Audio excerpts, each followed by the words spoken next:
Hey guys, welcome to Fanfic Fanatics. So in today's video we are gonna see, what if Deku was Shadow Monarch and had Harem?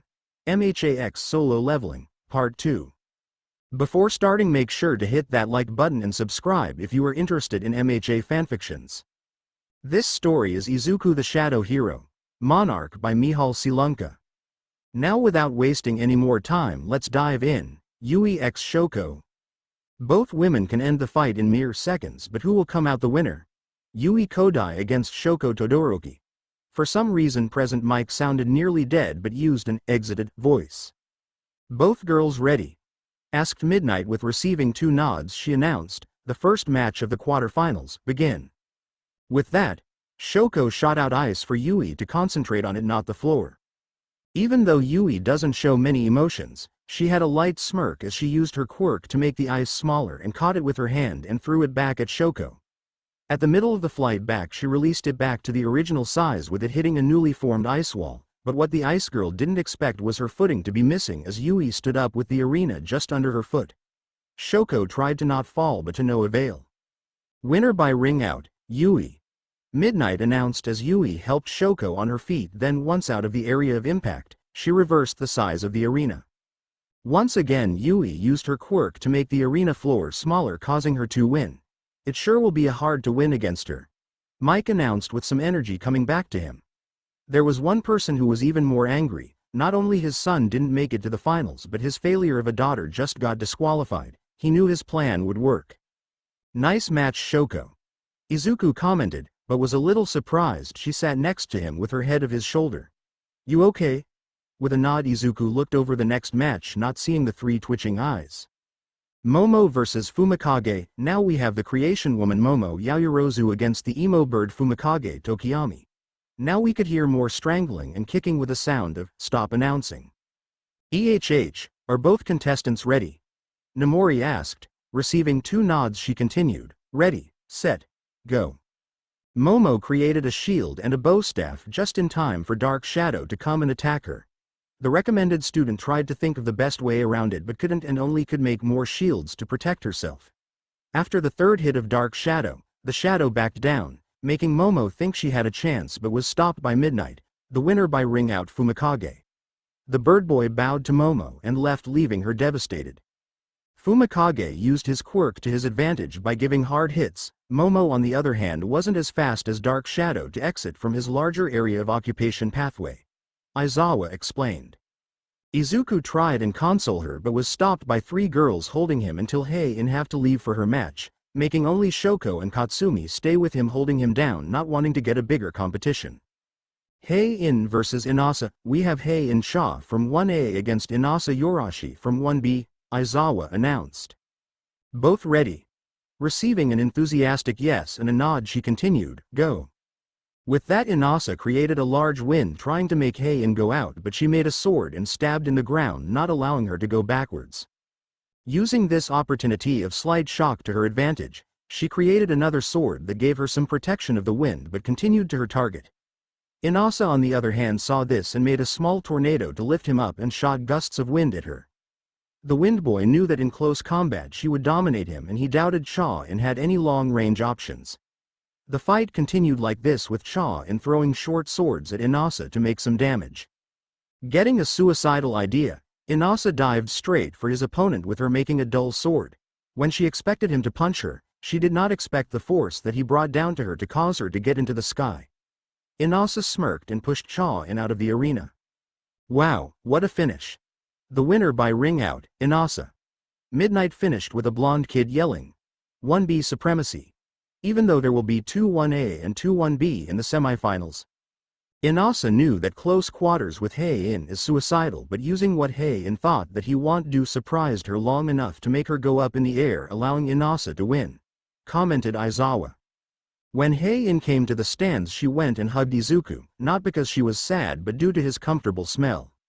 Let's show how a fight's supposed to be, nerd, Katsumi announced to Izuku when they started to walk down. Did I win the bet? As I am the only one fighting him? Couldn't said it better, Kachan. Oh, she loved his new confidence, not saying she didn't love him before.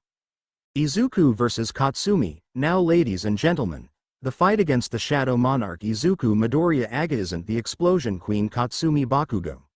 Mike announced somehow. Izuku thought he sensed Baruka leaving his shadow before his match to tell present Mike something, not knowing that Baruka nearly froze Mike's balls off to make him tell that Izuku is a monarch, not a lord. It was one of the most terrifying moments in Mike's career. Katsumi just grinned. With a wink to Izuku, Midnight asked them, "You both ready?" With a nod from Izuku and a "Hell yeah" from our bomber, she continued, "And begin."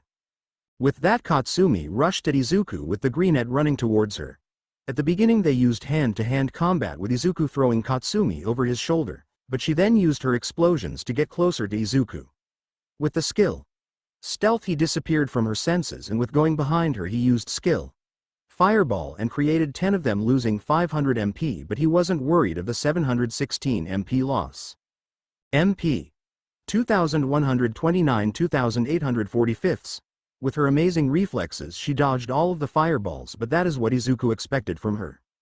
He smirked and shouted out, "Come on, Kachan!" He could see her eye twitch, and started to rain down explosions left, right, center. With his agility being 170 he was happy. Added to the physical damage reduction and pain nullification, he was good to go. The Monarch knew that he couldn't use some of his skills due to them being an instant kill for one who can rival LV.15 Elite from his army. He smirked, which Katsumi noticed, and with the skill Sprint and skill Dominator's Touch he caught her a little by surprise, with him even struggling to use his telekinetic power on her. "I am sorry, Kachan, but I win," she growled, but Izuku used his Dominator's Touch to get her out of the arena. What an explosive fight, the winner by ring out Izuku, Midnight announced. Walking to her, he smiled and gave his hand out as she was sitting on her butt. "Well done, Katsumi." Giving him her hand a little scared as she had sweat on it, he pulled her up. "Well done, nerd." She congratulated him. They walked to the exit, and with Izuku taking her shaking hand into his to comfort her, not seeing her blush. This fight surprisingly wasn't as damaging as we thought it will be. Izuku used his stealth skill to hide from Katsumi, which was beginning of her loss. The stealth aspect doesn't allow sound, smell, or even the image of Izuku be sensed. With that in mind, Izuku used some of his other skills to make Katsumi, who had amazing reflexes, leave the ring. Aizawa commented. When they got back to the stands, both were congratulated for the win, and Izuku got hugged twice more. Now they have to wait 10 minutes for the next round to begin. Yui vs Fumikage, the first round of the semifinals is going to begin now. We have the size master herself, Yui Kodai, against the Shadow Prince Fumikage Tokiyami. "I am a prince now, better than Emo Bird, I suppose," Fumikage thought as he looked at the emotionless look of Yui. "Both participants ready?" They nodded and she said, "Begin." Fumikage knew the strategy. He and Dark Shadow trained only 10 minutes, but it should do it. With Yui doing the same as in her other matches, kneeled down and placed her hand to make the arena smaller. Dark Shadow came from his master and went underneath him, lifting him up. Yui didn't let this stop her. Picking up some pebbles and sand of the ground, she threw it at Fumikage, expanding the size. Dark Shadow protected him with punches, destroying the boulders. But Fumikage could feel himself wobbling. "My hero costume would be better to try this move, but oh well." He then spoke up to his friend, "We need to get her out of the arena." "Let's do it, partner." This caused a smile to appear of Fumikage's face. It took over a minute to get close to Yui to not be hit by anything. When he was close enough, Yui released the arena to the original size and ducked, missing the punch. Leaning backwards, she threw some sand granules, then expanded it, causing 2 to hit Dark Shadow. This caused a screech to erupt from Dark Shadow, causing some anger to boil up. Yui too realized it with her widening of her eyes. She tried to jump back but was hit on the side by a very fast-moving hand of Dark Shadow that threw her out of the arena into the wall. Winner by ring out, Fumikage. Now we have our first finalist, Fumikage Tokiyami, Mike announced. Aizawa continued. Fumikage knew that he couldn't win against Yui without having a flying option. So after his quarterfinal match he started to plan, and nearly at the end figured out how to fly using Dark Shadow. Yui on the other hand had a solid plan and would have won if Dark Shadow didn't become aggravated. Inasa vs Izuku, our second semi-final match against 2 heavy hitters. Izuku Midoriya against Inasa Yorashi. "Let's have a fun match, Inasa." Izuku spoke up. Let us do it, Izuku.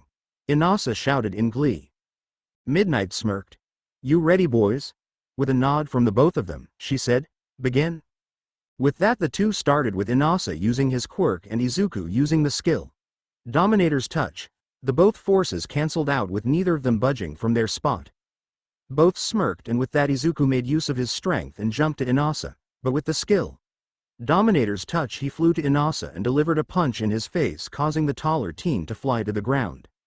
Ha ha ha. Wow, Izuku. Let us bump it up, hey. Sure dude, Izuku smiled. With that Inasa started to make a large tornado with Izuku in the center of it.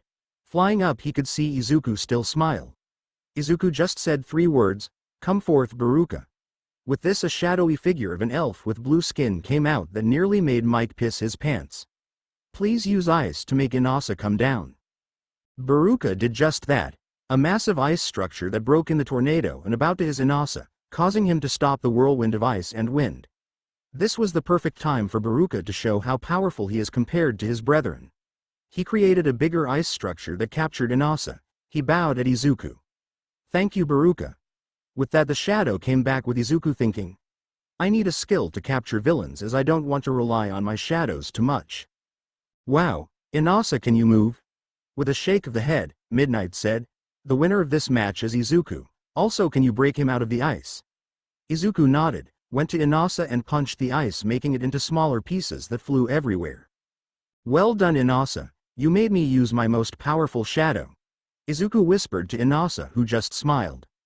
There you have it, Izuku Midoriya advances to the finals to face Fumikage Tokiyami. The shadow you all saw is called Baruka and can control ice, which captured Inasa. Fumikage vs Izuku. During the 10-minute break both were strategizing, with the smirks on both faces. They're seen standing opposite each other. The one who controls a shadow of the night against the summoner of shadows. Who will win? Fumikage Tokiyami or Izuku Midoriya? You both ready? Midnight asked. Receiving nods she continued, then let the finals begin. Fumikage. Receiving a nod from the Birdman, Izuku continued, how about Dark Shadow against Igris? He really wanted to fight Dark Shadow from the moment he saw you quirk. I shall accept this duel. With Dark Shadow coming out of his master. The one who gives in first loses the match. He received a nod from Izuku. Come forth, Igris.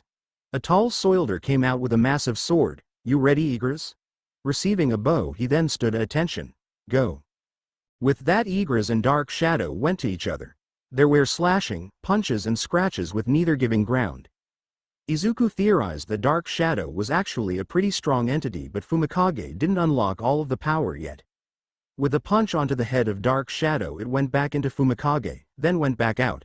Finish it, Igris. Dark Shadow finished this. With those words to the shadow entities, both of them caught a second wind with their speed increasing exponentially. But you could clearly see Dark Shadow losing. It was only after a minute where Dark Shadow came back to its owner and said, he is too powerful, Fumikage. Igris stood back. As with our deal, you win, Izuku and Igris. The next thing Igris done surprised Fumikage, Izuku and Dark Shadow. He bowed at a 45-degree angle and went back into Izuku's shadow. Igris' level increased from LV.17 to LV.18. There you have it. The last match between summons. The winner is Izuku Midoriya, with Fumikage Tokiyami becoming second. Midnight announced, with the crowd going crazy. Alarm. Quest. Take the number 1 spot is still incomplete. Does that mean? Izuku's eyes widened. Why, the rewards were pretty good. What an interesting match, Igris against Dark Shadow. Then he stopped for a moment looking at what is happening. Is this Maruko? Is she jumping? Oh, she jumped. She jumped. Izuku looked up and saw what was going on, with a small gulp, with Fumikage backing away. Maruko, or otherwise known as Bun Bun, jumped straight at Izuku with her arms and legs open wide. Want me to boink you head? It is too early for that. Izuku opened his arms, ignoring Mike as he caught Rumi not even budging away. Well done, Izuku, for winning, she said whilst being swung around. Thanks, Rumi. Why did you jump though? Izuku asked in confusion. Why not? I knew you would catch me, she laughed. What is this? The number 2 hero Endeavor is coming down to the arena too. Mike shouted, making everyone pay attention to him. Izuku let Rumi go and looked at Endeavour. So you actually want to do that? Rumi then looked at Izuku. Do what? Flashback. You have a strong quirk, especially with those shadow soldiers of yours. I have an offer. You and me will fight. Wait, what? Why? He smirked cockily. It is easy. When I win you will tell me your quirk and be married of Toshoko. What will happen if I win? Scoffing, then muttered under his breath, yeah you want, but to amuse his future opponent, what do you want? When I win, this made a smirk to appear seeing Endeavour scowl, you will have to release Shoko's mother from the psych ward. Eyes widened then he laughed, very well Izuku Midoriya. End of flashback, I will be fighting the winner of the sports festival Maruko. Endeavour said with a smirk. Everyone blinked dumbly and this awoke Aizawa from his nap, the twins of that man had their eyes widened at the revelation. I made a bet with him and now we will see who will be the winner. The number 2 continued. If the proctors allow it, then fine. Rules. Smirking. No, everything goes bar killing blows. Cracking his knuckles, then he looked over at Midnight, can we do it Midnight Sensei? She had a small talk with her earpiece then spoke out, we have confirmation from Nezu that this battle is going to be allowed. Hear this ladies and gentlemen, Endeavour the number 2 hero will be fighting the winner of the sports festival, for what? We don't know but this should be a very interesting battle. Mike shouted to the excitement of all. Rumi then hugged Izuku a last time and with him, good luck, then jumped off. Izuku vs Endeavour, Midnight continued.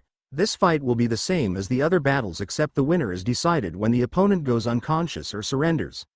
With the two both nodding so she shouted, begin.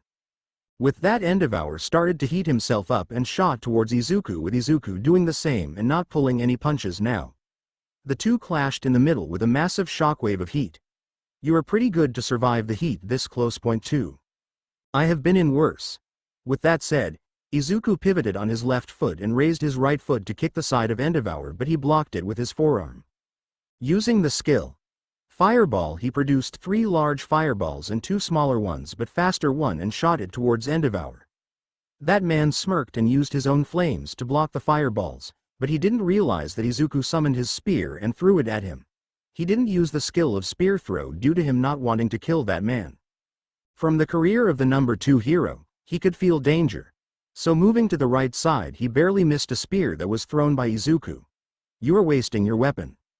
You never lured number 2. With the use of skill Dominator's touch he made the spear go back and hit the Todoroki at the back of his head with the blunt end of the spear. The man grunted in pain, that won't even take me out brat. Oh I know. Izuku whispered next to the ear of the number 2 as he used his skill stealth and punched the man who hit the arena wall. Come on. That punch wouldn't take you out that easily wouldn't it? Some blood came out of the man's head. Oh I am getting fired up. With that Endeavour used flames to increase his speed and then used Vanishing Fist, which was one of his strongest techniques in his arsenal. Izuku could see the attack coming. Come forth beast. With that the USJ Nomu came out and blocked the attack. Thanks beast. With a bow he went back into the shadow. You really are trying to kill me? Using one of your strongest attacks. As he had some burns on his skin. Using the skill Healer he healed it up pretty quickly. Tisk. With the failed attack, both went in and tried to get a hit on each other. Eventually Izuku was once again burnt as his PE shirt was burnt allowing people to see his body making Izuku hear some cat calls. Endeavour wasn't unscratched either, he was pretty sure he had broken a rib or two and there are a lot of bruises on himself. Jumping back to think of a plan, he smirked, Hell's Curtain. With that a wall of fire that would make Madara Uchiha proud was sent out to Izuku. Widening his eyes, Baruka, come forth. Knowing what his master wanting him to do, the elf created a massive ice wall to protect his liege from the fire. Baruka, you wanted a strong opponent. Here is the number 2 hero, do what you like but don't kill or maim him. With the creepy smile and a bow, Baruka went and started to fight the number 2. Endeavour once again, Tisk. Then started to provoke Izuku, once again you were hiding behind your soldiers, you were weak. Then he felt pressure, a shit ton of it. Skill. Bloodlust was used, Baruka, I hope you had your fun as I will have mine. The said shadow knew what his liege meant and gave him access. Skill. Dominator's touch, I am sure you remember this Endeavour. With that he used the power and threw Endeavour as a ragdoll. Then making sure the man couldn't fight back, he summoned his dagger and put it to his neck. Give up number 2. He couldn't even say a word, he did fuck up. Gotten beaten by a teen the same age as his daughter. Midnight could see that Endeavour couldn't do much. Winner is Izuku Midoriya. With that the crowd cheered. Izuku then used skill healer to heal as much as he could on that man, which greatly surprised him, and then left to see Rumi. Awards. After Izuku left to find Rumi, the both then chatted with Izuku getting a new shirt so the females wouldn't look at him. They ate some food and Rumi then mentioned that she will see him in his dorm. The place where medals would be given had a podium with 3 levels with numbers imprinted on the base of it. Inasa and Yui were seen on number 3, with Fumikage on number 2 and Izuku on top the number 1 spot. Midnight then announced, the one awarding the medals today is All Mig. She was cut off by a yell, I am here. The big bouffon All Might announced, oh sorry about that Midnight. He then took out the bronze medals and came up to Yui and Inasa. Looking at Yui he began. Well done for getting 3rd place Yui, you have done well. For the future think of using different materials than sand and concrete as it might help. She nodded as she was given the medal with an awkward hug by the number 1. He then looked at Inasa who had a blinding smile. Well done Inasa, your wind was really powerful. I would recommend that you try and improve your close range combat and the power of your wind. With that he finished with a hug.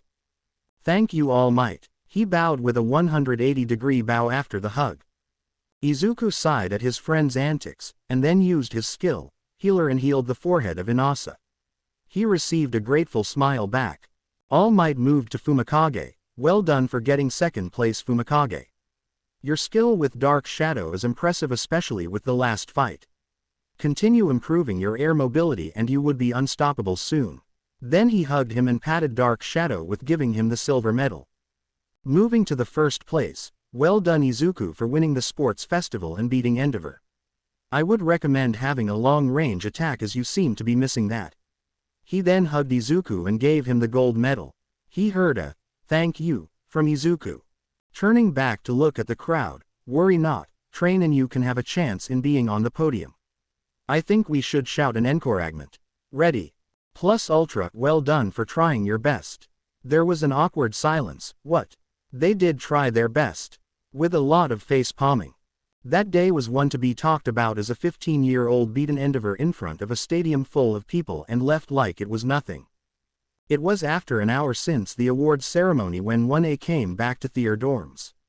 Aizawa announced that they have until Saturday off to cool down and visit their family or do whatever they want. Most of the student would be leaving that day, some the next with them saying their goodbyes as they all are going home to meet their family.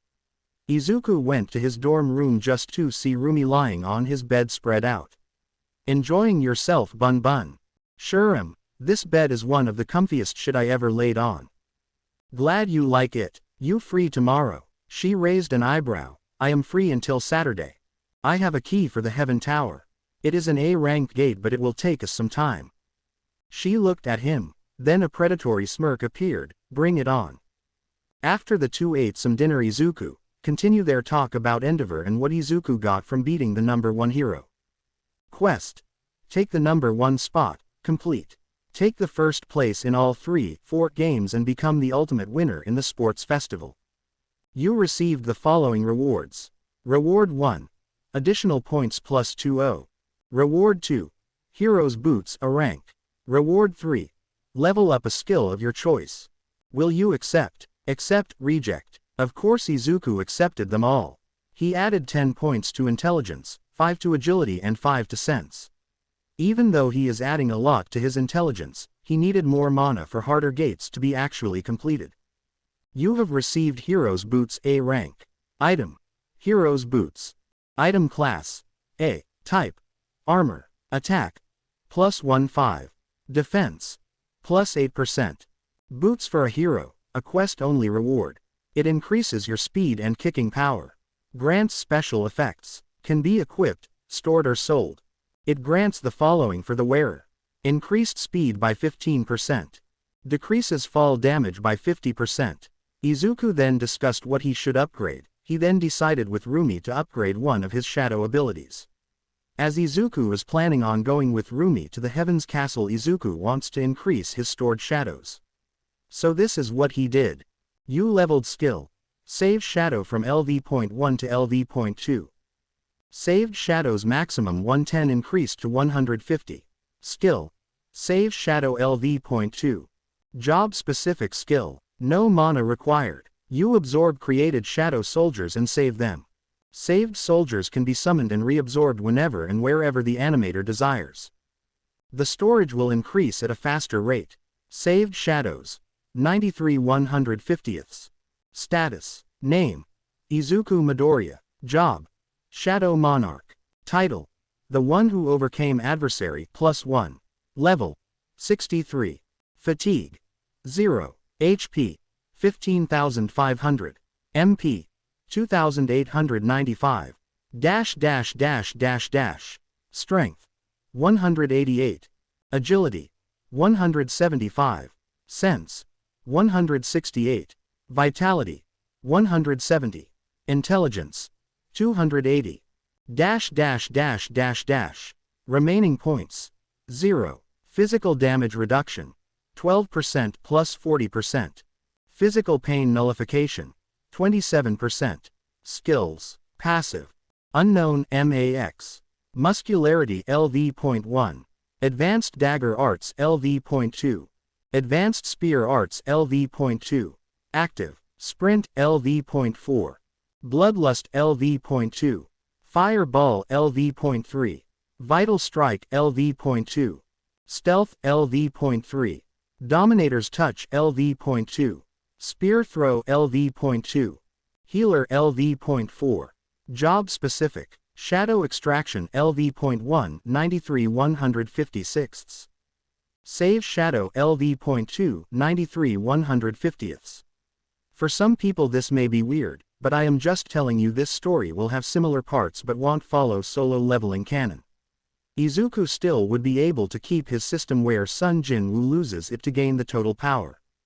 Wow, I have 57 free places for more shadows. Izuku commented. I am glad. After a minute of fiddling, can I sleep here? Blinking dumbly, I thought that was your intentions, I was expecting to sleep on the couch. She started at his soul, causing some nervousness to appear which even the system won't help him. You are sleeping with me on the bed. Another set of blinks appeared. No, no, no. I can sleep on the couch. But mentally he was cursing the system for not helping his emotions. What happened next surprised Izuku. She pulled him into the bed and under the covers. Now shut up and sleep. He sighed at that and put his arms around Rumi, causing a smile to appear on her face. Good night Bun Bun. Night Zuku. With that the two went to sleep, not knowing that Jiro listened to them as that part of Izuku's bedroom wasn't soundproof. Next day, it was just past 7 a.m. when Rumi woke up. She blinked the sleep away, and questioned why her pillow is warm and soft. Looking to the side, a small blush appeared, remembering how she pulled Izuku to the bed. Rumi had to admit it was one of the best nights she had. Therefore she decided to put her head back onto his chest and fell asleep. It was over an hour when both woke up. Izuku with Rumi then did Izuku's exercise. After that, Izuku made some breakfast with his new kitchen that he loved. It was a classical kitchen which allowed 3 people to move freely with high seats near a counter for drinks or food. Izuku also got another C-rank gate key, but apparently it is a high C rank. We need to go to Endeavor's agency entrance to actually enter the dungeon. Izuku said that as he produced the Heaven's Castle key. Cool, let's head out. What are we expecting? We are also lucky that he is out of Kamizan for another 2 days. Nodding. Last time I fought against an Angel Street. Peter to be precise. Though he was 20 levels higher than me at that time, and I am at least my levels is 3 times higher. She had a small gulp, but Izuku continued, I will protect you, so don't worry. You can also use the Dominator's touch skill you received. She gave a grateful nod and went to inform Aizawa that they were heading out. Underground location. A man who's seen the Japanese civilization go up and down was sitting rewatching one individual. How? He a quirk that allows him to see electronic screens. Doctor, what do you think? A shorter man that looks like the doctor that ruined Izuku's dreams answered. From what Tamura and Kurogiri reported, they are shadows that use the boy's energy to regenerate.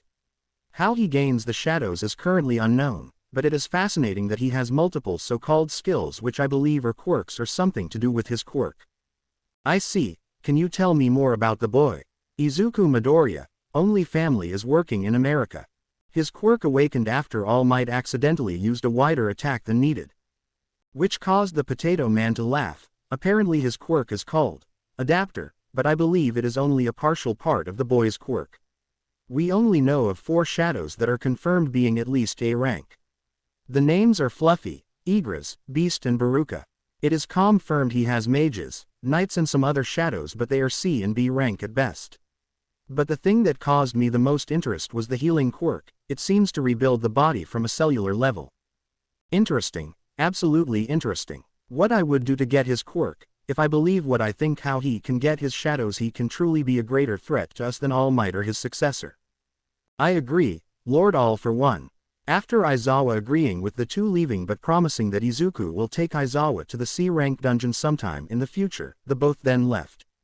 The duo had a couple of options of travel. As Rumi was in her civilian clothes, they decided to take her car to park near Endeavor's. It took some time, but they managed to sneak into the entrance where the gate was to appear. The agency was currently run by the sidekicks, so that was a small bonus. Entering it, Rumi couldn't help but be in shock at the beauty of this dungeon. Then she saw Izuku go up to the dead saint where he tried to extract the shadow. You failed to extract the shadow. You still have 2 chances remaining. You failed to extract the shadow. You still have 1 chance remaining. You failed to extract the shadow. This shadow cannot be extracted at all. Damn, I cannot extract him. Izuku muttered with Rumi patting him on his shoulder. I think it was left too late. Then they started to walk to the top of the staircase with Izuku getting the key out of his system. They couldn't see past the gate as all around them was the air, the freedom. Item. Heaven first floor key. Item class. A. Type. Key. A key that can open the heaven gate's door. Obtained by killing the gatekeeper. Would you like to use the key to enter? YN. Then the gates flew open with some magical dust getting out which obstructed vision for the both of them. A quest has arrived. A quest just popped up. Izuku informed Rumi with him telling what has been given. Normal quest. Collect angels' souls. Part 1. Heaven's castle is filled with angels.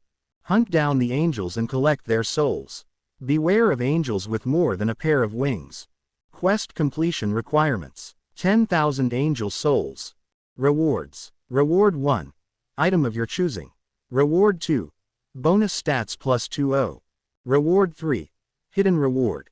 It is similar to the one at the Sports Fest at Val's, but this time we have to collect 10,000 souls. The rewards are amazing though, Zuku, Rumi stated. I agree, even though some are billions of gold worth objects, I need to think about it when we complete it.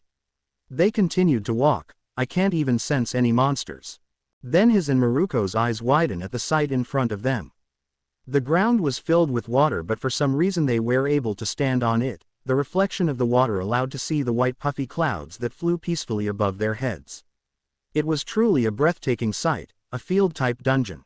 I didn't expect the dungeon to be a field type. Rumi commented. Me neither, but I think it recreated Tokyo at some extent. It is similar to the Red Gate though. Then he heard something. They are coming. You can obtain 1 soul per angel, but there are angels with multiple souls in upper floors. There are multiple floors, bun, but let kick ass. Will 2 days be enough? She asked. I have no idea. With that the two got out their weapons, a dagger and a spear, and started to attack angels with a pair of white wings and blank faces. It was similar to passing a hot knife through butter. The duo started to kill them with ease. You defeated 3 low-grade angels. You received 100 X3 Express. You received X3 angel souls. You have a partner with you. All of their kills will add to yours. Express required until next level up. 58,700. There is an experience indicator now. How convenient. He then looked over at his partner and sweat dropped with her smashing the angels with her legs. With the girls, all 3, Shoko, Katsumi and Heian, met up in the dorms to meet Izuku. They couldn't find him. They asked Aizawa, who in turn told them he was out with Maruko. Katsumi growled. He took her to a gate, didn't he? Yes he did. Izuku told me that he will be back before Saturday for our lesson. Did he tell you which one he at least went to? Heian asked. The Heaven's Castle, Aizawa stated. Heian eyes widened. Oh my. All three looked at her, so she continued. He received the key by fighting an S-rank boss.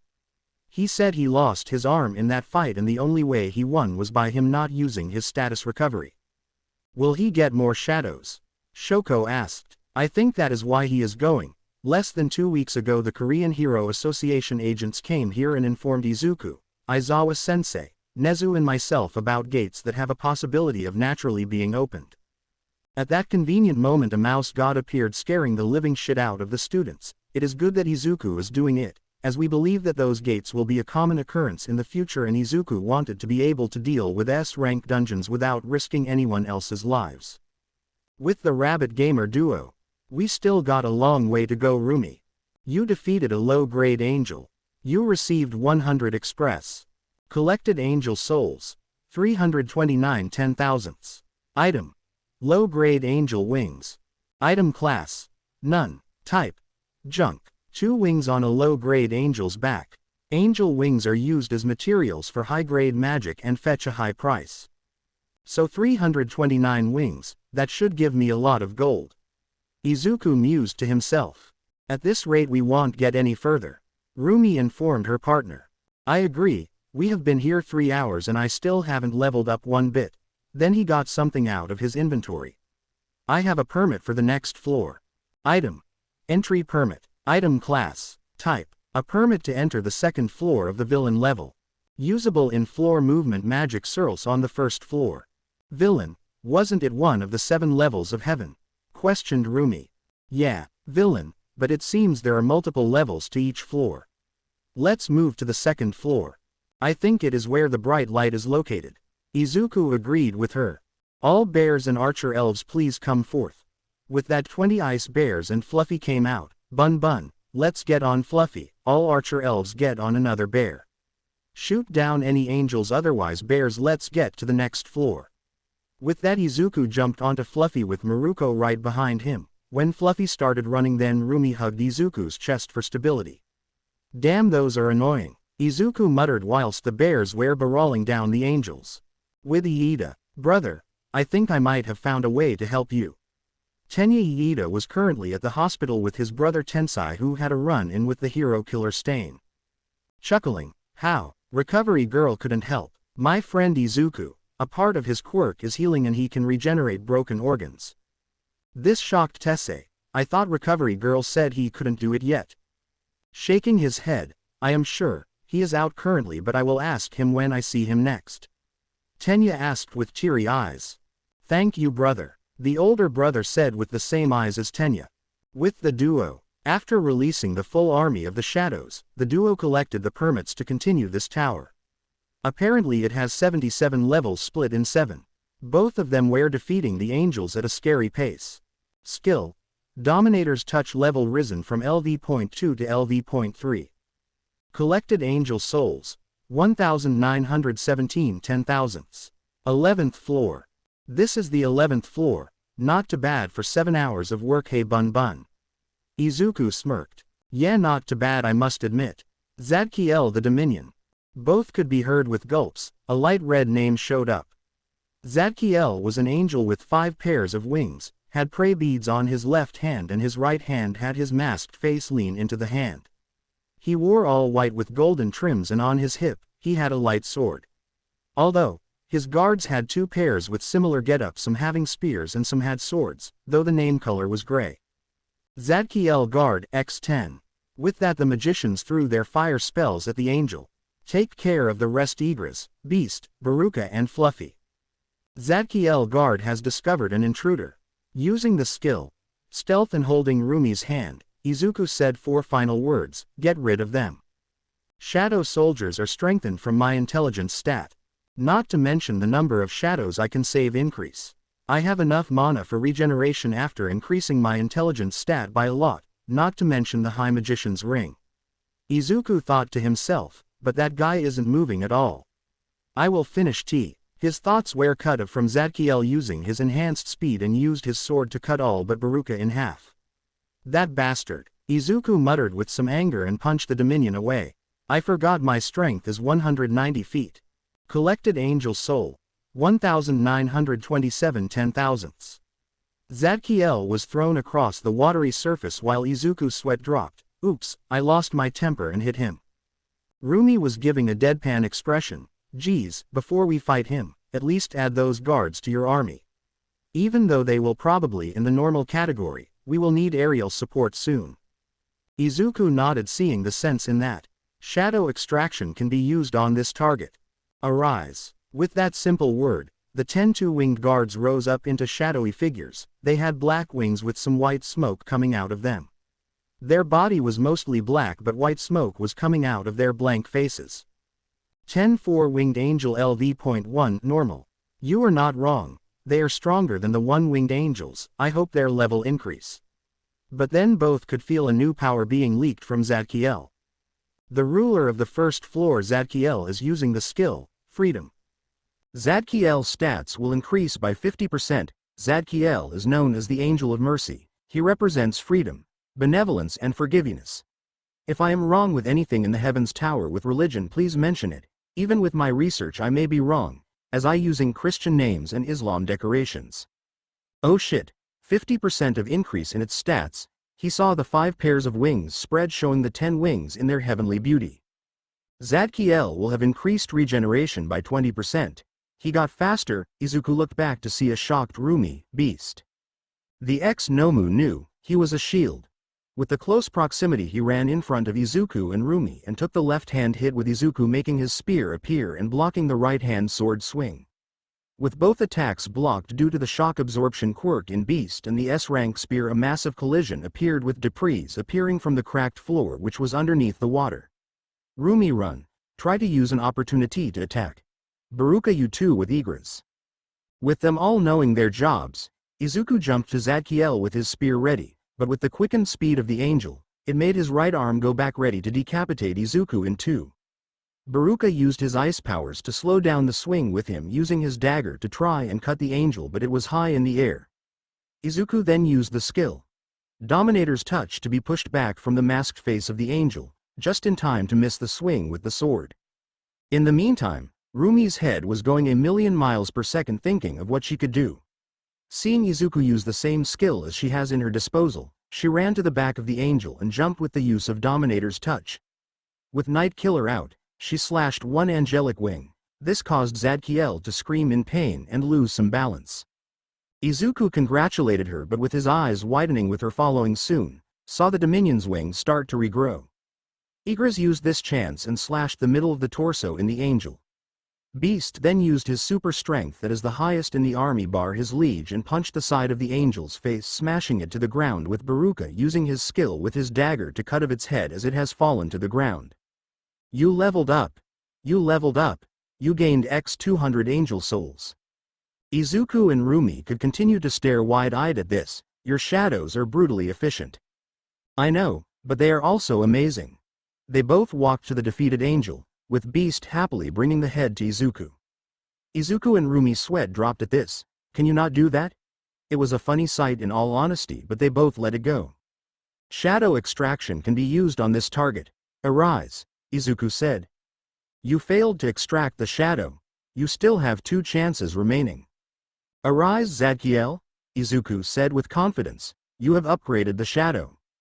Shadow level will be 8. Shadows higher than rank Knight can be named. I will keep your original name, Zadkiel. Zadkiel LV.8, Knight, Dominion 10 Winged Angel. 4 rewards. Hey, Maruko muttered. You obtained item Lord's Earring. You obtained item Orb of Liberation. You obtained Zadkiel Wings X5. You obtained ingredient item Heaven's Blessed Water. Ingredient item Heaven's Blessed Water. Item class type ingredient holy water blessed by God. It removes all impurities in a human and is spread out in the water on the floor.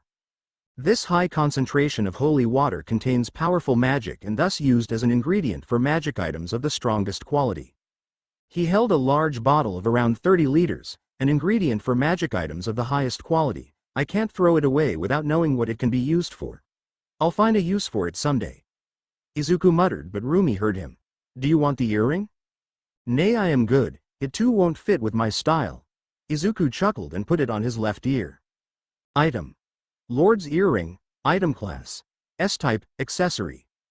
Plus 20 strength, plus 20 vitality set effect will activate if this item is equipped along with Lord's necklace, Lord's ring, Lord's bracelet. Set effect 1. Locked, set effect 2. Locked, set effect 3. Locked. It has a set effect, interesting. Izuku mused to himself. We will probably find them if we continue to hunt angels here. Guess I'll find out soon enough. Lastly, the Orb of Liberation. It was a ball-type thing with colors coming and going. It sounds something that Destro would use. Oh, if they knew what would be coming. But as Destro tried building the Army of Liberation, or otherwise known as the Liberation Army, but failed. Chuckling. Yeah, but it helps with spells. Apparently it amplifies them, but especially protection magic. Item. Orb of Liberation. Item class. A type. Magic item. An orb created by hardening blood of high-rank angel, Zadkiel. It will amplify magic to deal more damage and protection. Effect. Desire for protection. Increase protection and healing spells by 50%. Effect. Increases damage spells by 25%. It can double protection and healing magic, but increase the damage by a quarter more. He held it in one hand and then said, Skill. Fireball. With that, a fireball with a higher temperature and size was sent out and caused an explosion on the surface. Both could feel the power increase. I wonder if this will work with my healing skill? It should. Now let's go, we have to get back by Saturday. With a nod, they took the entry pass and went to the next level. Collected Angel Soul. 2128 10,000ths. Name. Izuku Midoriya. Job. Shadow Monarch title. The one who overcame adversary, +1. Level. 68 fatigue.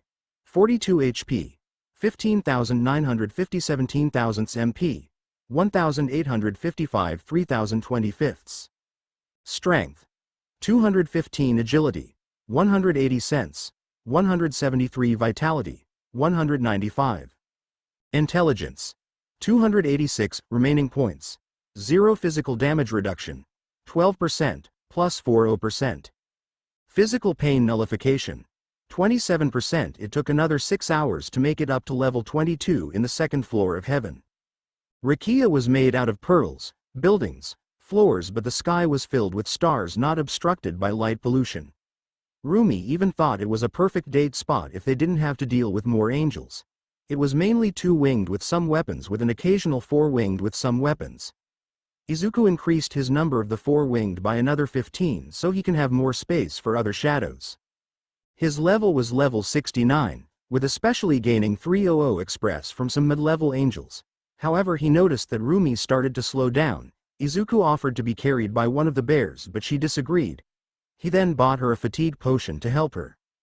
Level 22 was probably the most beautiful from the 11 levels, with the shiniest of them all being located here.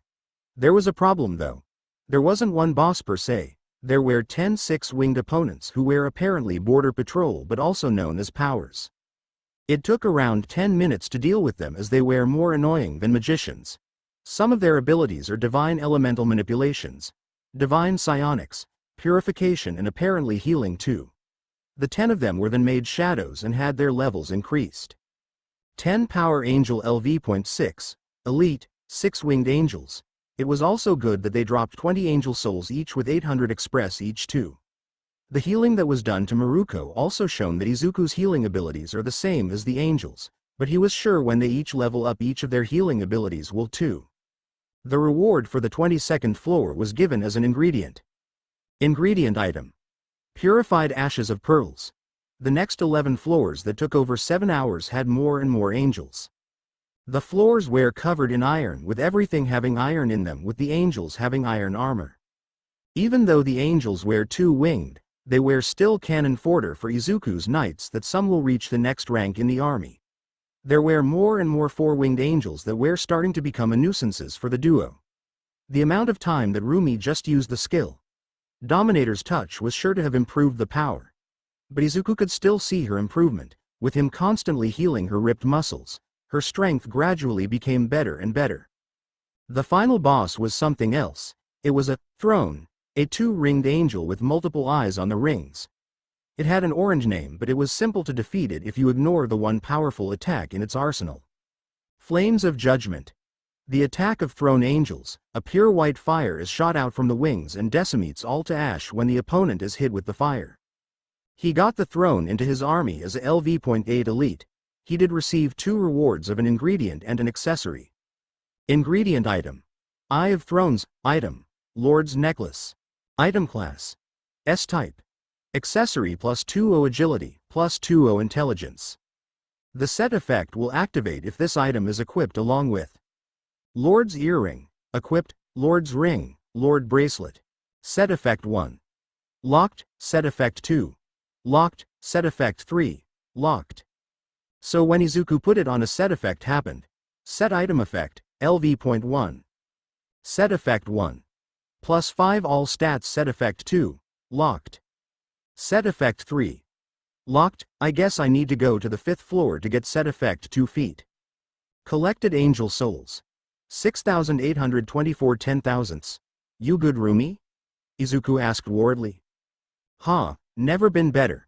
How many souls left? Sighing, just over 3,000. I think we can do it in the next 22 levels. Smiling, yeah, let's go. So far the 11th floor was the hardest. I am betting the 77th floor boss will be an S-rank minium. She sighed. I bet yeah. So they went to the 34th floor onwards. The buildings and floor was made up of brass, with the angels wearing brass armor too. But with the boost of the accessories and Rumi's metal shoes they did a good job. Izuku recruited 10 more 4-winged angels and 5 more 6-winged angels. The boss on the 44th floor was annoying. For some reason Izuku's angels protected both Rumi and himself. As Rumi said, the Seraphim, we cannot look at it. Quirking a brow. Why? Izuku knew the basics of some major religion history, but he couldn't remember why not to look at a Seraphim. If you look at it with its pure form, you'll die, or that's what I know about them. Tisk. Then Izuku concentrated. We only have one Seraphim named Raphael to worry about, but there are 8 Shibuses. They are orange whilst the Seraphim is red. Then for a second, Baruka, Idris, Zadkiel, please deal with the Siphon. Beast, Fluffy, deal with the 8 others. It was a fight that took around 30 minutes. Izuku had to drink a mana potion as the Seraphim didn't want to die from its heightened regeneration powers. Fluffy and Beast joined in the fight with other shadows bar the 4-winged angels that protected Izuku and Rumi. The Shiribas were dealt with in the first 5 minutes, so it was good. The Seraphim used fire and light attacks. It even tried to manipulate both Rumi and Izuku with emotions and thoughts, but with Izuku's gamer system it was repelled. At one point Izuku had to hug Rumi due to the intrusive thought. The ice attacks from Baruka didn't work since the angel could send fire or ice to destroy it. Igris was cutting it like a madman due to the angel not dying. Zadkiel used his fire attack, but it was only slightly hotter than the Seraphim's own flames.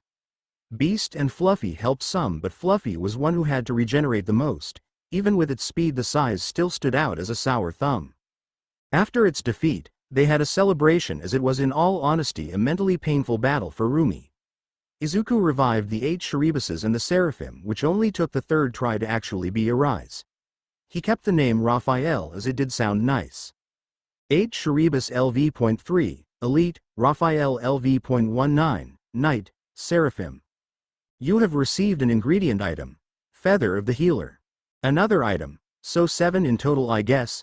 Izuku mused to himself. You said the hardest enemy will be on higher floors. We couldn't even look at the bloody Seraphim, otherwise we would have died. Rumi muttered in annoyance.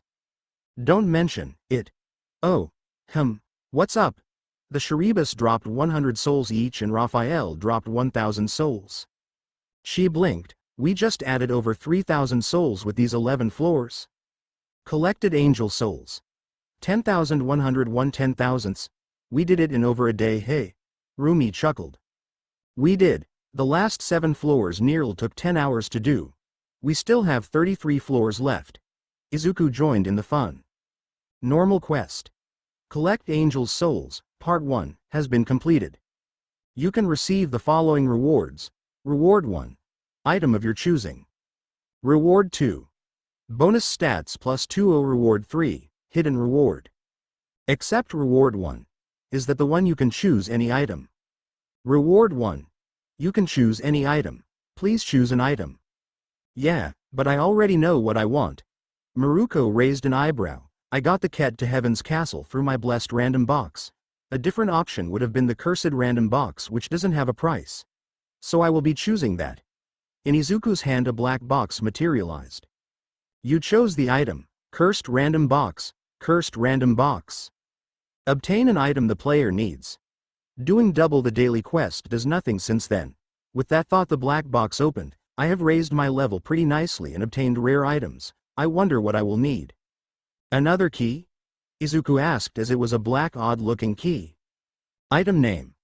Item class. Type. Location. 1008 hours 0 minutes 0 sec. All of the description is question marks. I know the location will be shown, during summer break. Don't worry Izuku, it is only what? 6 weeks away, she said it as she stretched out. With a smile and a pat on Rumi's head, Izuku continued, accept reward 2. Reward 2. You received bonus stats plus 2. I will add 10 into intelligence, 5 in sense and 5 in agility. I can't let my other stats be low compared to intelligence. After that was done, accept reward 3. You selected reward 3, recipe. Holy Elixir of Healing. You can learn the crafting method for Holy Elixir of Healing. Holy Elixir of Healing. Izuku muttered. What will it do? Rumi asked as she was curious. Holy Elixir of Healing. Item class. S. Type. Consumable.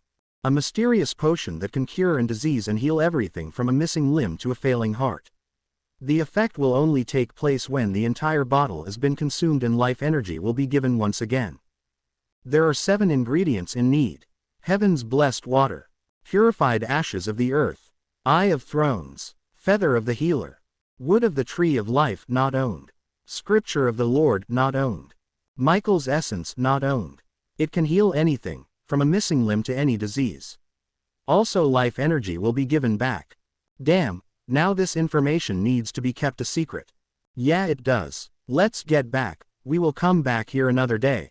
How much space do you have for more shadows? Job specific. Shadow extraction LV.1, 154 193rds. Save shadow LV.2, 154 184ths. I have 154 shadows with 20 more room to spare, why? Let's see if we can get 20 more then. She then pulled Izuku by his hand to collect those angels. This happened because Izuku informed her of what the Korean Hero Association told him beforehand. Dorms. It was around 11 p.m. and both of them were in the dorms. I am guessing you will crash here. She nodded. Yeah, I am patrolling near here and when your work studies will start we will head off to my house where my so-called agency is. So you will be sleeping here until Monday. Sure. Now get in here. I need warmth. Shaking his head, Izuku went to sleep still in shock that he is sleeping with his friend. Crush, girlfriend, partner. He shook his head and slept remembering how she pulled him getting 15 more power angels and 5 four-winged angels. If both would have noticed then they would have seen Shoko, Katsumi and Hei in jealous looks when they both jumped onto his balcony. The three were discussing their future plans and trying to make Katsumi not explode the bunny. Shadow Army. 44 Winged Angels LV.4 Normal. 8 Cherubus LV.3 Elite. 33 Knight LV.6 Elite. 30 Power Angel LV.8 Elite 6 Winged Angels. Throne Angel LV.10 Elite Ringed Angel. 10 Ice Elves LV.10 Elite. 20 Ice Bears LV.12 Elite. 20 Deathstalker Scorpions LV.17 Elite. 6 Magicians LV.18 Elite. Fluffy LV.5 Knight Alpha Ice Bear. Zadkiel LV.14 Knight Dominion 10 Winged Angel. Beast LV.18 Knight High-End Nomu. Raphael LV.19 Knight Seraphim. Igris LV.27 Knight. Baruka LV.27 Knight Elf King. The next day we see Izuku and Rumi eating breakfast when a knock was heard. Opening the door, he saw 3 girls Shoko, Katsumi and Hei in. When Katsumi saw Maruko, she glared at her, she just smirked back. Oh morning. Izuku chirped happily.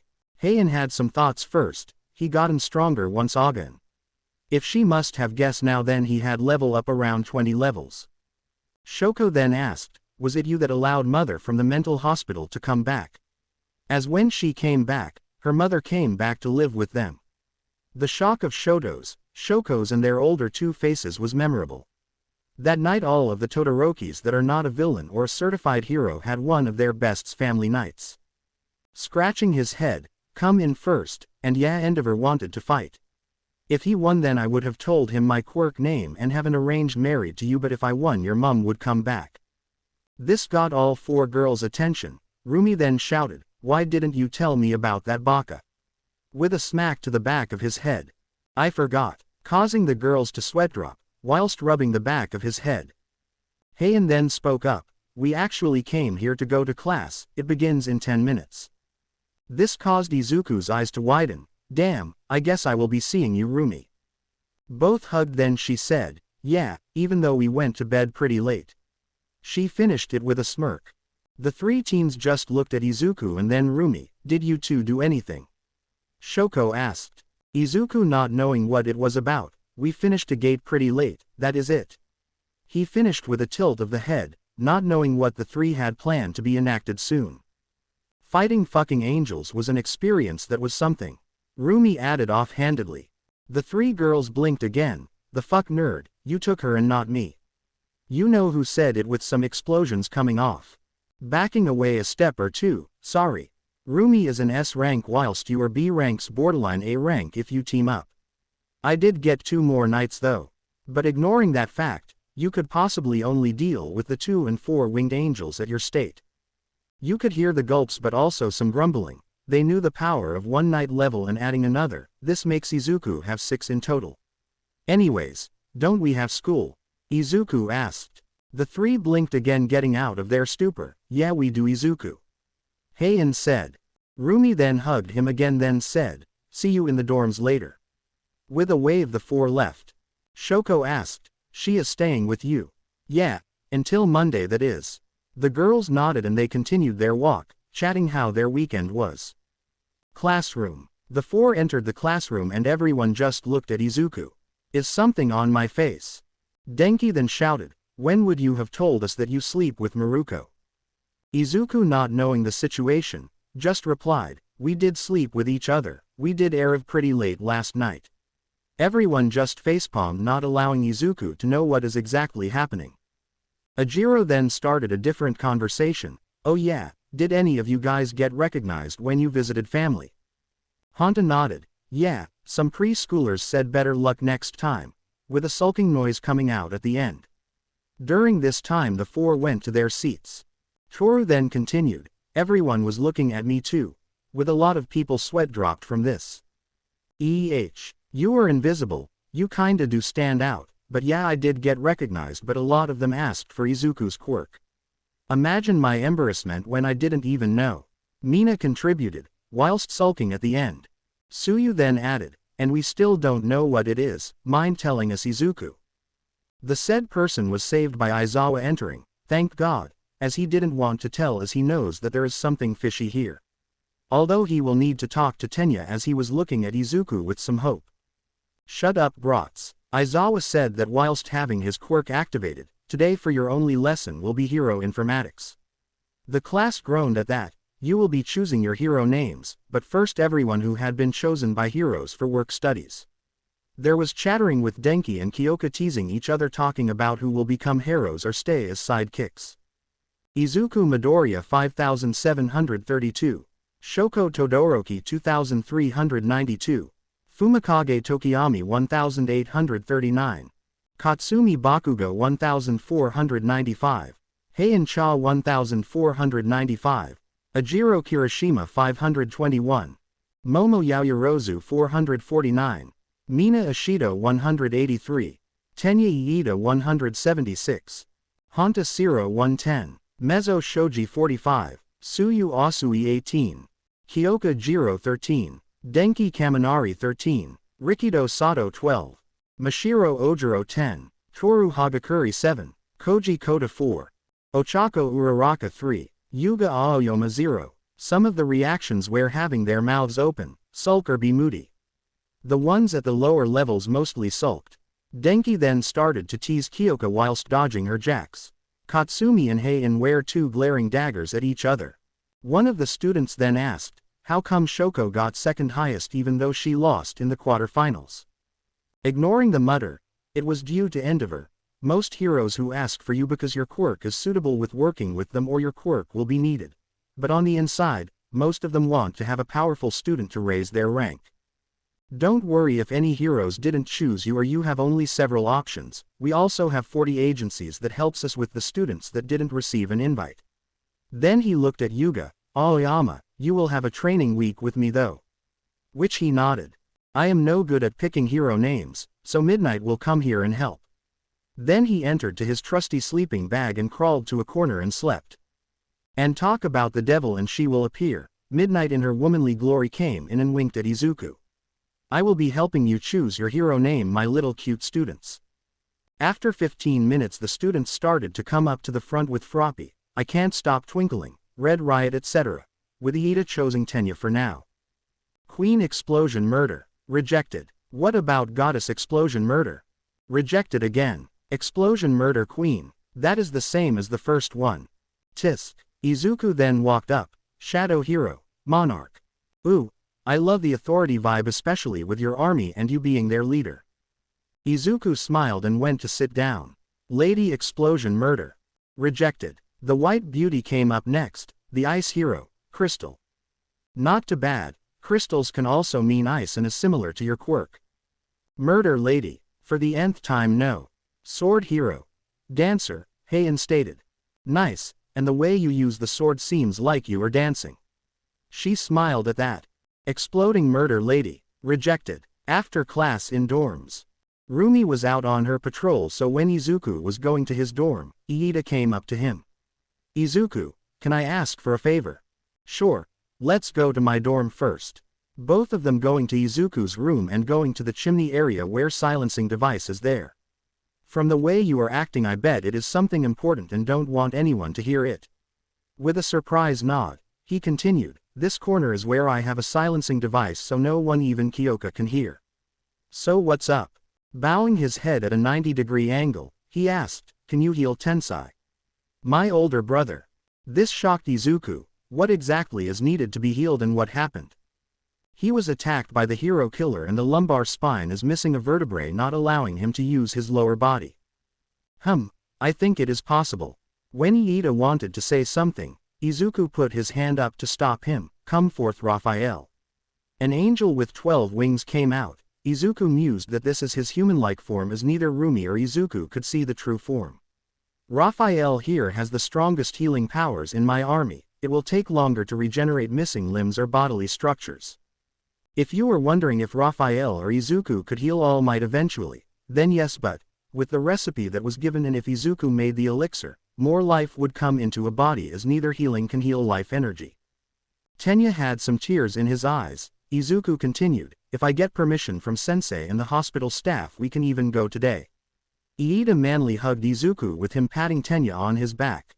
3 hours later. I still can't believe you got all of that sorted so fast Tenya. Izuku said as Tenya were being driven by Aizawa. I must thank sensei again for driving us to the hospital. Me and Izuku have some business to attend to later, meaning the C rank, so you will be staying with your brother after it is done. Thank you once again. It was a simple affair. Go to Aizawa and ask him. Shota and Tensai were high school friends so he agreed to help but Izuku will be showing the gate after. 1 hour later, the three of them were in the hospital where Tensai was located. When Izuku came inside he noticed 2 elderly people who seemed to be Tenya's parents and a doctor. Good afternoon, you must be Izuku Midoriya. The doctor said. Hi. Then came some introduction as Tenya introduced his parents. Also Tensai was introduced too but he couldn't really move. Tenya told me that one of your shadows can heal Tensai.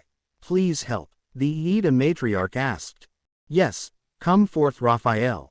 This here is Raphael and his healing abilities are even better than mine where he can regenerate missing limbs, cells or even organs. Raphael please can you heal Tensai? With a bow he left to the injured Tensai. The parents looked a little skeptical but let the angel through. It only took just over 5 minutes where the angel came back and bowed to Izuku, then disappeared in the shadow. It is done, you can try standing. Tensai, who was awake during this, sure. With the help of his parents, Tensai took his first steps after the incident. They all were teary-eyed with Izuku smiling. Thank you so much, Tenya said whilst hugging Izuku, then went back to Tensai. We will be seeing you tomorrow, Tenya, remember the work-study placements. I will need them by tomorrow. With a nod, the duo left to the car. In the car, you are going to Maruko's work-study? Aizawa asked. Hi sensei. Where is the C-rank gate? Yori in the Saitama prefecture. It is going to take me around an hour to get there. I wish I had a shadow that can fly with me on top. How was your trip with Maruko to the A rank? It is a Tower of Heaven, or also known as Heaven's Castle. We just finished the 44th floor. How come you didn't finish it? The time to defeat the thousands of angels and then the bosses was a pain. Especially the Seraphim, who we couldn't even look at. Wait, was Raphael one? Yeah, he is. Raphael was in his human-like form, so he won't die when we would see his true form. How did you defeat him? Baruka, Igris and Zadkiel, a 10-winged angel, fought Raphael whilst Beast and Fluffy fought the Cherubus. The human angels, something similar. Even though they were B rank, their regeneration was annoying. It took Fluffy and Beast to defeat them in 5 minutes, where they joined in the fight against Raphael, which took another 25 minutes. Why so long? The regeneration factor is probably one of the fastest. The USJ Nomu had nothing on him. There was a gulp hearing that. He is a LV.19 knight, which was a surprise to me. I remember you mentioning that Baruka and Igris are nearing their next stage. Yeah. I thought Raphael will be higher, but no, a higher rank for sure. But all the opponents recently have a ridiculous healing factor. I bet it was. They continued to chat during this time until they reached the gate. Yori C-rank gate. They went to a more secluded area where Izuku used the C-rank key. A bluish portal opened and both jumped in when the portal closed behind them. So this is a gate. Yeah, pretty interesting. Only Shoko wasn't in one yet. I see. Do you know what we will be expecting here? Not really. Keep your senses open. It is a high C-rank gate. Naturally, after 3 minutes something did come out. A chimpanzee with metal claws jumped out. Izuku used his dagger and cut the beast. It seems we will have some more mammalian monsters here.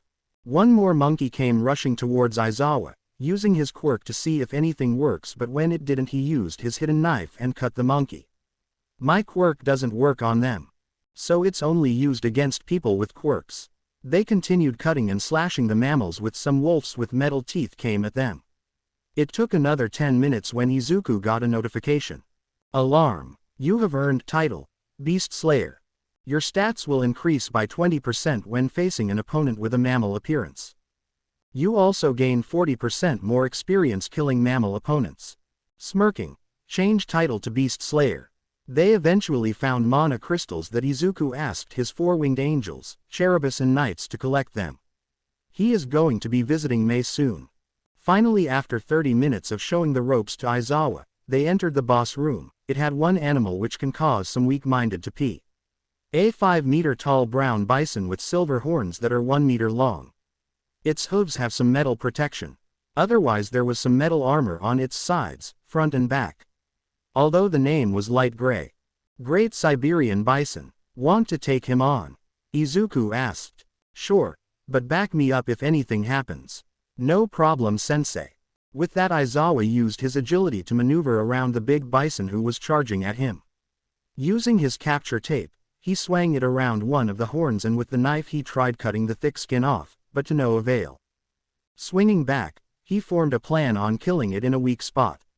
The bison, not liking it was being used as a swing, ran towards Aizawa, who slid under the monster and using his knife cut the stomach open. The beast roared in pain and ran straight to a wall, smashing it open.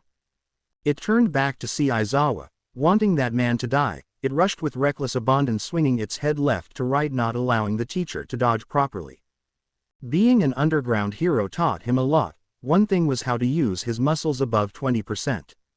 He couldn't do it a lot due to the pain that it caused him afterwards, but he jumped above 5 meters with that. He landed just in time to stab the great Siberian bison straight through its eye, which allowed the knife to penetrate further into his skull, killing him. Izuku smiled and went to Shota. Using skill, healer, he healed up the teacher and spoke up, "Not too bad, sensei. We will be looking for a different weapon as your knife didn't penetrate the skin." Thanking his gratitude, he asked, "What now?" "I will firstly do this. Arise." Great Siberian Bison LV.1 normal. A near identical silhouette came out, but with black fur and blue eyes and some blue coming out of the horns. Even though this guy is the weakest in the army, he is still useful as a heavy hitter. Izuku said that whilst patting the fur of the bison. Wow! At that moment the other normal and elite soldiers came to Izuku with all of the mana crystals. "I will be giving them to Mei as I couldn't collect any in the previous raids." The support girl. Yeah, she is pretty smart with the inventions she made. Her ideas on upgrading the school security are going to be implemented soon actually. After a moment of consideration, he used his shop option and bought his sensei a dagger. Giving it to him, this dagger is called Monster Killer. It only kills monsters and it knocks out humans. Aizawa was staring in awe at the design, a basic structure, but the blade had blue edging with a blue bandage around the handle.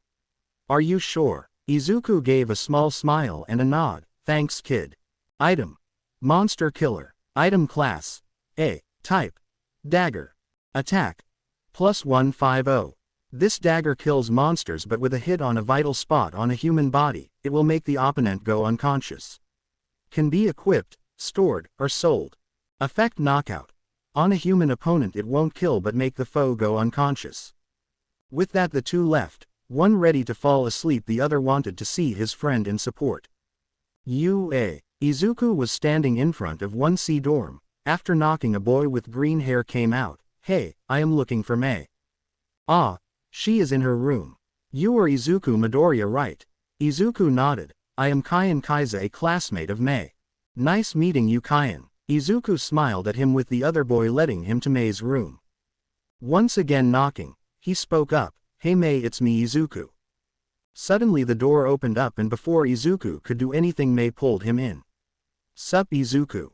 Nice room you have, Mei." It was true, a workbencher, also known as a desk filled with incomplete projects, some cool visuals around her room and her bed with some papers on it. "Thanks, what you need? As you don't come often." "Ah yes." He then produced a medium-size mana crystal. Izuku could see the spark in her eyes. "Those are called mana crystals. I don't know what you will use with them, but they have an energy source." "This is amazing. The use of energy manufacturing wouldn't be needed, as with this it can power anything up." She then got an energy ready, and after checking it her eyes widened even more with a grin nearly splitting her face. "This can power up a whole dorm building for a week. Do you have more?" "I do." Izuku chuckled seeing her cheery state. He then produced 1 kilogram of them. "I have more, but I will be giving you more in the workshop." She then nodded in ecstasy. "Please don't tell anyone where you got them from, okay?" "Hi, thank you, Izuku." She then hugged Izuku and continued with her craft. An hour later the Monarch said goodbye and to his room to relax from the day. Dorms. When Izuku entered the 1A dorms, all were chatting. "Hey guys, want pizza?" Everyone nodded, and who wasn't in the living room was called down.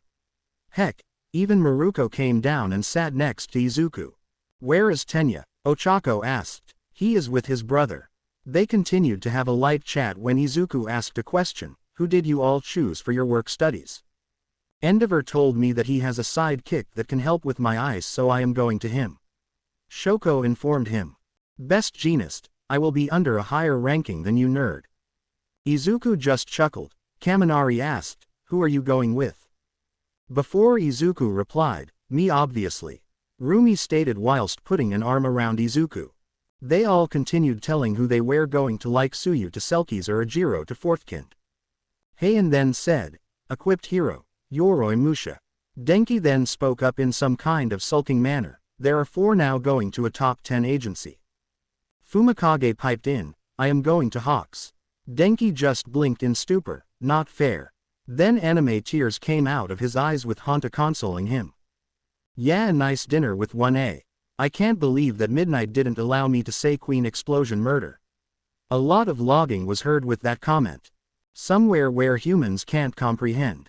This is funny. With a booming laugh coming from their mouth, we will meet with each other soon, Shadow Monarch. An elderly man with a long gray beard spoke that. He was overseeing everything that is happening down below. He was steadily preparing the humans for something big. His main objective was to make the so-called Shadow Monarch as strong as possible before he introduces it to others. But he frowned whilst looking at an area where his control was finite. With Izuku, it is Monday and everyone is off for their work-study placements. Izuku is with Rumi in her car driving to her house for the 7-day duration. What is our plan, sensei? Izuku finished that with a wide smirk. Growing red in anger and embarrassment, don't you dare call me that greenie. Hi, I won't say that to my cute rabbit. After hearing that she nearly hit another car, both then had some red on the face. I need to get him soon. The next opportunity I get I will get him. After a couple of seconds, our plan is to kick ass and show them that we are no one's bitches. Damn, can't wait. As the A rank key open yet. Item. Baba Yaga key. Item class. A. Type. Key. A key that opens an A rank dungeon. The key will open automatically when secret requirements will be completed. Not really. Apparently some requirement are still to be met. Though the name has appeared, Baba Yaga. That does ring a bell. Getting his phone out and seeing what it is, it apparently originated from Eastern Europe. I thought if I had any other weird key it would be that location. Oh well. Oh okay. Oh yeah, we will be meeting with Ryoko, otherwise known as Yukio. How come? Her face darkened. She wanted to meet you all because her intern is interested in you. Okay. It took 20 more minutes to arrive to her house. Izuku was here already, so they just talked and then they decided to go on patrol. Izuku got out his costume whilst Rumi put hers on. The taller one out of the two didn't really change his costume. Black trousers with a white shirt and a black overcoat. The overcoat had a hood too, but on the side of his right bicep he has a yellow crescent moon that is the same to Rumi's hero costume. Finally you have the crescent moon on your costume. Rumi complimented as she looked up and down Izuku's figure. Thanks, you look beautiful. Izuku said that for some reason. Leaning forwards, if you are going to compliment me this much, I may jump you. Izuku not backing down, two leaning forward for their noses to be around an inch apart. What if I would allow you? This caused her to smirk. You know what, fuck it. With that being said she leaned forward even more, capturing Izuku's lips with hers. Izuku was momentarily shocked but then kissed her back. I wanted to do this for a long time. Izuku smiled back. I think I understand, so this is love. A beautiful thing to have. Rumi Usugiyama, will you be my girlfriend? Yes, finally. Sorry if this was a little rushed, but romance isn't my stuff. I am still learning how to write romance. This caused her to eyes widen. A gentle smile came across her. Rumi jumped onto Izuku's arms and muttered, I do. With that the two continued to kiss for about a minute where they needed to take some air. Some saliva formed a bridge from one mouth to another. They kissed for another couple of minutes with their bodies turning red and some panting to occur. Whilst panting Izuku muttered, I think we should start patrolling. He was holding her up by her thighs so her head was parallel to Izuku's face. She smiled, let's kick some ass today. With that the two got on her roof and jumped away, but before that they kissed once again. 15 minutes later, after they kissed they traveled for 15 minutes patrolling. When they were near a main street Rumi then shouted to Izuku, car is speeding, 120 km per hour on a normal road. Izuku was baffled, how? Shaking his head they both ran after the car. Come forth Raphael, Zadkiel. After the shadows materialized next to both of the humans, Izuku then said, please pick us up and use your flying speed to get to the speeding car. The both bowed and got the two. Their airborne speed allowed them to even pass the speeding car. With the two being dropped, Izuku used his skill, Dominator's touch, and slowed down the car whilst Rumi was in front of the car. After it stopped with the two high angels standing guard, Maruko then said, get out of the car peacefully. That man with the face of a horse came out. He was too scared of the black angels behind those two to even protest. Why were you speeding? Izuku asked, joining Rumi. Aye. Then a smirk appeared on his face as he pulled out his gun and then bang. Bang. Bang, bang. The man thought he had dealt with the two of them, but no, the bullets were floating in front of the two, with Izuku's hand being in front holding the bullets. The two angels had their swords out to the sides of the horseman.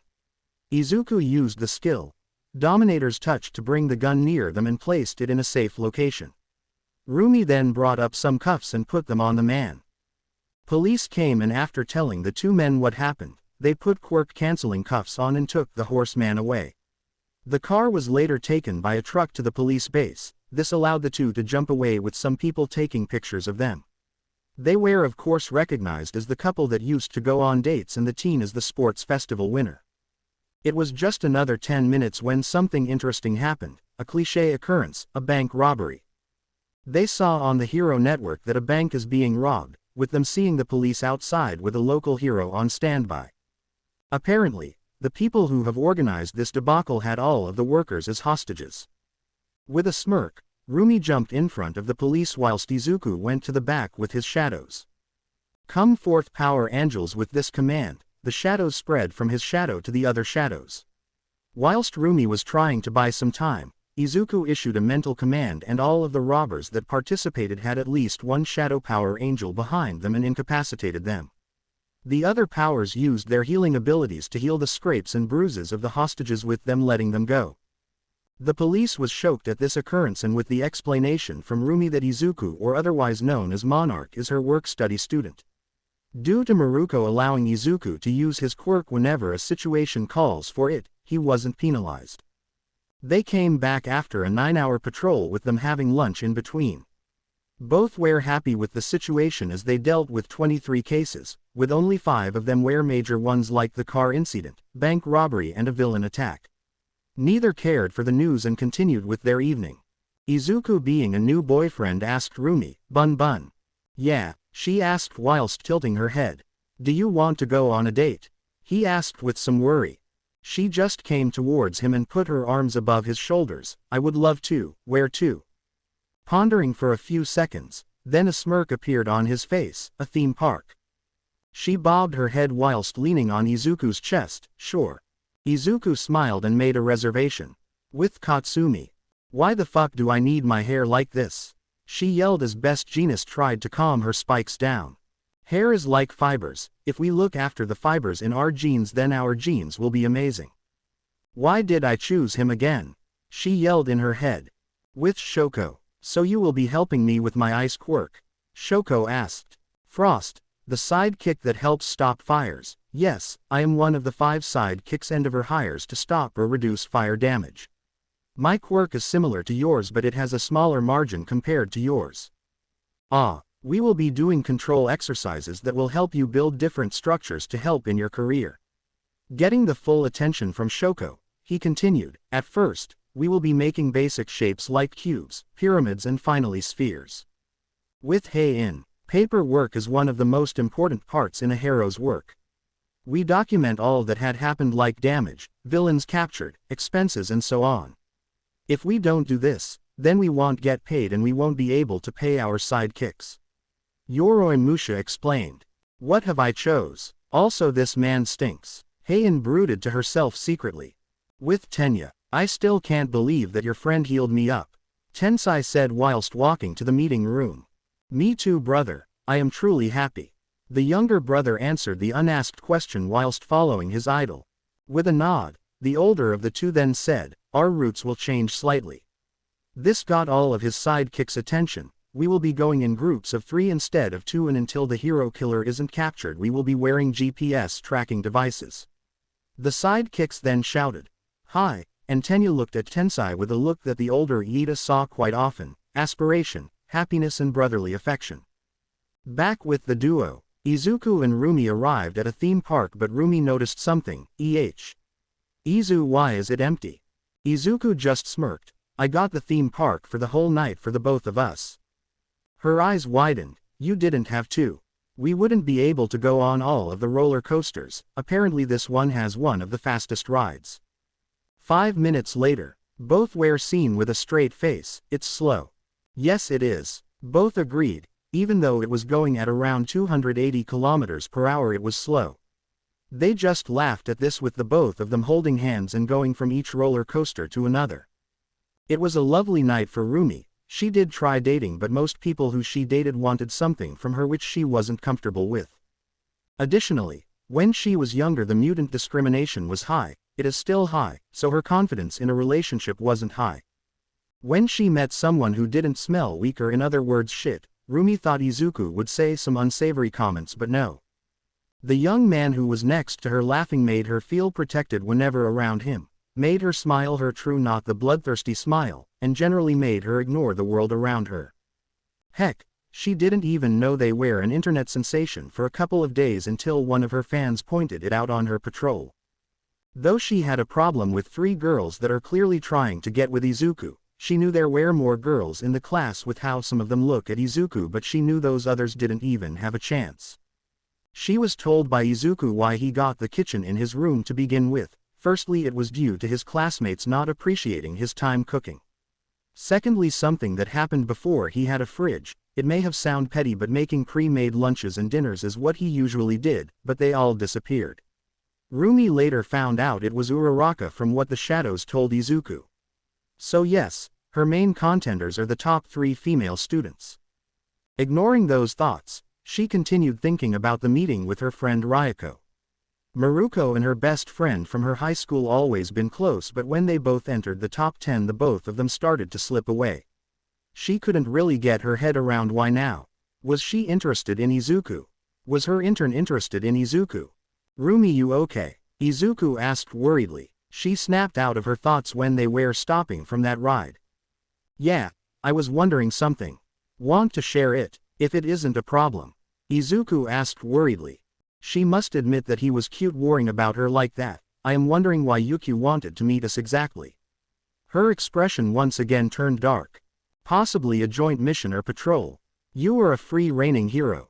But you did mention her intern was interested in meeting with me. Izuku pondered. We will see on Wednesday. Want to continue? Bumper cars. I thought you will never ask. With that a wild smirk appeared on her face. Yeah, Rumi did enjoy that night. The competitive spirit inside her ignited once again. After the both of them finished their fun just after midnight, they both traveled home. Rumi once again slept with Izuku, the excuse, he is her boyfriend. The next day after Izuku and Rumi did some morning exercise, they did some sparring in her base dojo. Izuku realized that he had been neglecting some of his skills, especially with his weapons. So for over an hour the duo worked with their dagger skills and Izuku with a spear too. Alarm. Skill. Advanced dagger arts level increased from LV.2 to LV.3 passive. Due to the user preference to use daggers, you can use daggers more proficiently. When a dagger is used, the attacks gain 45% additional damage. Alarm. Skill. Advanced spear arts level increased from LV.2 to LV.3 passive. Due to the user preference to use spears, you can use spears more proficiently. When a spear is used, the attacks gain 45% additional damage. He did think that they were on the borderline of leveling up, but having a higher level doesn't hurt.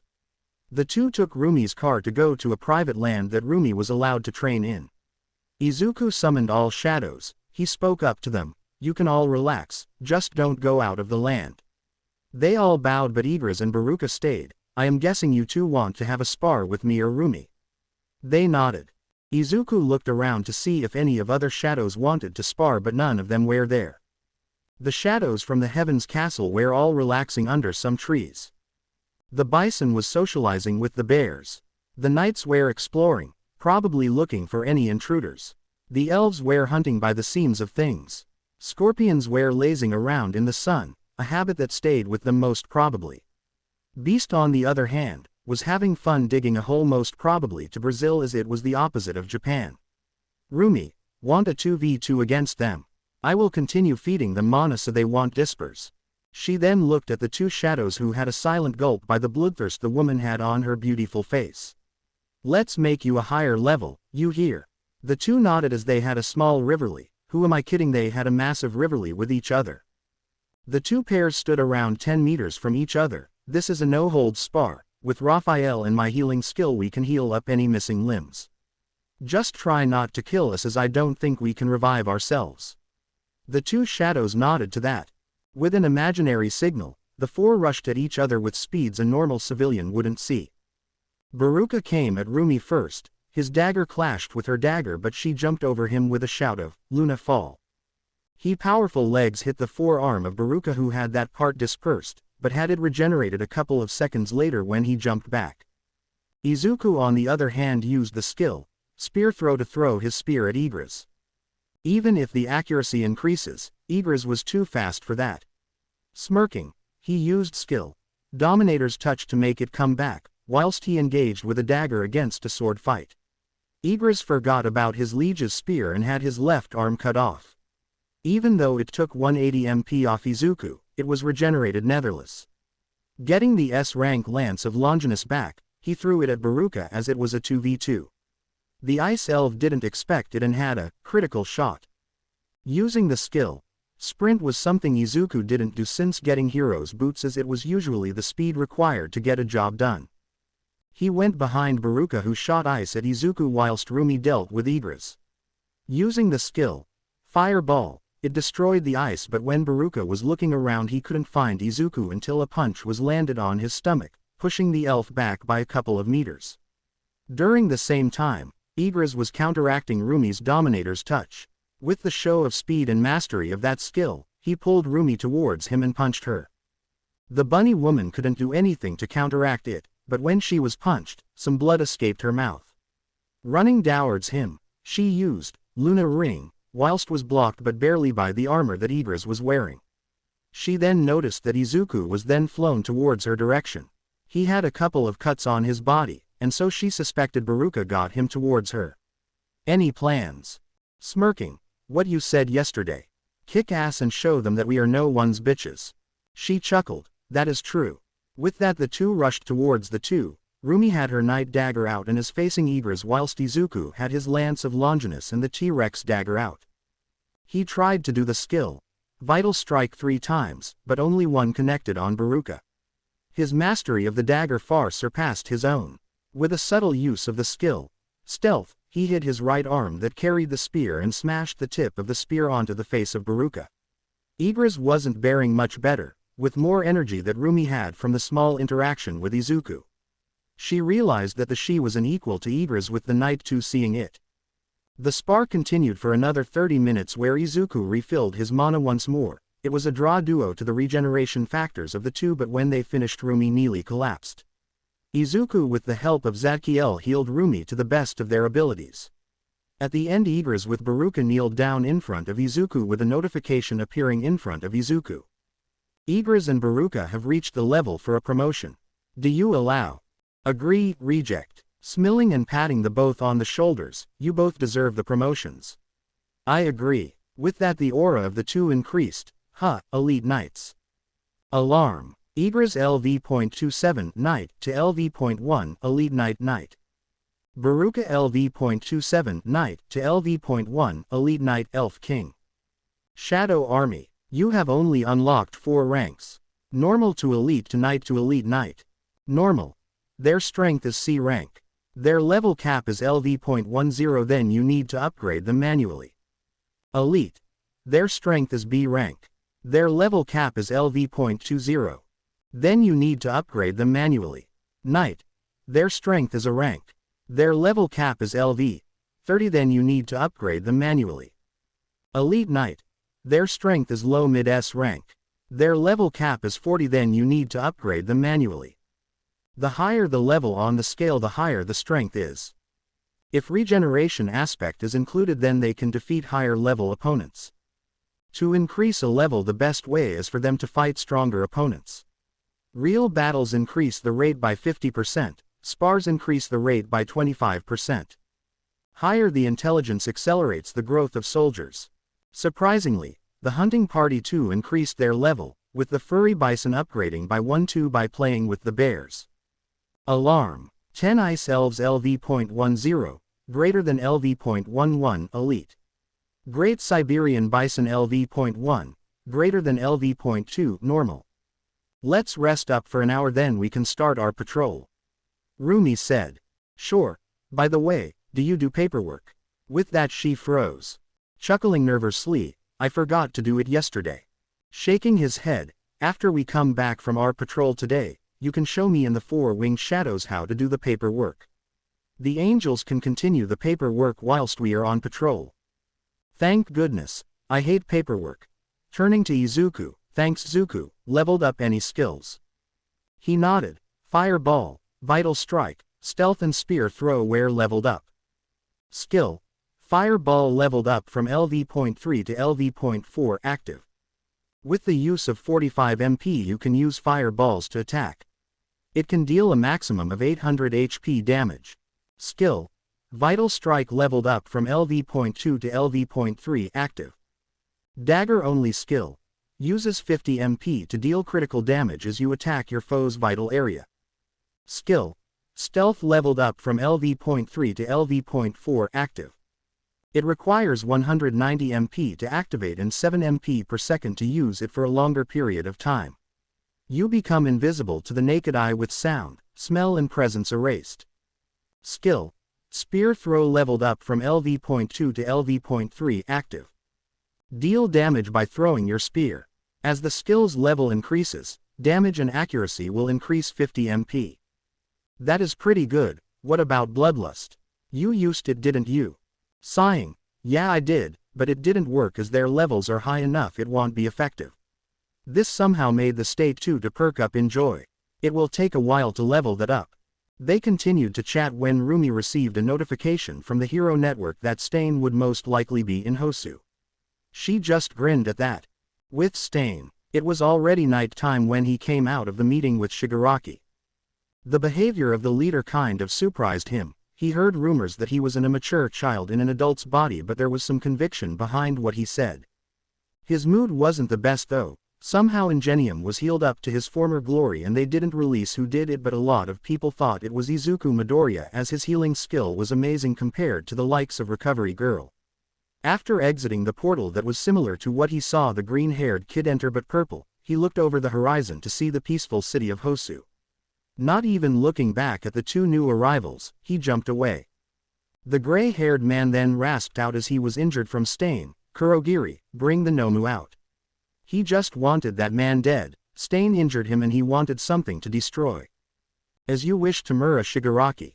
With that 6 Nomus came out, 4 being low-tier Nomus that are around B rank in strength whilst the other 2 being mid-tier mid-A rank Nomu. From what Tamura knows, the doctor had 12 Nomus in operation and none of them being the high-end that was defeated by Izuku and Igris, but that Nomu was a higher rank. So far he knows that there are the low-tier, mid-tier and upper-tier with the talks of having a high-end coming soon. Destroy Hosu and kill the heroes and Stain. With that the 6 Nomus shot out, with 5 of them jumping from building to building looking for heroes whilst a winged Nomu flew. With Izuku and Rumi. After Rumi told Izuku about the hero killer, Stain. The both of them got into their hero suits and with the permission of using his quirk they drove to Hosu. When they arrived, it was already dark. They decided to jump from building to building looking for trouble. It only took some time to see the town burning. Izuku sensed 6 Nomus, luckily not as strong as Beast, but still, I sense 6 Nomus. Those are the thing that you dealt with at USJ. He nodded. They are not as strong as Beast at that time but still can cause a problem. Baruka, Igris, Raphael, Beast and Zadkiel come forth. Get me the heads of the Nomus. They all bowed to Izuku. Sorry Fluffy, you are too big and you will cause collateral damage. He consoled the big bear. Everyone except Beast types come forth. Separate and help all civilians. If a Nomu is there, try to get reinforcements, otherwise you have permission to fight.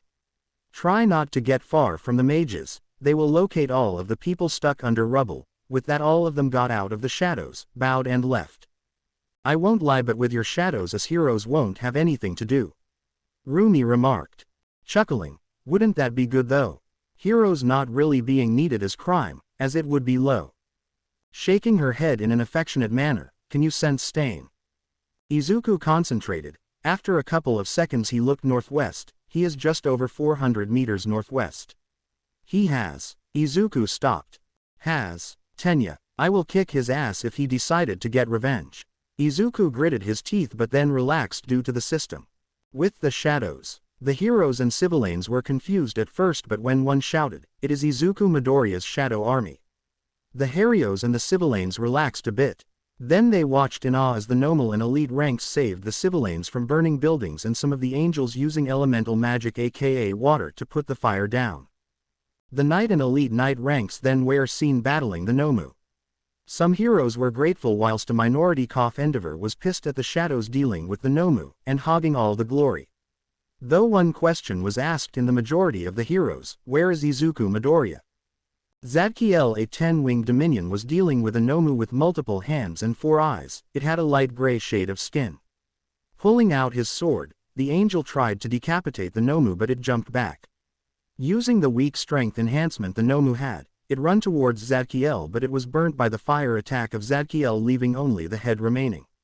He took it and flew back to his liege. Beast was against another light gray Nomu. This one had 70% of its brain showing, but it had wings with some kind of respirator mask on. The beast tried to fly away, but with the strong enhancement quirks it had and it being leveled up, it caught the flying birdie. The Nomu seems to have Tsubasa quirk. It would be useful addition to his liege's army. He didn't have a sharp object, so killing it was by crushing its head and then running back to Izuku. Raphael had 2 light gray Nomus. One of them tried to hit the train, but with his faster speed it caught up and punched one towards the other Nomu. Using his sword, he unsheathed it, and the 4 eyes Nomu that had its body mutated to have an axe on one hand. The other Nomu, which had a massive hammer similar to Thor's hammer, was soon killed too with some telekinetic magic and using his sword. Truly Raphael's liege would be pleased. Igris was fighting the mid-tier Nomu. It had no eyes and its skin color was dark gray. It wore some kind of jeans and had a massive jaw. Before he could fight the said Nomu, he had to save a couple from the fire that Endeavor produced. Silently growling at the top 2 hero, he took out his trusty sword and with the moment of inattention from the Nomu, he cut the head off and pulled it to him closer with his telekinetic powers. He could see Endeavor growl this time, but pointed at the civilians he saved, and that man calmed down a bit. Igris then sped up to reach his liege with the head of the Nomu, knowing that his brethren of the shadows, Baruka, had to deal with a dark gray Nomu with 6 eyes and a mutated body. He tried punching it, but it seemed it had shock absorption. He tried using his dagger, but the skin didn't allow him to cut it. Getting frustrated, he froze the Nomu, and after that he then hacked the neck off. The opponent was nothing, especially when he was an elite knight. He then rushed towards his liege with the thing he asked. You leveled up, with Izuku and Rumi with Stain. Looking down from the rooftop, the duo could see 2 teens on the floor lying down. One had armor which was clearly Tenya, the other was distinguished by the red and white hair Shoto Todoroki. Both seemed pissed though. You 2 are fakes, you don't deserve to live. You didn't even notice native, only caring for your ambitions. Stain growled, looking at the down 2. The tin can was looking for revenge, whilst the daddy's issues kid was looking for fame and satisfaction of defeating him before his old man. You will distract him from the front, I will get him from the back. Maruko whispered to her boyfriend. She still had butterflies in her stomach knowing that Izuku is hers. She saw Izuku nod and then jumped down.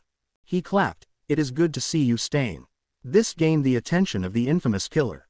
Another child. Pretty pathetic for heroes to send in children. After a couple of seconds of scrutiny, his eyes widen. You are Izuku Midoriya, are you not? I would prefer if you would call me by my hero name, Shadow Hero, Monarch. Why would I? You still have th. Stain eyes widened, not seeing the 2 students and 1 hero. Where are they? Oh, native, Todoroki and my idiotic classmate. Before I came I summoned my bears to get them out, and one of my shadow healers are healing them as we speak. You have potential, Monarch, but how long can you last against me? Oh, I will think. He made a thinking motion, but it was over for Stain as he didn't notice Rumi jumping down and kicking his head into the ground. Nice work, Maruko, let's tie him up. You have rope, Monarch? She asked with a professional tone. He quickly bought some rope and with the both tied him up and got all of the hidden weapons from the hero killer. Izuku healed him up but still made him stay in the unconscious state. Suddenly ice appeared, but was broken off my Baruka. Izuku had his eyes widen, so did Rumi. Becoming pissed that her student boyfriend was nearly killed. What the fuck, kid? You could had us killed. TCH, would have been easier to deal with the killer. Shoto spat out whilst looking at Stain. So you want to hurt a villain after he was captured? We are heroes, not judges, Todoroki. Izuku growled out. The monarch then looked and found all of his high command with one or two heads when Raphael was included, all kneeling in front of Izuku. Well done, guys. He asked for the shadows to block the view. Shadow extraction can be used on this target. Shadow extraction can be used on this target. Shadow extraction can be used on this target. Shadow extraction can be used on this target. Shadow extraction can be used on this target. Shadow extraction can be used on this target. Ah, nice. I have 7 spaces left too. Izuku mused to himself. Arise. You extracted the shadow. You have upgraded the shadow. 4 low tier Nomu LV.7 normal. You extracted the shadow. You have upgraded the shadow. 2 mid tier Nomu LV.17 elite. Izuku smiled at the new additions to his army. The low tier Nomi had black shadows with gray skin similar to the elves. Their body structures were a little larger compared to the original ones and looked a little more human-like. The mid-tier Nomu had dark gray skin but had more black on their body. They too looked closely to humans. He felt that the low tier had 2 quirks each whilst the mid-tier had 3 quirks. This furthered his suspicion that All for One was behind something like this. Soon he dispersed his shadows except the ones that are helping currently. The duo went to the main street waiting for the police. Tenya wanted to punch Stain but was stopped by Izuku. It took a couple of minutes to talk to Tenya whilst Rumi was berating Shoto for nearly killing comrades, which he scoffed at. When police came, so did Endeavor. When the police asked what happened, Shoto said that he defeated Stain. The said man woke up and started to laugh. You tried to kill your comrades in the process. You are a fake hero, so are you, Endeavor. The 2 that captured me were Maruko and Monarch. The rest of you are fake. It seems that the son of Endeavor developed the killing of comrades mentality. Endeavor tried to punch the nose-less man but was blocked by his daughter who arrived with her ice. Izuku nodded towards her, which she nodded back. The police was shocked, then asked everyone to meet at the police station. Izuku then informed the policeman, I am leaving some of my shadows for helping the civilians. Though he secretly commanded Igras and Zadkiel to stay hidden and look after the shadows left behind so no trouble would occur to them. The police agreed and then they all left towards the police station whilst Stain was taken for interrogation. No one saw the hidden Tamura who recorded this interaction. For some reason he liked Izuku. Stain told him how if need be he can be ruthless if need to by what he's seen. But a hidden connection was also created from their first meeting. The attack failed but the video he captured was amazing. He could ruin the trust in a lot of heroes but keeping the ideal hero of his on the top. If he played his cards right, Izuku could be of use to him. Police Station. Tsukauchi, also known as the human lie detector, just finished his report. As everyone was healed thanks to Izuku, no one stayed in the hospital.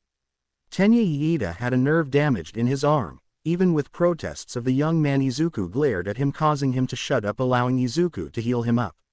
Unknowingly that made the skill healer level up. He talked to the head of Hosu's police department and when everything was said they entered to the waiting room where everyone was at. All that happened in the span of 2 hours, yeah, a tiring day for the police. Kenju Saragame, or otherwise known as the chief with a dog quirk, then spoke to them. We have reviewed all of the statements, woof, and I am not pleased with you, Endeavor, especially, woof. Your work-study student not only used his quirk illegally but also tried to commit murder, woof, on his comrade and the villain. Ingenium, your work-study student too tried to use his quirk illegally but did also try to kill a villain, which is still unacceptable, woof. Tensai bowed his head. Maruko, you have allowed Monarch to use his quirk. I must say I am grateful, woof. Thanks to you and your shadows the casualties have stayed at the minimum, especially with your angels healing, woof. You are lucky that Stain was healed, woof, as more persecutions could have happened towards you too, woof. The policeman pointed at the duo of teens. You could see Tenya's apologetic face whilst Shoto just gritted his teeth. Your punishment will be decided by Nezu himself, but for Ingenium and Endeavor, woof. Your teaching licenses will be revoked for 3 months, woof. Shoto wanted to say something about Mutz, but seeing the angry expression from Endeavor towards the policeman, he just smirked. Tsukauchi continued, however, Endeavor, Todoroki. You also have committed a crime by lying during your questioning, which is also an offense. This caused both of them to scowl. Suddenly a cat policeman run into the room. Sir, look at this. He then showed the very same video of Stain talking about Endeavor to the group.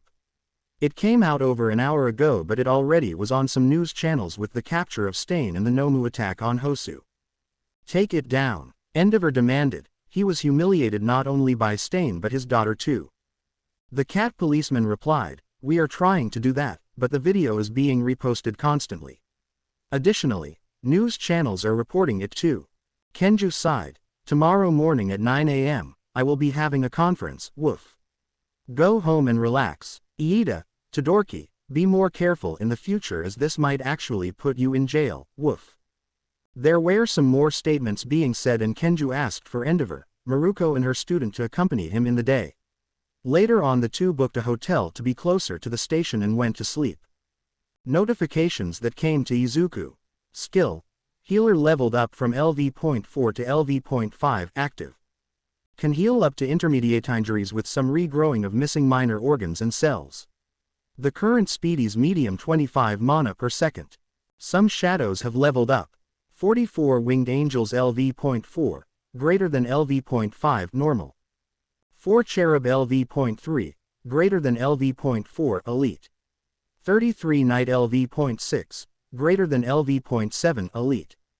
30 Power Angel LV.8, greater than LV.9 elite. Throne Angel LV.10, greater than LV.11 elite.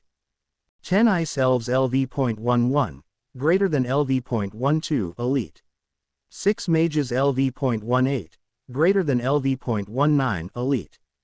Zadkiel LV.15, greater than LV.16 Knight.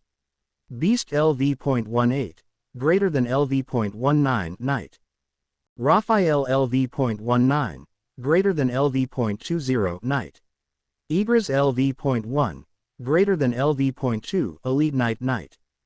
Baruka LV.1, greater than LV.2 Elite Knight Elf King. Status. Name. Izuku Midoriya. Job. Shadow Monarch. Title. The One Who Overcame Adversary +2. Level. 82. Fatigue. 0. HP. 20,120. MP. 3,480. Strength. 236. Agility. 226. Sense.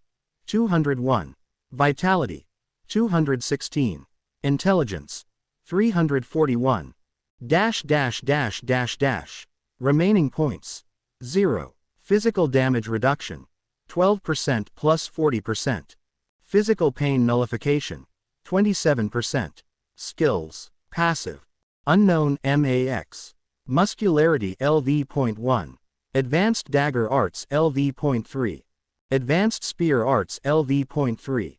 Active. Sprint LV.4. Bloodlust LV.2. Fireball LV.4. Vital Strike LV.3. Stealth LV.4. Dominator's Touch LV.3. Spear Throw LV.3. Healer LV.5. Job Specific. Shadow Extraction LV.1 191 200 Save Shadow LV.2 191 190 seconds. Waking up, Rumi found herself wrapped around a pair of strong arms. She smiled at that. They didn't do anything even if they could. Her urges were not that high. The estrogen and progesterone hormones are not high, which she was glad about. She looked at the time and this caused her to wake up with a bang. Izuku woke up with the sudden movement. Bun Bun, is everything okay? He even pulled out his dagger. Widening her eyes, we only have 15 minutes to get to the police station. This caused Izuku's eyes to widen. It was 8:45 and Rumi could see a lot of missed calls. I guess sleeping together will make us more lazy. Izuku joked, which then caused the two to laugh. Let's get ready. I will ask for Raphael and Zadkiel to take us there. They got everything done in 5 minutes and told the receptionist that they will be leaving now. After summoning the two shadow angels, they got to the police station in just over a minute. Luckily no air traffic, but the traffic on the ground was huge. Both jumped from the angels and landed on the ground near Kenji, the dog-head police chief. Where were you? Rumi rubbed the back of her head. Sorry, we overslept. He just shook his head. He then informed the two what will occur as it was Izuku's first time. I will be doing the speaking, woof, whilst you two will stand behind me with Endeavor, woof. When the questions will begin, I want you to answer them. He then looked at Izuku. I know your quirk is hidden nearly all of the people, woof. So be careful as the reporters can be cunning, woof. Hi, Izuku replied. Rumi then looked at her boyfriend. Don't mess up, I know you can be blunt but this time try to be a little less. He smiled the loving smile she loved. I will try, sensei. He smirked seeing the twitching eye of his girlfriend. Yeah, girlfriend does sound nice. Conference. The three powerful heroes and a police chief were looking at the crowd of reporters. Good morning everyone, I am Kenji Saragame, the chief of Hosu Police Department, woof. Yesterday 6 Nomus have attacked this city whilst the hero killer, Stain, was there too, trying to continue his work. We have interrogated Stain and he spoke that he isn't by any form a member of the lineage of villains, woof. He was looking around at the crowd then continued. Endeavor, Maruko and her work-study student by the hero named Monarch was present in Hosu. With the help of his shadow army the Nomu were dealt with quickly, and the civilians rescued and healed, woof. Whilst that was happening Maruko and Monarch found Stain, the hero killer was about to murder of 2 UA students under work studies and a local hero. Stain was quickly apprehended by the 2 and put in prison, woof. He then took a deep breath. Any questions? A lot of the reporters started to shout questions and raise their hands up. Kenji rose his hand up, quieting everyone down. You miss with the purple hair. She nodded. The video that was captured by an unidentified person yesterday. Endeavor, why would you try and harm a criminal who was already captured? Endeavor was a little pissed. Izuku and Rumi moved a little further from the heat he was producing. I will not comment. Next. How could he even say something? Enji knew that his anger can get the better of him, but yesterday was on another level of hatred, especially towards the young man standing near him. And I thought I was blunt. Izuku thought to himself. The chief pointed at a man with some weird eye color. How did Maruko and Monarch capture Stain? Rumi stepped forward. When we saw Stain, myself and Monarch were on the roof where we made a plan of action. Monarch would summon some of his ice bears to get the hero and the 2 UA students out of danger with one of his angels healing them up. He would be the distraction for that moment, and when the guard of the hero killer was down, I jumped down and knocked him out. Then she stepped backwards. A different reporter shouted out, wouldn't it be dangerous for Monarch, even though he is a first-year UA student? She smirked at them. I am confident of the skill of Monarch. Another reporter now asked a question with the permission of Kenji. Monarch, what exactly is your quirk? You seem to have a lot of minor quirks with a major one. With a straight face, Izuku answered, I only have one quirk. He then remembered the warning of not being blunt. Any more questions will need to be asked Nezu, the principal of UA.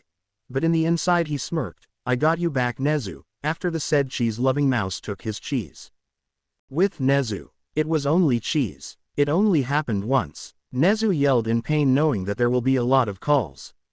Though he wondered when the HSPC would come, demanding answers. Continuing on, Kenji then spoke up. Any more questions? And so it continued for another 10 minutes, where Izuku wasn't telling anything about his quirk and neither did Rumi.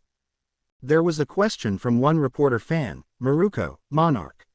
This got their attention. Are you two dating? Izuku nodded, but decided for Rumi to do the talking. We only recently started to date. She had a predatory smirk which indicated that Izuku is out of anyone's liege. In front of 3 TV screens, 3 girls nearly went into tears. They needed to ask Maruko to allow them to join. But one of them had to be restrained by some fibers to not go to the conference and explode the rabbit. The conference finished 5 minutes later, where they said goodbye. The duo decided to get some breakfast and then travel to the Dragon Agency. Izuku thought the conference wasn't that bad. Be there and look presentable, answer some questions, easy.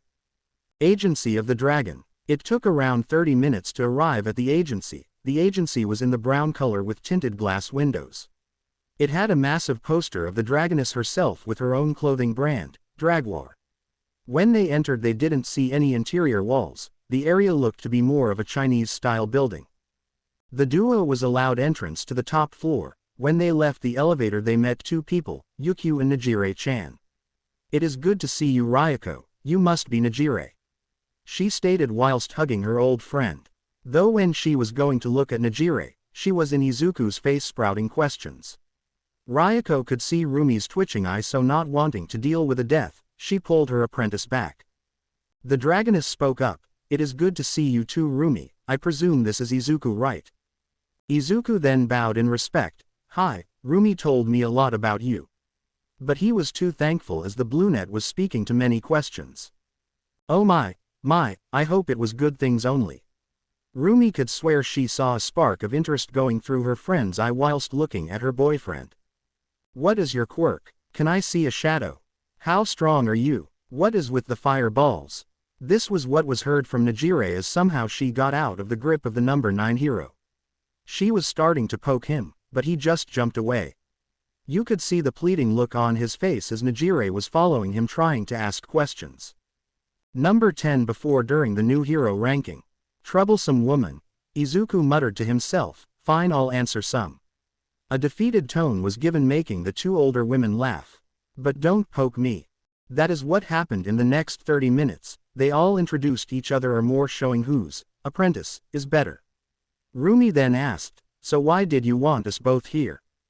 "Oh, about that." Najire was curious, and as she doesn't really ask for anything, I accepted this request. She smirked at her friend. "Yeah." Rumi had a lot of twitching eyes during this time. "How about we go on some patrols or something?" Then as fate wanted to fuck her, Izuku muttered, "Oh shit, not again." Everyone heard this as Rumi had her eyes widened, a blue portal sucked all four of them inside. But what they didn't expect was the blue entrance turning red. "You have entered a gate. Red, for fuck's sake," Rumi shouted.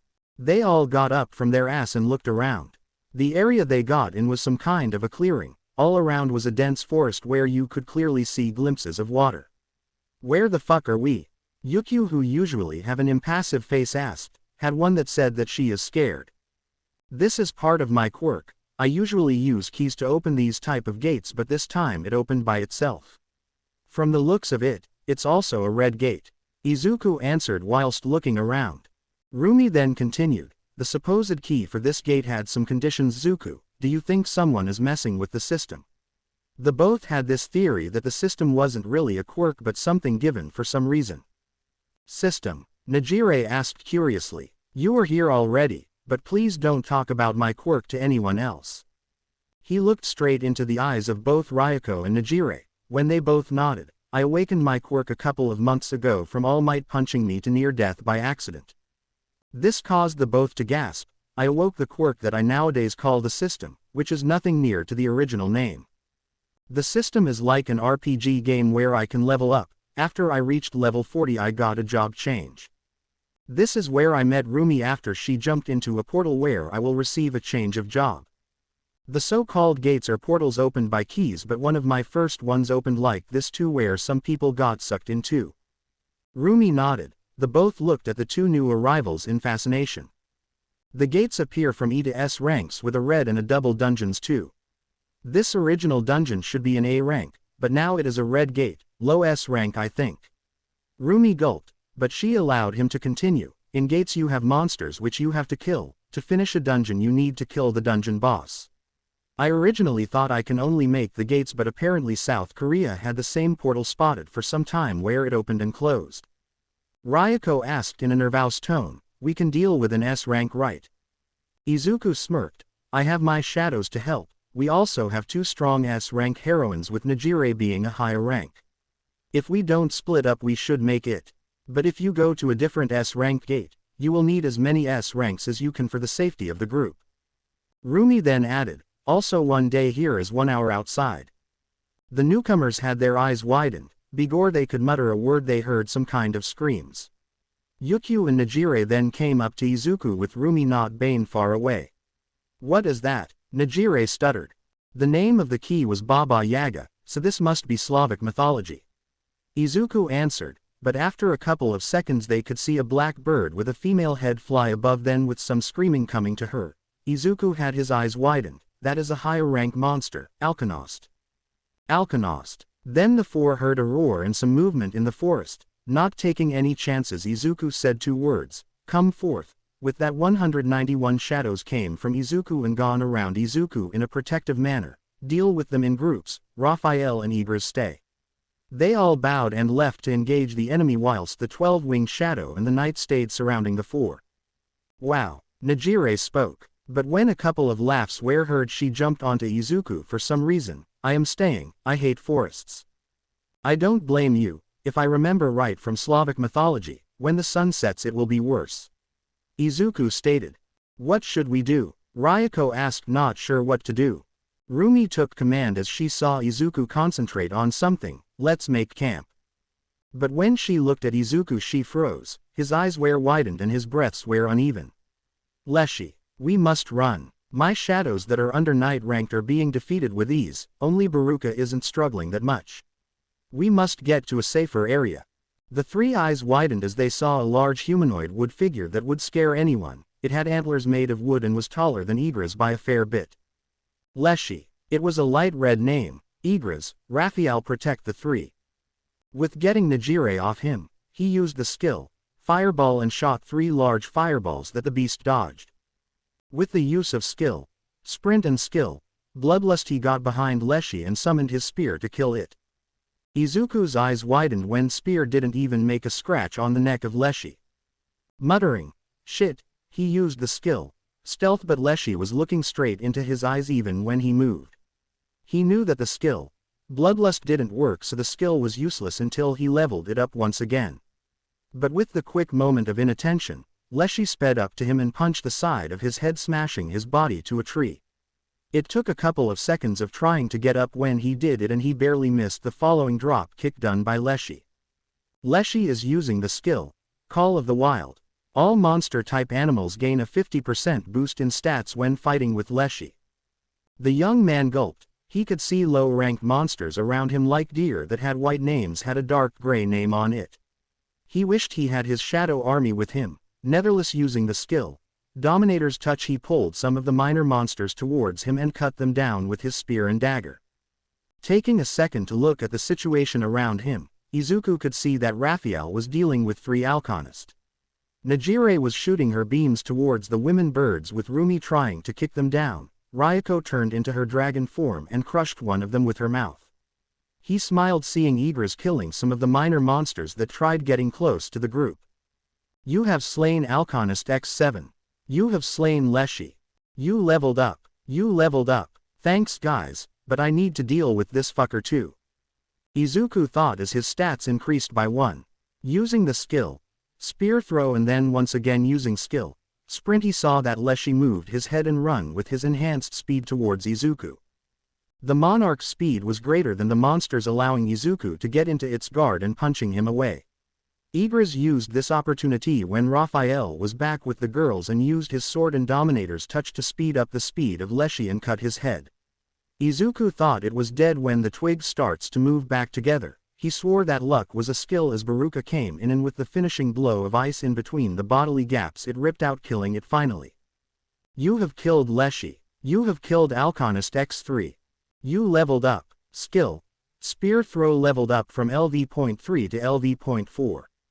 Wow, that was tiring," Izuku muttered, then looked at the rest of the team, and sweat dropped.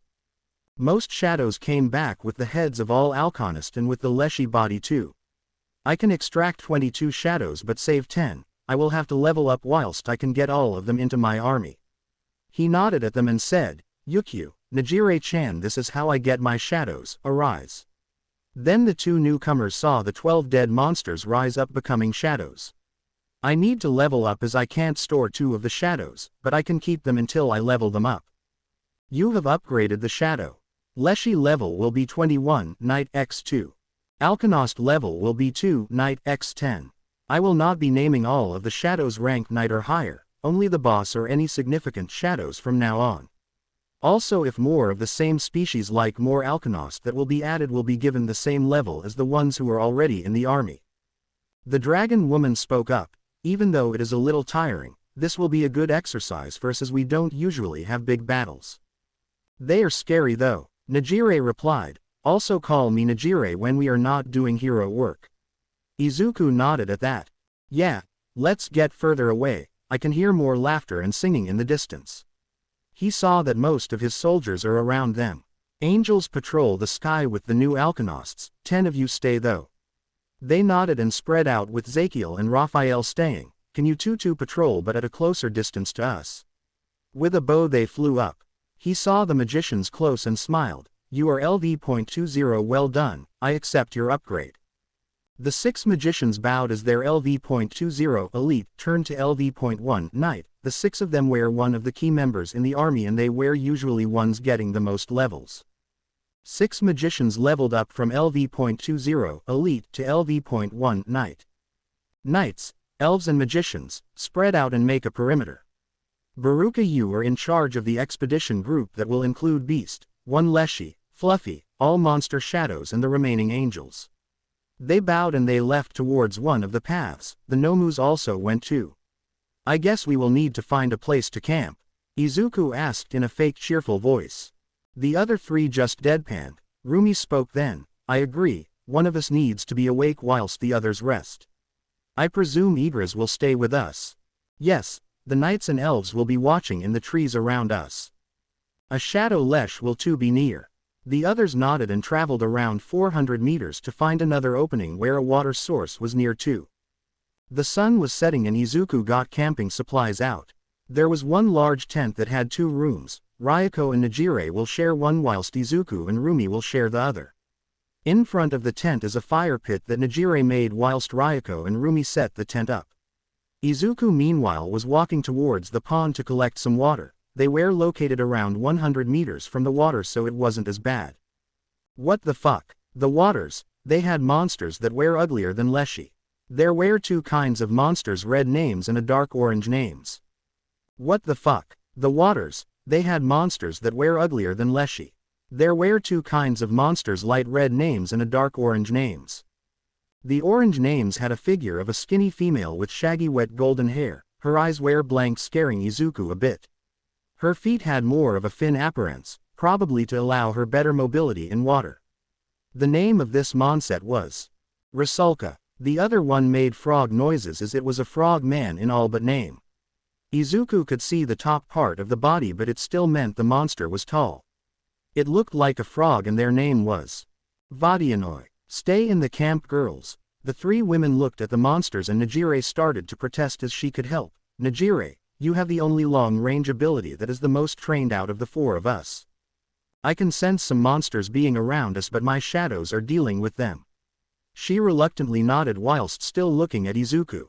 He knew the 2 heroes also wanted to help but they couldn't due to them not being able to deal with water, which he understood. No one knew what was deeper. Izuku knew he leveled up 4 more times thanks to Baruka and his party mainly, but also the patrols dealing with minor monsters which even the bison could occasionally defeat. Behind him Zadkiel and Raphael appeared. Can you 2 deal with them? I will help long ranged. They nodded and started to fly above them. Suddenly the 7 Vadianoi started to collect water around them and shot them to the angels. The Rusalka, which numbered 26, helped with their minor water ability.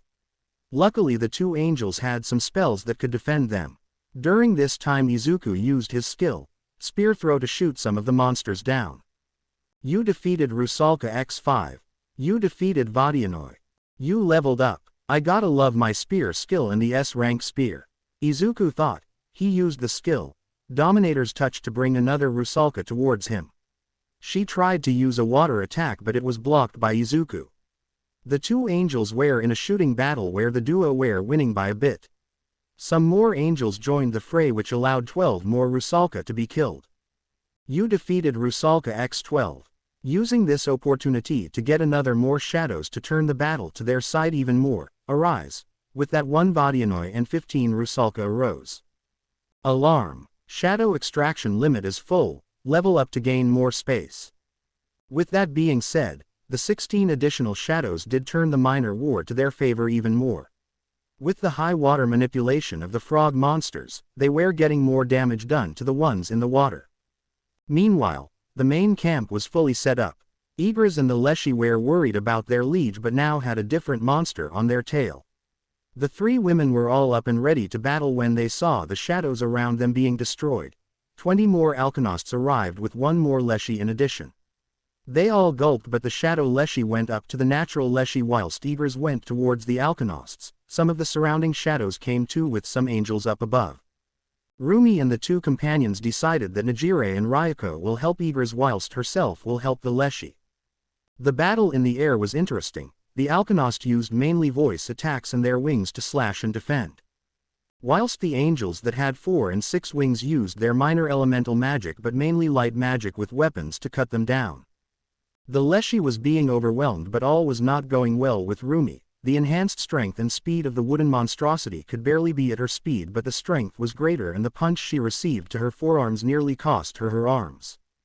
It only was after 2 minutes when all of the 20 Alkenost were defeated. The attention of Eagers changed to the monster. It took another 10 minutes to kill it off.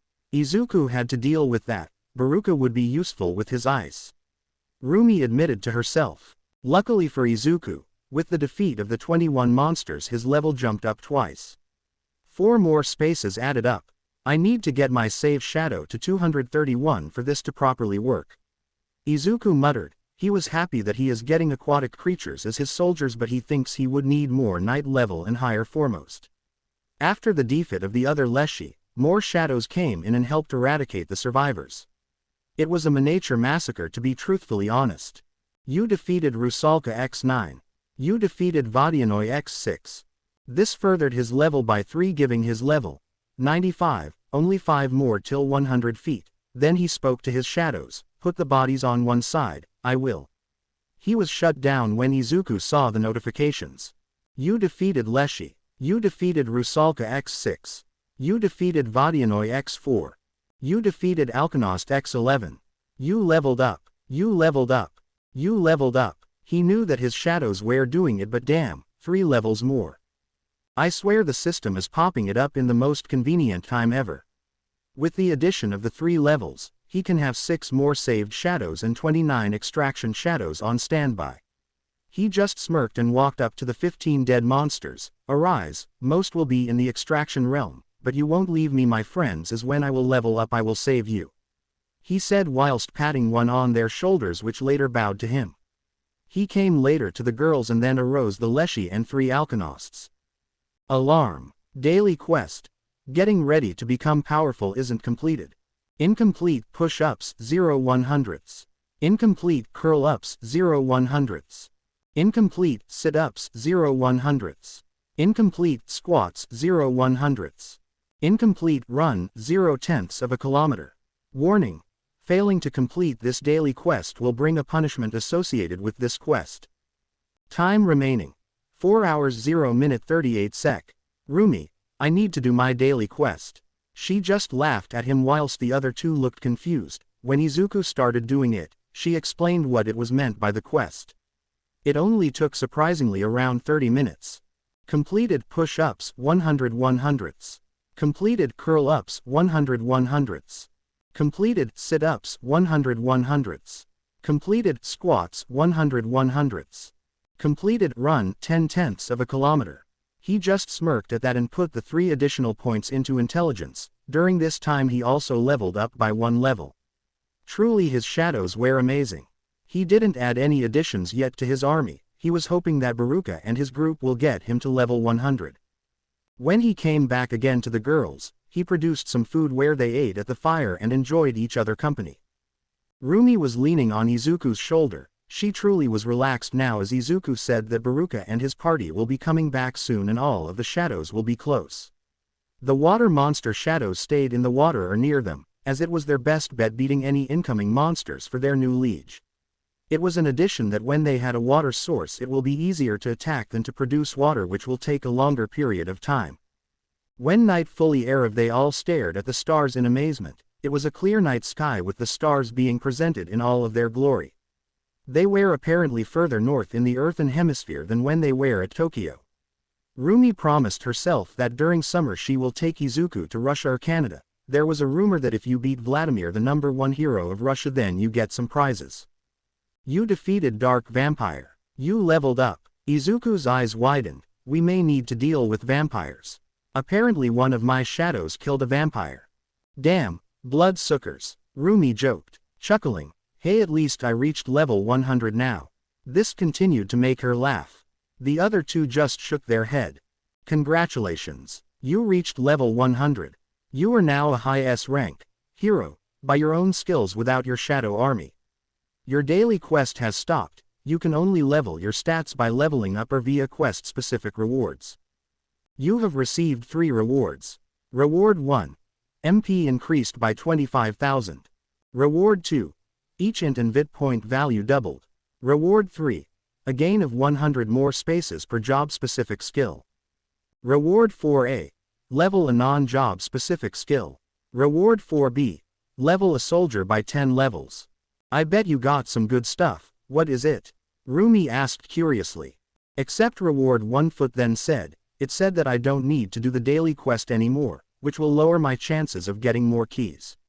But all 3 could feel the mana being increased to a substantial level, then it was suppressed, chuckling sheepishly. My first reward was an extra 25,000 MP. Wow, so you can do more of your fancy skills, right? Najire asked. Nodding. Yeah, also my soldiers can be out for longer, not being worried about their regeneration factor being affected. Though inside he spoke, accept reward 2. Then spoke up, my second reward that the individual stat points increase. Meaning if I increase my vitality it will increase my health by 40 not 20, my intelligence will increase by 10 not 5 per level. The trio nodded, it was understandable, the growth in theory will be exponential but it will be harder to level up the higher you go. My third reward was an additional 100 spaces for save and extract shadow skills, which will definitely come in useful. They all agreed to that, even Ryoko, a proud S rank. She didn't really think she could defeat even 10 Alchemist at the same time, not even mentioning Aleshi. Lastly, I have an option in increasing a non-job specific skill by 1 or add 10 levels to a shadow. Add it to a shadow, the more powerful a soldier, then all of us will be calmer. Rumi answered. Your own skill leveling up would be useful, not in all situations you can rely on the shadows. Ryoko supplied helpfully. All eyes were on Najire. She gulped on the invisible pressure of choosing the decision, shadow. But upgrade Raphael, you will have 3 elite knight class shadows. After a couple of seconds of pondering he smiled, accept reward 3B, Raphael come close. The angel was happy that his master chose him. Coming closer, he bowed and Izuku said, give the 10 levels to Raphael, and accept promotion. Raphael has leveled up from LV.24 Knight to LV.4 Elite Knight.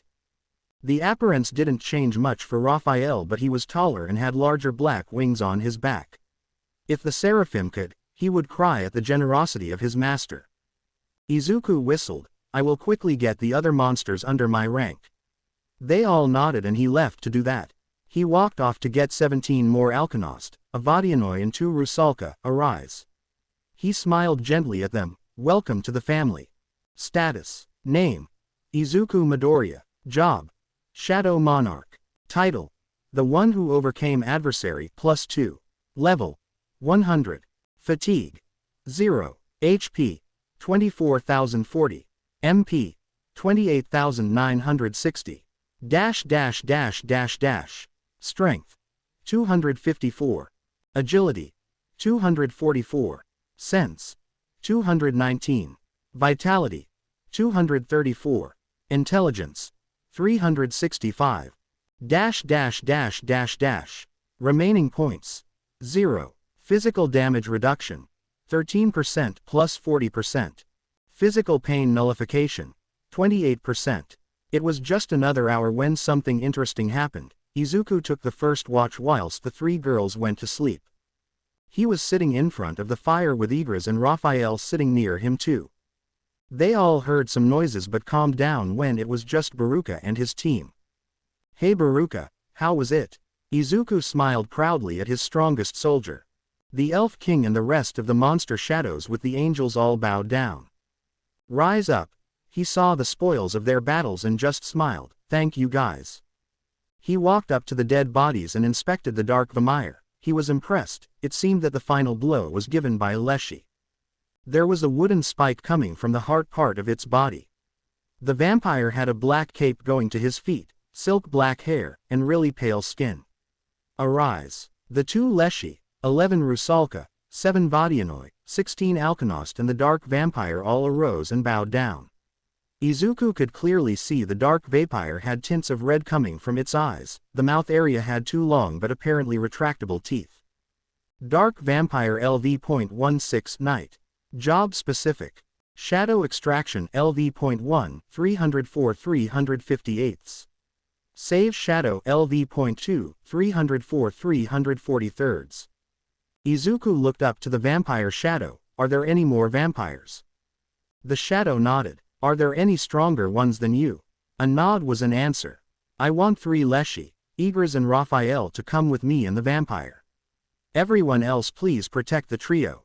They all nodded. With Baruka with a little reluctance, Izuku noticed it and with a light smile came to him and patted his shoulder. You have done amazingly Baruka, rest up but you are in command until I come back. He bowed in gratitude towards his liege. Izuku nodded and spoke up, let's head of.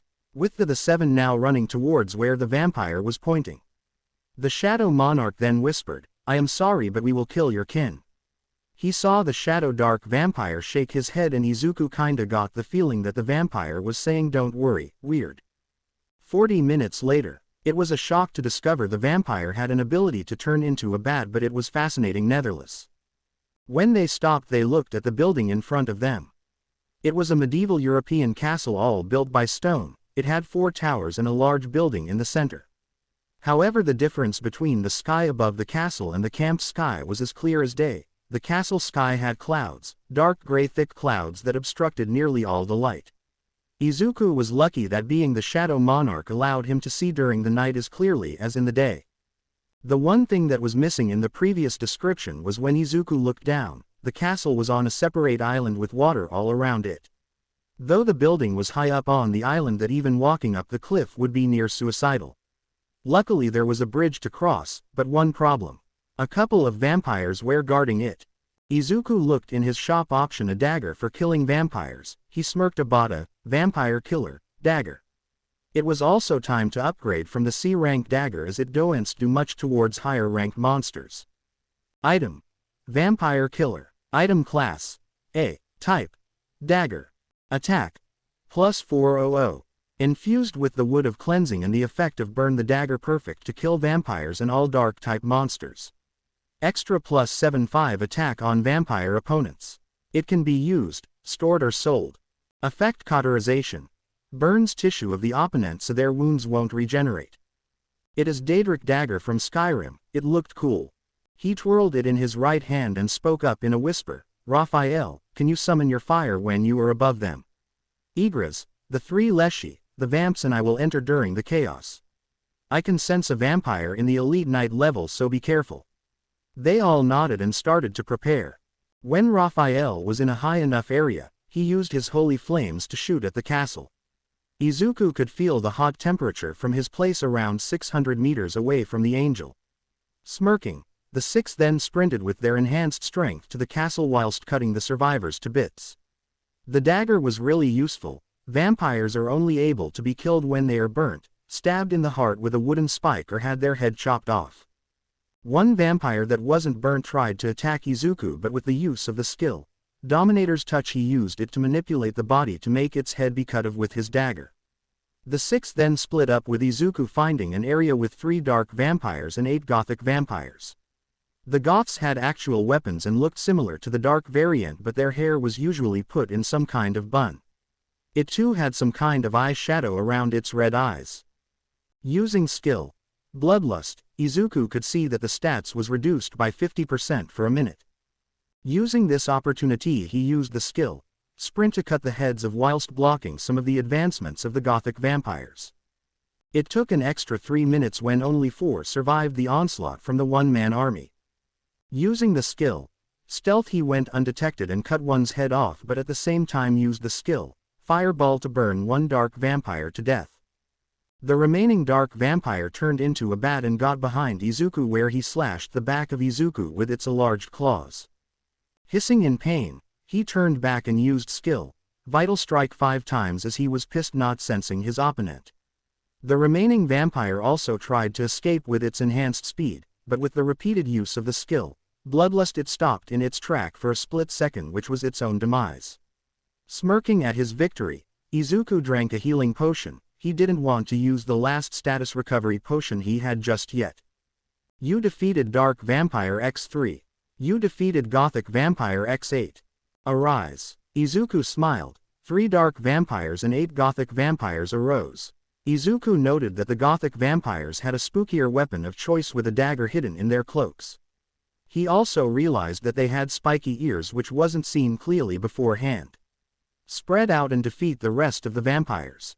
They all nodded and spread out. Izuku also noticed something shiny. It was an armor that he lacked but was useful anyways. Trousers of Darkness. Item class. A. Type. Armor. +5 strength, +5 agility. 10% damage reduction. Worn by vampires of all kind, it increased your strength and agility by 5 points. It has an additional bonus. It increases your natural stealth by 25% in dark spaces. Can be equipped, stored or sold. Smiling, he put it on. It wasn't anything spectacular but all black. He smiled at the increase of his stats and defense.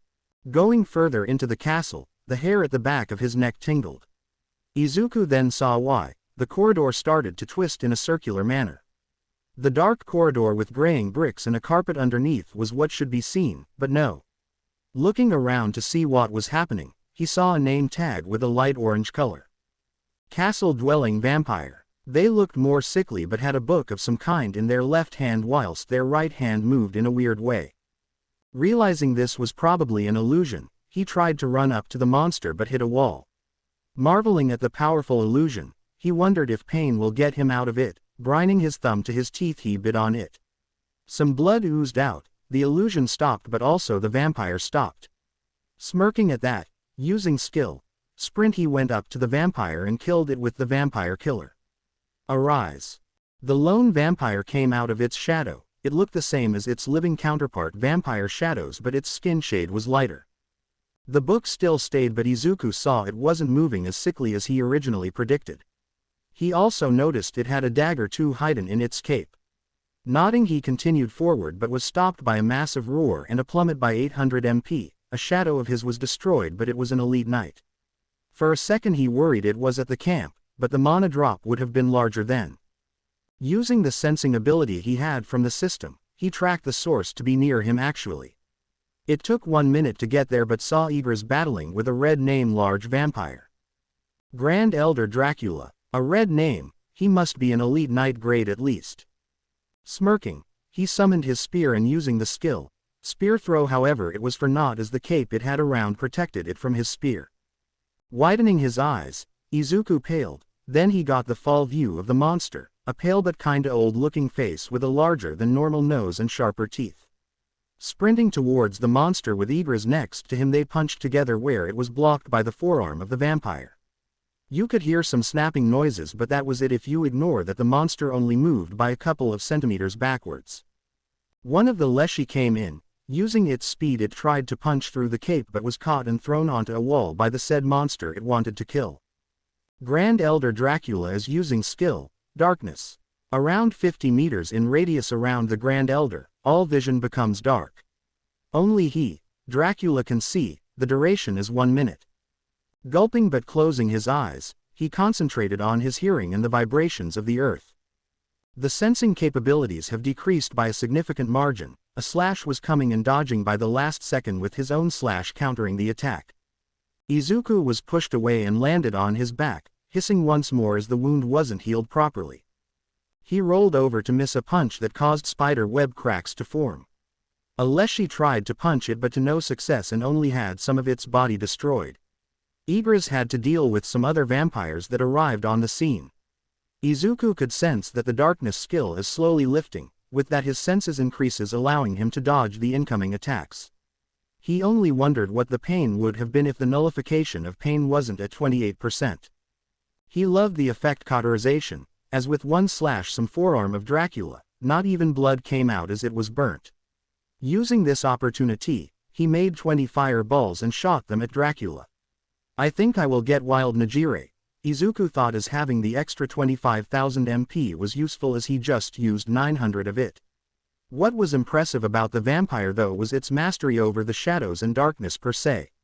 When the fireballs tried to hit him, a wall of darkness appeared blocking them all. The monarch looked at the transparent visage of Rockgut Gauntlet, his first armor piece. The two effects don't even affect a rank monsters and above. He could probably buy one, but sometimes he gets some armor from the monsters like he did some time ago. Whilst Izuku was looking at his armor, he had to dodge a couple of shadow tendrils that were there to capture him. Using stealth he tried going behind it and slashing it, but the vampire turned around at the nick of time, blocking it with his own dagger. A large holy flame was produced by the strongest angel in the army. Izuku could hear the scream of Dracula but knew that this attack won't kill him. The Grand Elder came out of the fire with surprisingly a lot of burns, especially on its face and exposed areas that are not covered by the cloak. Igras, not wanting to be left out, came from behind and slashed downwards. Once again, the cloak protected the monster from the slash. It tried to lash out with its shadow manipulation but failed. Using the moment of distraction, Izuku with the help of a leshy went between two sides of the vampire and one tried to stab with its hand. When Dracula dodged that strike, Izuku used his Lance of Longinus with Vampire Killer on its neck, making it fly off. You defeated Grand Elder Dracula. If they thought that a moment of respite was given, more vampires came. Shorter versions of the Grand Elder, as their names had a normal orange coloring above their head. Elder Vampires. From the first clash, Izuku realized they were at night grade, which he was thankful for. The 4 Elder Vampires were dealt with by Izuku, Igras, Raphael, the 3 Leshy and the newly formed vampire army. He walked up to the Grand Elder and saw a couple of drops. An armor piece, some junk, and a rune stone. Shadow manipulation. Item. Rune stone. No mana required. A skill gained from the Grand Elder Dracula. With your own shadow you can create anything your mind thinks of. The higher the level, the more powerful the shadow becomes. Do you wish to learn this skill? Yes, no, yes, I guess. Continuing the theme of the Shadow Monarch is continuing. With that, a new notification came in as he crushed the stone in his own hands. Alarm. New skill had been learnt. Skill. Shadow Manipulation LV.1 active. No mana required. You can control shadows to capture, kill, or anything the mind want to. He then used the skill, Shadow Manipulation, to make a spike appear from Izuku's shadow, then a rope-type object appeared. This is great. He then looked at the armor. Cloak of Protection. Item class. S. Type. Cloak. This cloak worn by Dracula, all of the area that it covers gives you complete protection up to S rank attacks. This includes elemental attacks, sword attacks and punches. Can be equipped, stored or sold. Smirking. This will be useful. Good to be Izuku. Looking around, he saw that all dead bodies of the vampires have been collected. Now he realized that he risen his level by 11 levels within this castle. Firstly he spoke the word, arise. With that, all of the vampire dead bodies have arisen, including Dracula. Walking up to the vampire Grand Elder, I will keep your name, Dracula. All of the shadows bowed with gratitude of being saved and be able to serve their liege. Izuku was too surprised seeing a new type of vampire. He couldn't help but have a small blush seeing the figure of the seductive sinning vampire. He could see that they had barely anything on. Some kind of underwear and an taped X on their nipples. If he didn't have the system, he sure would have passed out with blood lost. Their shadow form was the same as the original body, but their skin had a light blue tint to it, but had the original black tint where the nipples and the lower region was located. I think I know why they are called seductive sinning vampires.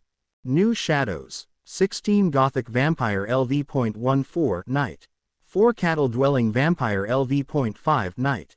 27 Dark Vampire LV.16 Night. 4 Seductive Sinning Vampire LV.20 Night. 4 Elder Vampire LV.23 Night. Dracula LV.3 Elite Night. Smirking, he looked at his skill level as it increased again. Skill. Bloodlust level increased from LV.2 to LV.3 active. With the use of 35 MP can intimidate an opponent using strong energy for 1 minute, which includes the Stare of Fear, reducing their stats by 50%. Several targets can be selected. Skill. Advanced Dagger Arts level increased from LV.3 to LV.4 passive. Due to the user preference to use daggers, you can use daggers more proficiently. When a dagger is used, the attacks gain 50% additional damage. Skill. Fireball level increased from LV.4 to LV.5 active. With the use of 40 MQ can use fireballs to attack. It can deal a maximum of 900 HP damage. Skill. Stealth level increased from LV.4 to LV.5 active. It requires 180 MP to activate and 6 MP per second to use it for a longer period of time. You become invisible to the naked eye with sound, smell, and presence erased. Let's get going back to the camp guys. All nodded, but one thing Izuku that was different that the 4 seductive sinning vampires are trying to get him to a separate room. Izuku had his eyes widen at that, and decided to walk faster, ignoring the smirks of the 4 female vampire faces as they wanted their master's young blood. Status Name. Izuku Midoriya. Job. Shadow Monarch. Title. The one who overcame adversary +2. Level. 111. Fatigue. 0. HP. 26,680. MP. 29,290. Strength. 270. Agility. 260. Sense. 230. Vitality. 245. Intelligence. 376. Remaining points. 0. Physical damage reduction. 14% plus 50%. Physical pain nullification. 29%. Skills. Passive. Unknown MAX. Muscularity LV.1. Advanced Dagger Arts LV.4. Advanced Spear Arts LV.3. Active. Sprint LV.4. Bloodlust LV.3. Fireball LV.5. Vital Strike LV.3. Stealth LV.4. Dominator's Touch LV.3. Spear Throw LV.4. Healer LV.5. Shadow Manipulation LV.1. Job Specific. Shadow Extraction LV.1 352 Save Shadow LV.2 352 Shadow Army Normal to Elite to Elite Knight. Great Siberian Bison LV.3 Normal. 44 Winged Angels LV.8 Normal. 4 Low Tier Nomu LV.8 Normal. 8 Cherub LV.6 Elite. 33 Knight LV.8 Elite. 30 Power Angel LV.12 Elite 6 Winged Angels. Throne Angel LV.13 Elite Ringed Angel with Eyes. 20 Ice Bears LV.14 Elite. 10 Ice Elves LV.15 Elite. 37 Rusalka LV.16 Elite Female Slavic Water Spirit. 2 Mid-Tier Nomu LV.18 Elite. 20 Deathstalker Scorpions LV.19 Elite. 6 Magicians LV.2 Knight. 46 Alkanost LV.3 Knight Slavic Bird Woman. 5 Castle Dwelling Vampire LV.5 Knight Illusion Vampire. Fluffy LV.7 Knight Alpha Ice Bear. 14 Vadianoi LV.8 Knight Frog Slavic Water Spirit.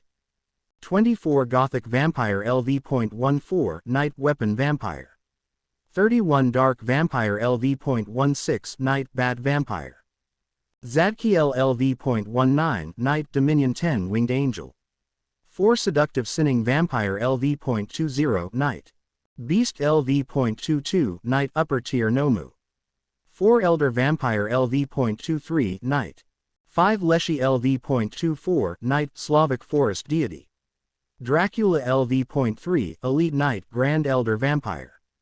Raphael LV.6 Elite Knight Seraphim. Igris LV.7 Elite Knight Knight. Baruka LV.7 Elite Knight Elf King.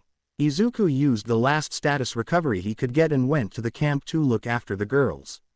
He asked for all of the shadows to return to his shadow until they arrive at the camp so it will be easier to not get spotted.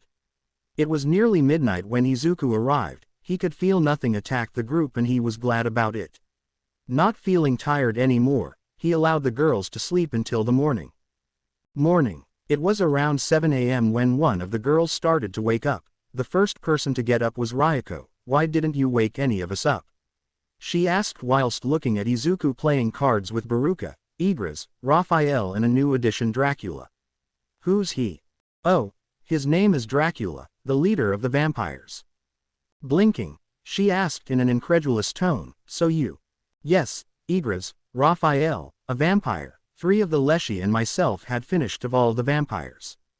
"Ah, okay. Sleep well." Surprisingly, yeah. Izuku passed her a cup of coffee, which she nodded gratefully.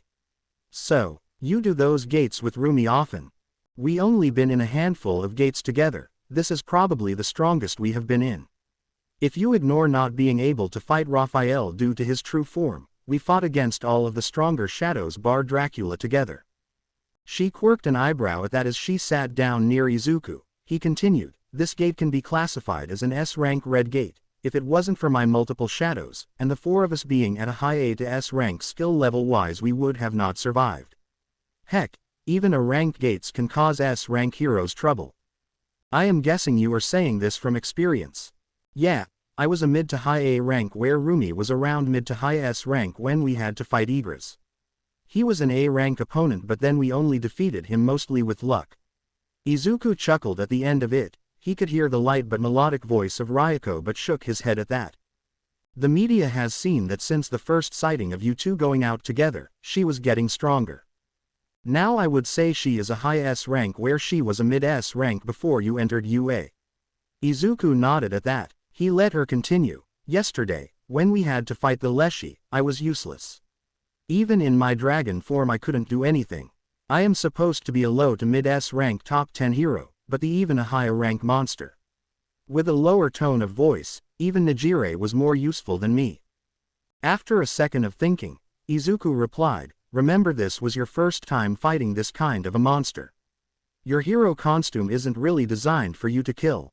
Additionally, killing a villain should be a last resort but killing a monster is your first option." He looked at her with a bright smile. "Rome wasn't built in one day. It will take time but I know that you can become a high S rank hero that can kick ass like Rumi likes to say." He could hear her chuckling, regaining her happiness, not seeing her light blush. "Thank you," she whispered but it was heard netherless. Little did she know that her friend Rumi listened into the conversation. After everyone woke up, seeing Nejire coming out of the tent was something that made Izuku and Rumi laugh. Her hair was in a frenzy.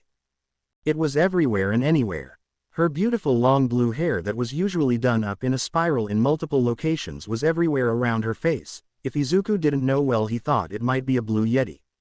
But the pout that came out made his heart clench with the power of cuteness. A dangerous weapon in fact. "We have 2 options, search of the boss or wait until the boss arrives," Izuku stated after everyone ate breakfast. Rumi, Ryoko and Nejire all thought for some time, "We might as well finish this gate as fast as we can. So far we have been away from the real world for 1 hour.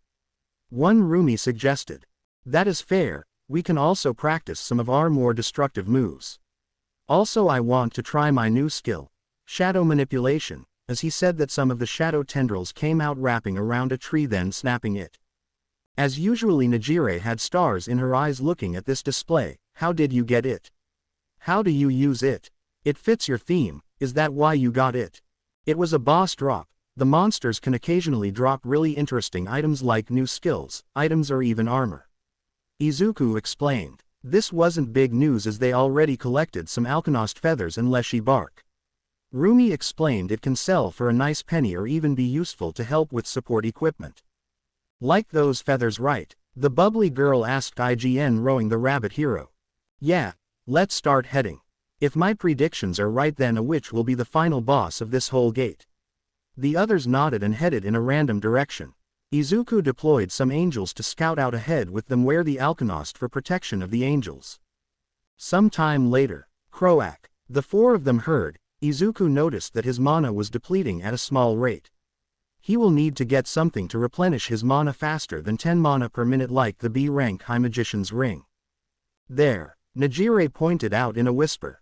What came out was a frog man which was pretty tall. "Great water spirit Vadianoi," An orange name appeared above its head. He must be around my level, meaning elite knight grade. Then to the girls, he is a low S rank monster, otherwise for me known as an elite knight grade. He told them. We practically have 8 S ranks with Nejire being at the beginner S rank level. Ryuko spoke, getting some confidence back from the dragon part of her quirk. Still, it is not to be underestimated. Rumi even told her, though she was excited to kick ass. Ryuko wanted to say something but saw the tongue of the water spirit or the big ass Vodyanoi heading towards her. Her reaction speed wasn't as fast as she would love, but the tongue was intercepted by Izuku having his spear and the new dagger out. Izuku was pushed back by an inch or two, smirking, attack. As if it was some kind of magic, most of the shadows run from Izuku's shadow towards the monster. Great Water Spirit Vodyanoi is using the skill, Acid Release. It can produce acid from a pH from 7 to 2 and shoot it at opponents. Tisk. Some of shadows were destroyed from the attack, but he saw at the corner of his eye that Nejire started to fly up and shoot her energy beams at the Vodyanoi. Rumi used her dagger and the skill, Dominator's Touch. After Ryuko got out of her shocked state, she transformed into her dragon form. Just after the acid attack, the three attacked in tandem with the help of some of the shadows. The Great Water Spirit Nyx was defeated with ease. Great Water Spirit Vodyanoi was defeated. You leveled up. You leveled up. Well done, girls, the Vodyanoi is dead, he announced with some pride in his voice, whilst walking up to the dead Nyx. But when Rumi looked where the acid ATTCK hit, she gulped. We are lucky the acid didn't hit us. When the other two females looked where she was pointing, their eyes had widened. The area the acid hit had melted at least half a meter of the ground downwards. Shadow extraction can be used on this target. Arise. Izuku spoke to the downed body. You failed to extract the shadow. You still have 2 chances remaining. Spirit of the water, arise and lead the Vodyanoi and the Rusalka. Shadow extraction was successful. A dark shadow came out with Izuku's helping hand. A tall figure a little taller than Igra's came out. It was basically the dark version of the image above. It had light green shadows covering its front parts such as the belly, neck, etc. Though its eyes had toxic green showing. Your name is... He was interrupted by guess who. Nejire. Fisher. It was actually a good name. Fisher it will be. Fisher LV.1 Elite Knight Great Water Spirit Vodyanoi. It later on bowed its head. Izuku then collected all of the shadows bar some angels and continued forward. It was some time later when they heard some kind of laughing noises, with some large walking noises. The angels started to come lower towards the ground. The group realized that someone is in front and formed came in closer. They had to dodge wood attacks. The trees had some of their wood going towards them with a high speed to stab anything. Luckily the 4 had experience and dodged. The ground started to shake with some boulders flying towards them with walls being made to block them in. Rumi and Izuku jumped in front of the other 2, they kicked and punched the boulders thrown at them. Ha ha ha ha. Wonderful, absolutely wonderful. A voice came out of woods. Did you all hear that? Nejire stuttered out. Izuku nodded. It can speak, it means it is a high-level opponent. The 3 nodded. You are all looking so young and tasty, especially the green-haired and blue-haired kids. For some reason this got Ryuko and Rumi to stand in front of the duo. You 2 think you can protect them. Even though the green one cannot defeat *# and $. Let me kill you first. Who? The 4 asked in unison. *# and $. Seeing their confused faces, she just laughed. Finally showing herself by trees moving apart. On a hut made out of wood with chicken legs stood a woman with a noise that Pinocchio would be ashamed of. A skinny body with hairy forearms. Black messy hair with yellowing teeth. She wore some kind of dress that had some cuts and scrapes on it. She was holding a broomstick next to her. Her name was dark red whilst the hut had an orange name. Chicked Cottage. Baba Yaga. Guys, the cottage is also a monster. Everyone had some type of shock hearing the news. Ha ha ha, you will be tasty indeed. You are hiding your army though, let us both clash with our armies. She spoke up. Baba Yaga is using skill, reanimation. Similar to a necromancer, whenever someone dies and its soul stays then she can control them to do her bidding. From the ground all around them rose up different beings, from the monsters they fought to people. Children, Adults, pets, even horses were there. If one could guess, there would be over 1,000 of reanimated corpses there. Smirking, come forth. He knows that those corpses cannot be arisen, so he can allow all shadows to go all out, attack. In a place humans can't understand. Time is getting closer and closer, the more gates you open the faster it will arrive. The being said, but you will have less gates for a while, so master yourself and your army Izuku Midoriya. The man then looked at a different perspective of a different area of space and time. Millions of monsters, all different shapes and sizes, insects to dragons, all in hibernation but slowly being awoken. He wished he could do something, but he was bound by his creator to watch. He did collect power at a slow rate, which when he got enough he did help one Izuku Midoriya, knowing Earth needed a strong warrior. Katsumi. Damn, why isn't he answering calls? Don't tell me. Then in her mind, he is in a gate. Oh my, your hair is unruly again. We need to fix it. For fuck's sake, what is wrong with my hair? It seems not only hair is a problem, young lady. He gave a pointed look, as even today when the duo went to patrol she made some kids cry. With the group, it was 20 minutes from the start of the reanimated corpses being arisen. The shadows were the ones dealing with the undead army with the help of Yukio. Izuku with Rumi and Nejire were mainly concentrated with the witch. Using the skill, Sprint, Izuku went close to her to give her a punch, with Nejire shooting energy beams at 80% and Rumi doing a Luna fall. The witch smiled, and raised her hand, causing a light green magical barrier protecting her from the 3 attacks. Getting back, Izuku gave a fatigue potion to Nejire as her attacks consumed stamina. With a grateful nod she drank it and her fatigue was down by a lot. Ha ha ha, you cannot even touch me. She sent out wood spears towards them from nearby trees. With Dominator's touch, Izuku caught all of them and shot them back towards the granny. He also realized that the shadows were at a standstill, with only some of them actually being able to defeat the corpses. It seemed that the Throne Angel with Zadkiel and Raphael were the only ones that could get them down. It also seems that 3 of your soldiers are able to successfully defeat my army. We cannot have that, can we? With that they rushed towards Zadkiel. Izuku intercepted her movement and took the broomstick away from her. He could see the anger in her eyes. Baba Yaga is using the skill, Earthshaker. Before anyone could move, the earth started to shake violently. The trees started to fall down and cracks appeared on the ground. The cottage that nearly everyone forgot jumped towards Ryuko to kill her off. In a split-second decision, using Sprint he rushed towards the dragon quirk user. Ryuko, move out. Rumi shouted. When she turned to look what was happening, she stopped in fear as the spiky claws of the cottage were close to her. Her eyes were closed but nothing touched her. Opening her eyes she saw a figure protecting her. Izuku coughed up some blood, having one of its claws directed in his stomach as his cape couldn't protect him from the front properly. Glad you are all right, he said with a light smile whilst blood was coming out of the corner of his mouth. She could clearly see the nail in his stomach. He reared his right fist and punched the hut with all his might, breaking the building. Chicken Cottage has been defeated. You leveled up.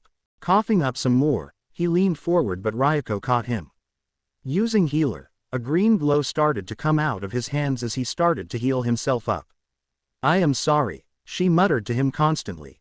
Don't worry, that is what friends are for, right?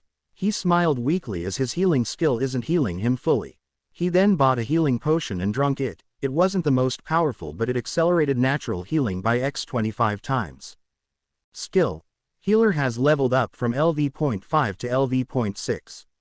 She just hugged him. Whilst that was happening, Baba Yaga was a little angry. She was pissed. Her home was destroyed.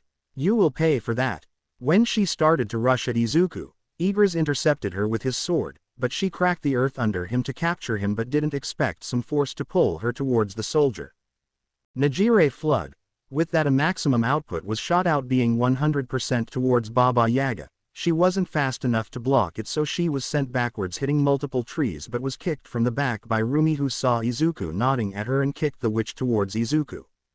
Getting out of the embrace, he materialized the Spear of Longinus and with spear throw threw it directly through the witched woman's chest and out of her head. Baba Yaga has been defeated. You leveled up. You leveled up. Skill. Spear throw has leveled up from LV.4 to LV.5. Oops. But all of them started to laugh how they finished it. The reanimated troops then started to fall down one by one.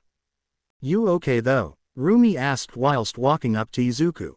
"Yeah, I had to buy a potion as my healing skill couldn't properly heal everything yet though it did upgrade." Izuku finished the sentence with Rumi hugging him.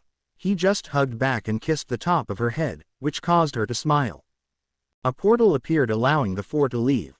Izuku quickly went to the hut and it did arise, but when he went to Baba Yaga, even with 3 attempts he could get her to arise. A sour mood came over him, but it was quickly forgotten by Nejire barreling down on his back. He just shook his head as he heard some light snores coming from the girl on his back. He then looked at the shadows with some kneeling before him. "I approve of your promotions and well done everyone."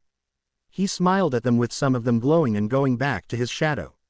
With that Izuku got out of the gate, only being gone for nearly 2 hours, but nearly being killed during this raid was something he still needed to think about. Chicken Cottage LV.1 Night Moving House Shadow Army Level Up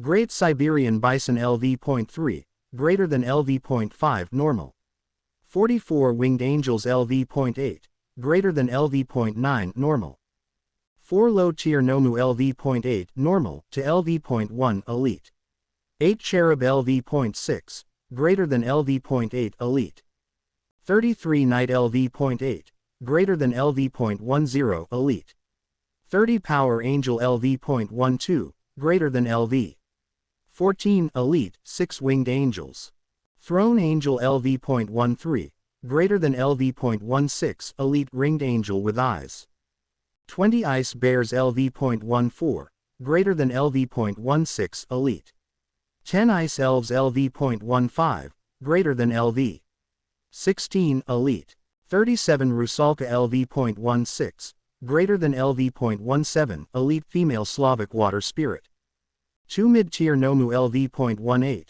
greater than LV.19 Elite 20 Deathstalker Scorpions LV.19 Elite to LV.1 Night Chicken Cottage LV.1 Night Moving House 6 Magicians LV.2 greater than LV.3 Night 46 Alkanost LV.3 greater than LV.4 Night Slavic Bird Woman 5 Castle Dwelling Vampire LV.5 greater than LV.6 Night Illusion Vampire Fluffy LV.7 greater than LV.9 Night Alpha Ice Bear 14 Vodianoi LV.8 greater than LV.9 Night Frog Slavic Water Spirit 24 Gothic Vampire LV.14 greater than LV.15 Night Weapon Vampire 31 Dark Vampire LV.16 greater than LV.17 Night Bat Vampire Zadkiel LV.19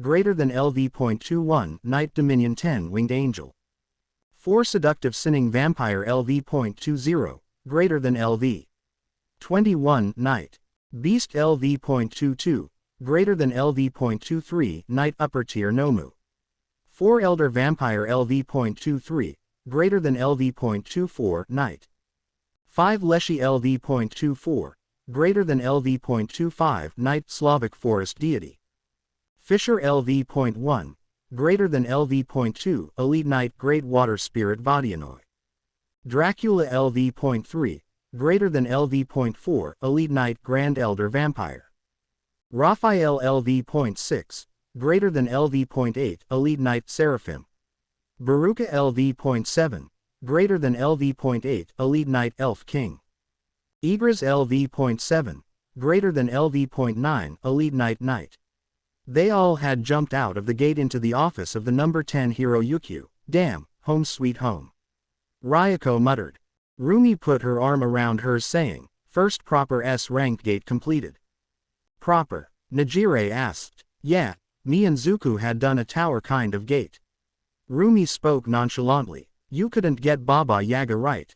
Izuku just nodded. I won't lie, but she gave me the creeps. At least I have a moving house. Chuckling was heard from the end. Are you sure you don't need to be checked up on? Ryako asked as she was still worried. He pulled up his shirt up and showed the small scar. I will have a scar until I go to sleep. He answered, not seeing 3 blushes even though one was his girlfriend. Let's rest for some time and we can get some food later on. It was still Wednesday and Izuku had his work studies until Sunday. Rumi knew that Izuku could be ready in less than 20 minutes, but she wanted to celebrate the completed gate. Sure, nodded the Midoriya of the group. That would be great. Nejire spoke up. Definitely. With that said, the four relaxed for some time, joking around what had happened. With Nezu. Nezu was with Kenji Saragame sitting on one couch. In front of them were four people. Shoto Todoroki with his father Enji Todoroki, and Tenya Iida with his older brother Tensai Iida. The two pro-heroes had a little fearful expressions as both of them knew that if you messed with Nezu then you were fucked. Though Enji had to wonder how old Nezu really is, as he was the principal before he even began UA. Greeting. Thank you for coming. A cheerful Nezu spoke up. Some news came to me about two of my students. Then the voice changed into a serious and a no-shits tone. From the reports, you two have nearly committed a crime against another one of my students and a subdued villain. Endeavor, you will be dealt with the HSPC, but the two of you are lucky. How, sir? Tenya asked, being curious. Whilst you had to listen to Izuku reprimand you. You could see a shiver going down his spine. The two of you can be expelled from UA for the acts, and young Shoto can even be put in a rehabilitation center. This caused the four eyes to widen. Kenji continued, that was my original idea, but Nezu had a different punishment in mind. You would have been on a probation of 3 months, but as the video was produced, different measures had to be done. Nezu then finished. Both of you will have to write an essay about heroes' laws and regulation. The both of you will be helping in a homeless shelter for 200 hours each. Thirdly, you will be visiting Hound Dog weekly. Lastly, for the first week after you come back you are suspended to go to class, meaning you are only allowed to stay at the dorms. Am I understood? There was an underlying message. If you don't agree then you both will be kicked out. Tensai and Tenya both bowed their head, with the younger one of the two speaking up. I accept this punishment, sir. Enji lowered his head, with Shoto too doing it. I too, sir. Though saying it through gritted teeth. With a joyful tone of voice Nezu continued, that is great. Endeavor, Ingenium. Neither of you are allowed to take them on any patrols, but you can teach them in your agencies. Understood, sir. Hi. The both replied. Now how do I get back Izuku? That cheese was delicous though. Nezu mused to himself, not noticing his mouth started to water. With the four of them had just arrived at a fine dining restaurant. Ryuko had a Chinese-style dress that showed off her left thigh. Nejire had a blue dress that accented her eyes and hair. Rumi had a black dress that showed off her back. Izuku had a black jeans with a white shirt. Just imagine them all looking smokingly good, winking face. The restaurant serves more traditional food but had more of a posher style. They got a table for four with Rumi and Izuku sitting on one side whilst Nejire and Ryuko on the other side. The four continued to chat and laugh. Once again all of them ignored the surrounding where people were looking at them in wonder. Two top 10 heroes with their students. Most people know that Yukio had a sidekick student names Nejire-chan and Maruko had a student boyfriend, sidekick names Monarch or Izuku Midoriya. When the waitress came to ask what they wanted, the two heroines ordered some sake whilst the two students got some juice. One of the rules of UA was that they cannot drink any alcohol whilst being a UA student, even though Nejire technically could with her age being of 18. They got a keizeki, a multi-course dinner which was one of the restaurant's speciality.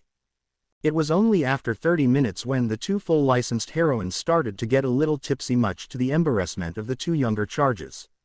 During the time Izuku and Nejire started to talk whilst the older females drank and ate. How strong is Mirio then? They were on the topic of UA's big three. He recently reawoke, a new part of his quirk that allows him to be physically stronger and faster. Ah, that is interesting. I would love to spar against him. You should. We all know that if you send in your full-on army then you would win. Izuku rubbed the back of his neck at that statement, but a 1v1 would be fun to watch. Even though his original part of his quirk permeability is a weak-tier quirk, he made it strong. I don't doubt it, with him having been trained in UA most weak-tier quirk can become high-tier. Izuku spoke wisely. It caused her to giggle. This kind of conversation continued for some time. After some comfortable silence, she spoke in a quieter voice, I am glad to have met you. The experience in the gate was amazing but frightening. It also showed me that I need to have another attack that the different outputs of my quirk. Not mentioning, you didn't tell me that I am weak or that I cannot do things from my airheadedness. With a gentle smile Izuku replied, life is a learning experience. If you ever need any help with training, just come to 1A top floor, that is where I live. With an unnoticeable blush she spoke, thank you, I will. This continued for another hour where they paid and left. Rumi was too drunk to even walk and Izuku placed her on his back. Ryuko was tipsy but her tolerance to alcohol is legious better than Rumi's. Izuku even asked if to heal them but they shook their heads. Ryuko asked, you two want to stay at the agency? With some slur in her voice. Izuku being the conscious one out of the two, thanks, it would be way better. Though we do have the moving house. This caused the three to laugh whilst Rumi snuggled closer to Izuku. For some reason Najire had a pang in her heart seeing it. Later when they got to the dragon's agency, Najire showed Izuku the room and with that they said goodnight and fell asleep. Sunday, 4-day time skip. The day after the dinner, they all started working as usual. Izuku healed the migraines both the older women had. Rumi kissed him with Ryuko nearly kissing him, remembering that he is in a relationship with Rumi. The next days, Izuku was mainly patrolling with Rumi, Najire or occasionally with Ryuko. He occasionally flew on her whilst other times he asked Raphael if he could ride on his back. He didn't want to ask Alkanost as it would be weird seeing someone riding on a shadowy figure of a bird with a woman's head. The news of the four teaming up had even hit the headlines. Yukio was known to only have one proper sidekick being Najire-chan, nearly the same with Maruko and Monarch. One of the headlines was that they stopped a gang war, two drug rings that had beef with each other selling trigger. It was short-lived when Izuku's shadows descended on the two sides, knocking them out or scaring the living daylights out of them. Now the last day arrived. Izuku and Rumi came back to her house where they spared and talked. Night came and Izuku was at the door with Rumi seeing him off in her oversized hoodie. I guess I will be seeing you. You will definitely. She hugged him, which he reciprocated. I will be coming to Ua in some time, so just beware of hidden attacks. Hi. I gotta go, but I love you bun bun. He said, leaning down. Leaning up, she spoke before they locked their lips, I love you too Zuku. A passionate kiss occurred between the two new lovers. After their tongue battle Izuku spoke up, I will be going to Heaven's Tower, if you want you can come with me again. I cannot wait to kick more angels' ass. Chuckling, he leaned in for a peck on the lips and waved goodbye. Damn, I love that man. That was her thought as she watched him leave. Hey sensei, how was your week? He asked, seeing Aizawa first. He just grunted a response, also catching a bottle, what this? He asked in a curious tone of voice. It should help you with your insomnia, but it also helps grants a minor healing factor, making your body more relaxed. The next moment, Aizawa took the full bottle of it, and in the seconds to come you could see his eyes having less blood vessels and the posture straightened up. With a small smile that was rare from the man, thanks problem child. No problem, just call me when you need more. With that he handed 4 more bottles to him, and only drink 1 a day. With that he said goodbye to his homeroom teacher. And well done with stain. Thanks sensei. With that he walked off whilst Aizawa was ready to go on his patrol. In the dorms was a different story altogether. Chaos, the kitchen was on fire, some of the floor was flooded and the furniture seemed to be hit with a tornado. When Izuku came and saw that, he released the full brunt of his aura, stopping all of the students in the dorm. I just came back and the first thing I see is all of the floor being destroyed. Everyone was sweating. Now they saw what Heian said, that when Izuku released his aura, then it seems like you were walking in a presence of the top hero in a country. Izuku looked around and spotted Momo. Please tell me what happened. She gulped, seeing that she was called upon. Also her being vice president kinda made her to expect it. How should I say it? With the unimpressed look that Izuku was giving her, she finally relented. A pervert was here. Blinking, Denki, ignoring the shout of, what man? Shaking her head, no, a grape-headed boy named Minoru Mineta. I think he is from 1C. And, where is he? Izuku spoke in a calm manner. This sent shivers down all of Class 1A's backs. This was a reason everyone was downstairs so they could clean up before their class president came. Mina answered him this time, that perv run of. She spat it out. Nodding, okay, I will deal with him in a second. But why is the kitchen still on fire? Izuku asked with an undertone. Katsumi blew him into the kitchen. Kyoka answered, receiving a pointed look from that said teen. He then looked at Katsumi, and you didn't kill him. Are you getting soft? This caused some of the class to chuckle, but Katsumi had some tick marks on her face. I wish, that bastard nearly got into my room. She spat out. With a sweet smile that caused all of them to sweat, okay, come forth Vadianoi. Please put out the fire. Then turning to the door, he spoke to his shadows, come forth Leshies, Rusalkas, Baruka and a power angel. With those came out over 43 shadows, hunt down Minoru Mineta, 1C. Scare the living shit out of him for him to shit himself a couple of times. Don't kill him, but you do whatever you think is necessary. You have a healer on hand. Go. With a bow and all seemingly to have a sadistic smile on their faces they ran. That night there was one noise that was heard all over Ua. This was music to the ears of 1A females. Izuku though did meet with Shoko and Heian properly. After the downstairs was cleaned up, Izuku got sushi of all different kinds to share with everyone. All of them talked about the work studies. Tenya told everyone about his punishment and with the male twin of Shoko. To say Shoko was happy about her brother was an understatement. Everyone congratulated Izuku about his relationship with Rumi, much to the ire of Katsumi and the other two girls who lived on the top floor. In an alleyway, I wonder what you would look like with blood Izu-kun. A kinda deranged voice was heard from a cute 16-year-old with two messy buns. After her Staney was captured by Izuku and Rumi, a new obsession came to her. She finished stabbing a man and drank his blood. Bah, his blood is shit. The next day all of the 20 students were in their seats waiting for their teacher to arrive. It was shocking not seeing the sleepy man no tired that much. The bags under his eyes had been reduced and he didn't seem as grumpy as usual. Good, you learn fast. He was talking about them being quiet. We will be going over everyone's reports on their work studies for the first period, then you will have English with Mike. He droned on. The only such person who wasn't attending the lesson is Tenya from his suspension for the week. There was some chit-chat but Aizawa handed everyone their own reports. I am going from the top downwards. He then began with Toru. Toru, the light hero, illusionist, was proud of your work ethic and commitment. He is congratulating you for your quick thinking and relaxes.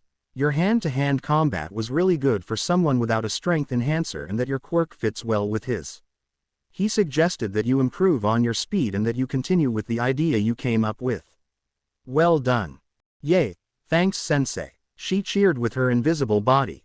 Next Katsumi. You could hear her saying, fuck, you need to work on your behavior and your hair.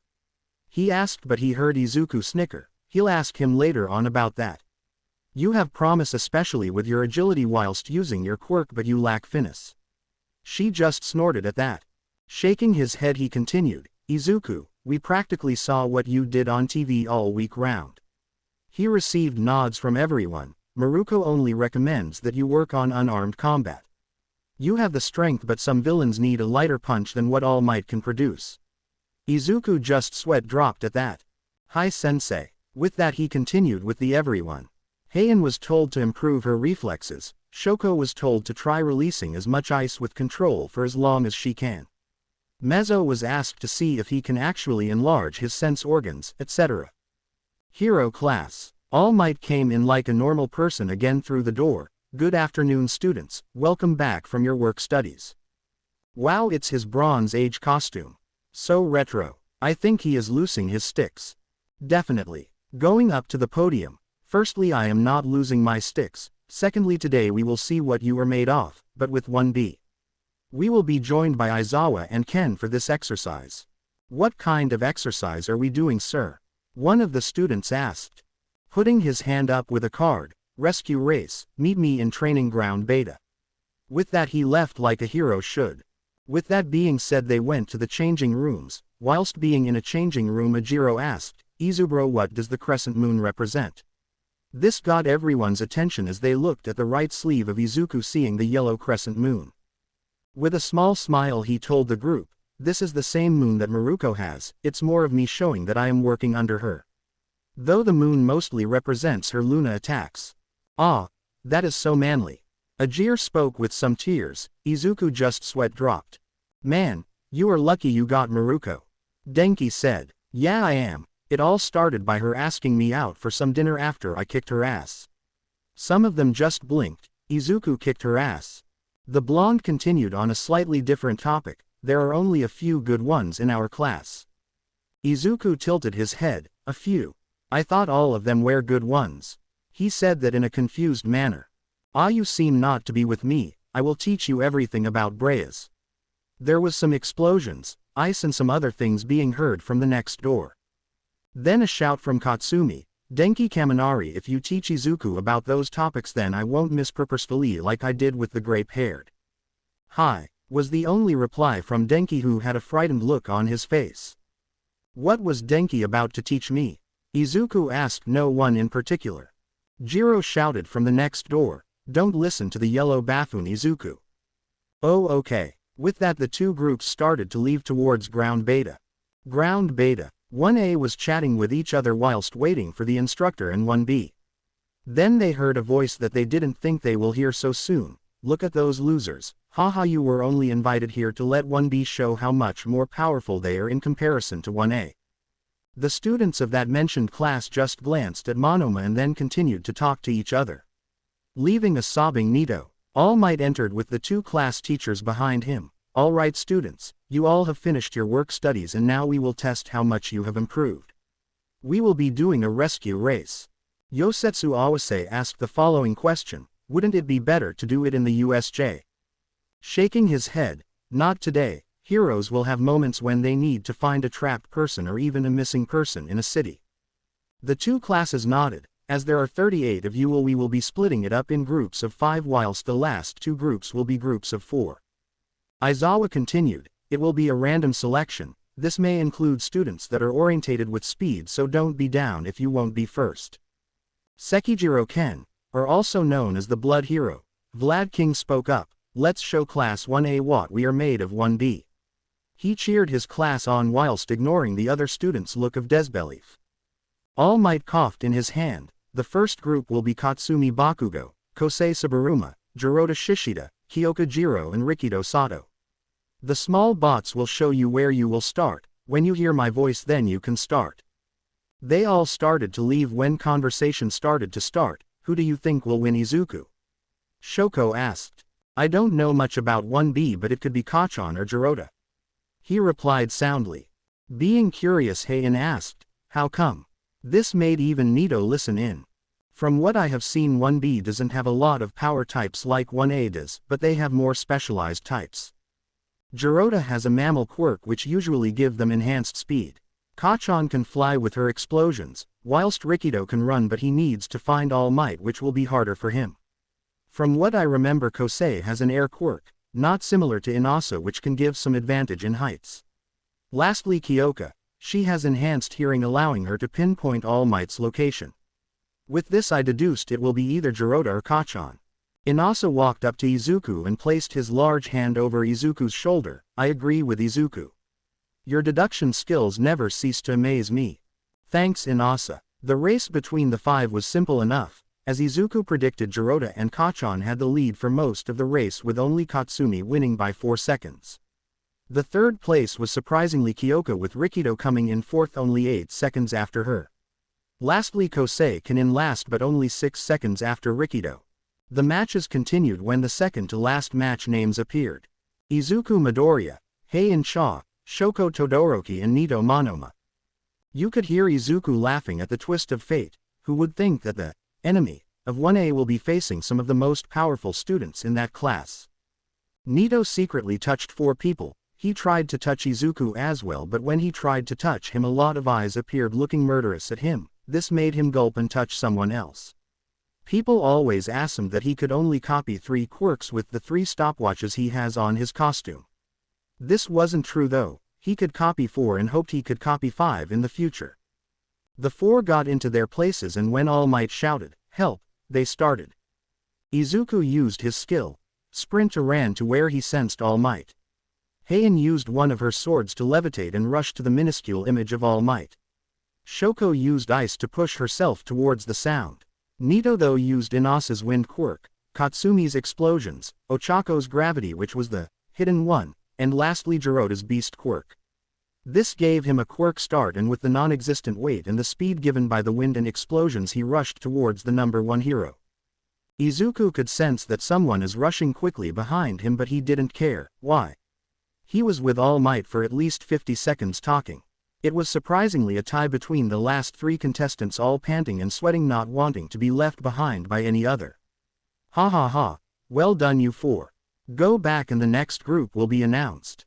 That was impressive, Nito. Izuku commented, much to the confusion of the said person. Wasn't 1A full of assholes? With the group. That was fast, Kyoka commented. Agreed, it seems that his speed increased again whilst working under Maruko. Momo spoke. It was surprisingly Itsuka who asked the next question, what is with his aura? Setsuna pipped in, it was like being in the All Might's presence. It was scary but cool. A broken Japanese was spoken by the American student Pony. Kyoka just sighed, his improvement rate is the greatest out of all of us. At the beginning of the year he felt like being near a top 10, but now he has to suppress his aura, which leads to him seeming to be in a presence similar to All Might's. That explains a lot, spoke the class president of 1B, but also heard a lot of gulping from nearby people. Momo's moment, I do need to speak to him about some matters, father and mother asked me for it. She didn't want to admit it, but her family has a secret toxic part to them. Whilst they may be genuinely loving parents, if they have a method of rising further in the society, like with status or power, they would do a lot of things. The birth of Momo was more out of need than love. Momo's mother has a minor creation quirk that only allows her to produce metals. Though her father has a fat storage quirk that allows him to store fat cells in a more compact manner, allowing it to be the first energy source than proteins. Though there was a problem that neither of her parents foreseen, his relationship with Maruko. For some reason they did insist to ask if the pro hero could share him too. She remembered them starting to ask her questions after the recommendation exam, but Izuku didn't show the shadow ability then. Though they were still interested, seeing as the rabbit hero, Maruko actually recommended someone. They were even more shocked about Izuku beating her during the first class exercise, the quirk test. Her parents asked more questions then, but she was lucky that she lived in a dorm. When they heard about Izuku renovating the top male floor and being apprenticed under Nezu, they were more than curious. It also seemed that Izuku has a lot of money under him too. Heck, the duo even done a background check, which too surprised Momo with the results. Izuku was quirkless until he awoke his quirk after being punched by the number 1 hero. It wasn't unheard of but rare. When they found out that his father Hisashi Midoriya was in the USA and will be working in Japan again, a plan started to form in their heads. When the USJ occurred, they were more than shocked about the shadow ability, which continued during the sports festival. All 3 thought that Izuku had multiple quirks, but he only had one, as was said during the Hosu incident where Stain and the Nomu appeared. Her parents knew that if they had that boy with their daughter, their grandkids would be powerful. With the money that the Midoriyas seemed to be making too, would be a decent addition. But having a soon-to-be hero under the banner of the Yaoyorozus would boost their reputation up. They were of course happy for her when she talked about Izuku voting for her being the class rep, how he cared for all of 1A, but when their daughter told them about the competition being of 4 other ladies with some secret ones which neither knew of, was a little troubling. Nevertheless, they advised her to get closer to the boy and possibly get his hand in marriage someday. She didn't know what will happen in the future, as it could cause a massive shitstorm. Momo then thought, easier said than done, mother, father. End of Momo's problems. With that, the 2 classes finished after the next race. All of them were a little tired, so they were dismissed. Surprisingly, Momo and Izuku made some light conversation on the way back, with their analytical minds working to show who was mentally superior, which made them both say it was a blast at the end. It was 4 weeks later when Aizawa gave an interesting notice to them all. In a week's time you will have your summer exams. Obviously there will be your class exams, but there will be your practical exams. This is going to be fun. The number 1 student, the class representative himself, the one called the Shadow Hero, Monarch, spoke. Agreed, this time I will beat you. Momo, the student in the second place, said. During the 4 weeks the two became closer friends with Kyoka, not as close as Izuku was with Katsumi, Shoko and Heiin. "We will try our hardest, sir," the third-place student said, Tenya Iida. A three-way electric bolt was sent between three females. Those three females always took 4th, 5th and 6th places in the class, though they always swap places. This time Shoko was in 4th, Katsumi was in 5th whilst Heiin was in 6th. Kaminari broke down in tears. "I cannot do it. That man was in 20th place." Izuku looked over him and spoke, "I can help you all learn. We can meet in our dorms after." "Thank you, Izuku." The blonde hugged him, which Izuku patted the back of him. "Can I join in, Izu bro?" the bro of bros asked. "Sure." He then looked around. "If anyone wants to join, feel free." He then looked at Momo. Knowing what her pleading eyes mean, Momo will too help. Lunch. Izuku, Mei, Tenya, Shoko, Heiin, Katsumi, Koji, Momo, Kyoka, Fumikage and Rikido all sat on the table just chatting to each other, thinking about their practical exams. During the previous 4 weeks nothing interesting happened. Izuku concentrated leveling his skills, especially shadow manipulation. As there were no gates to be opened, just bar Heaven's Tower and the mysterious key.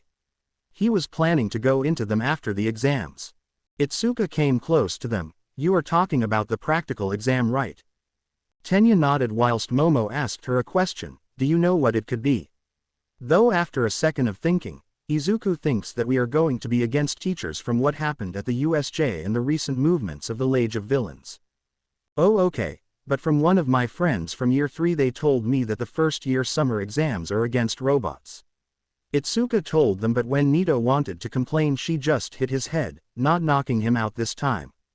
For some reason some of the students smiled at that with relief coming from them. "I am sure we are against teachers." Nezu hinted at that a while back, though I could always ask Najire. That may be true. During the 4 weeks Izuku learnt about strategy against villain organizations, improving security and quirk analysis. It wasn't as hard like being taught by Recovery Girl. She banned him from using his quirk against minor cases due to her wanting him to practice normal first aid. Though he did have it be leveled up twice during the 4 weeks was alright in his books. Izuku was taught how to operate the machines, like the X-ray machine as an example. It was interesting when Izuku asked if he could start healing the Big M, but told Toshinori that he may have a way of bringing him back to his former bodily strength, but it will take some time to get it ready. The healing process took 30 minutes of Izuku's time. During this time he had to drink a mana replenishing potion.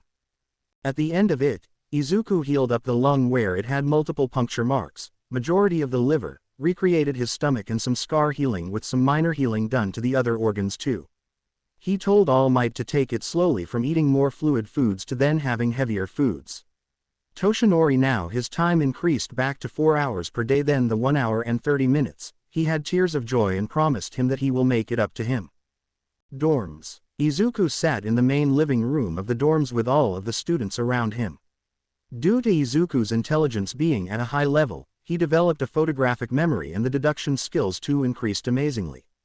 This allowed him to become the top student of his class, and now he was teaching or explaining some topics to his classmates. It was quite funny seeing Denki short circuit from the information he was presented, but nothing interesting happened.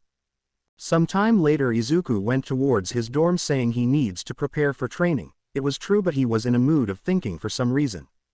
For the last 4 weeks, one Momo Yaoyorozu became closer to Izuku, but for what reason? Both of them were on speaking terms. He wouldn't have called them friends then, but now definitely friends. Talking about friends, Shoko, Katsumi and Heiin started to become more than friends. He knew that Katsumi wanted to be with him, but he had a girlfriend that he loves. He just sighed at that, not wanting to have a larger headache. Sometimes he wished some of his soldiers could speak.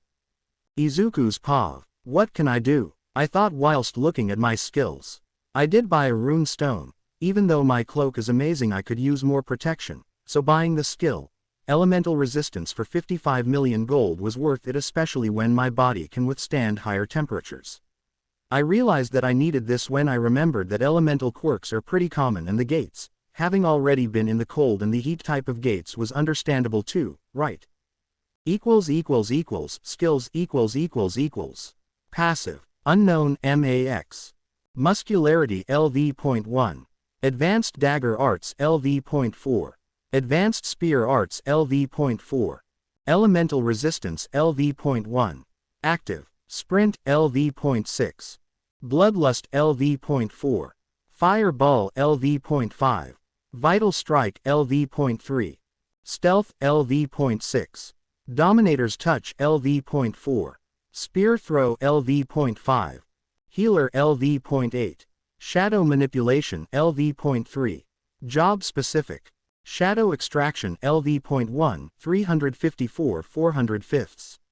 Save Shadow LV.2 354 391sts. Skill. Elemental Resistance LV.1 Passive. The ability to be protected from different elements. As a side effect of this skill is the gaining of resistance to extreme temperatures. The range is -50 C to 500 C. Then muttering to myself, I only have a week to train. Nezu kinda banned me from using training fields to train my shadows against each other. Though I do realize that they slowly level up. Which was true, I did notice an increase by 1 level for all of them. I had to accept the promotions of my 4 winged angels and the mid-tier Nomu.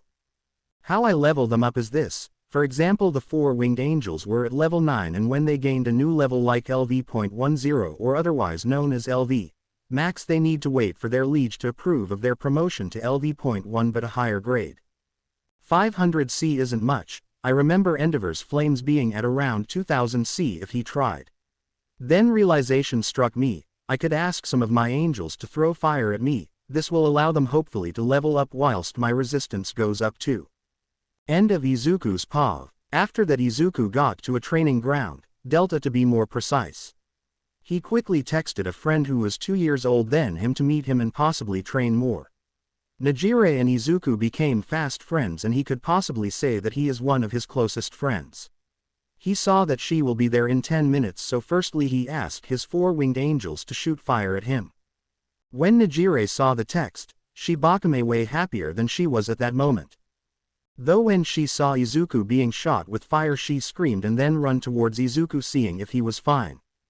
But what came out of the flames nearly caused her to have a nosebleed. The clothes that he was wearing had nearly all gone up by flames. She could hear him say, "Damn, that was hot." Then he poured some water of his exposed upper body, making the image of sweat covering his body.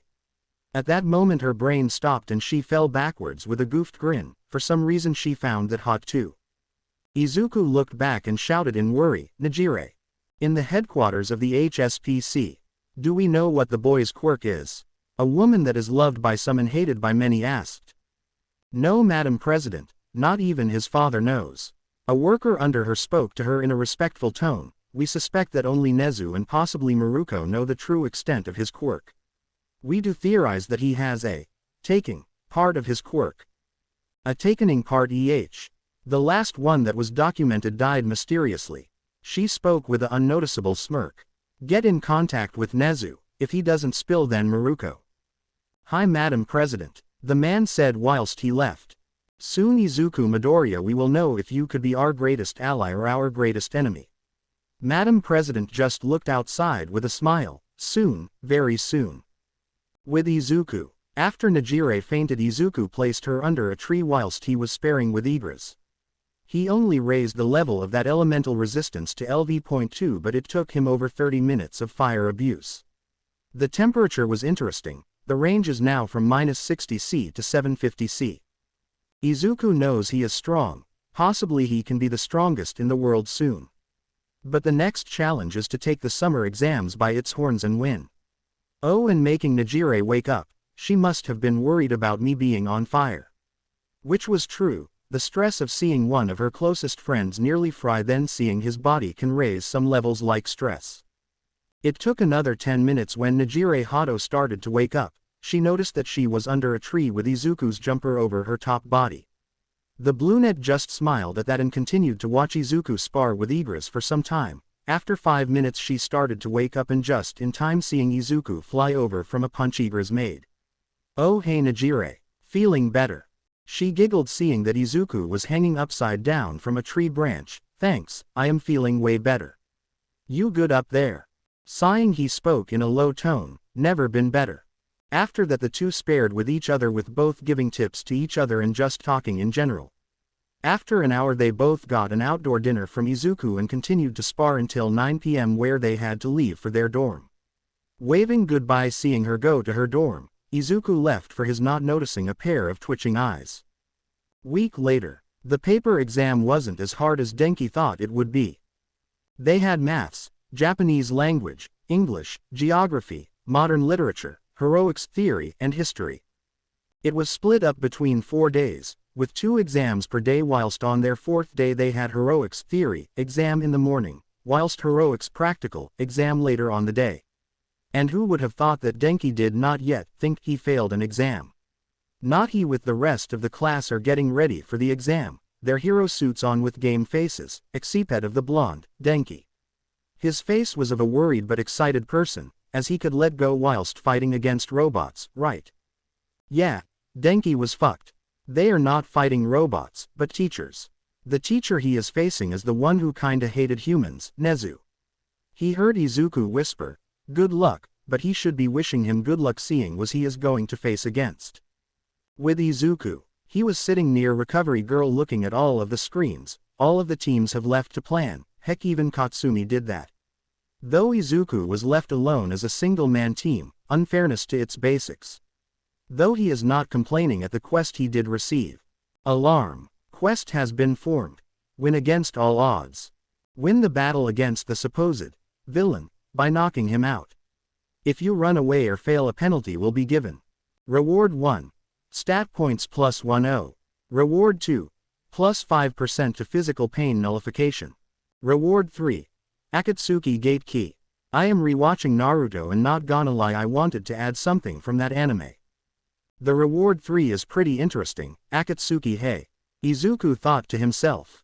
The first match was Ajiro and Rikido against Cementos. Izuku thought it was due to them having a time limit whilst Cementos did not. At the beginning it all went pretty well with the both boys destroying the cement constructs, but later on they begin to tire out.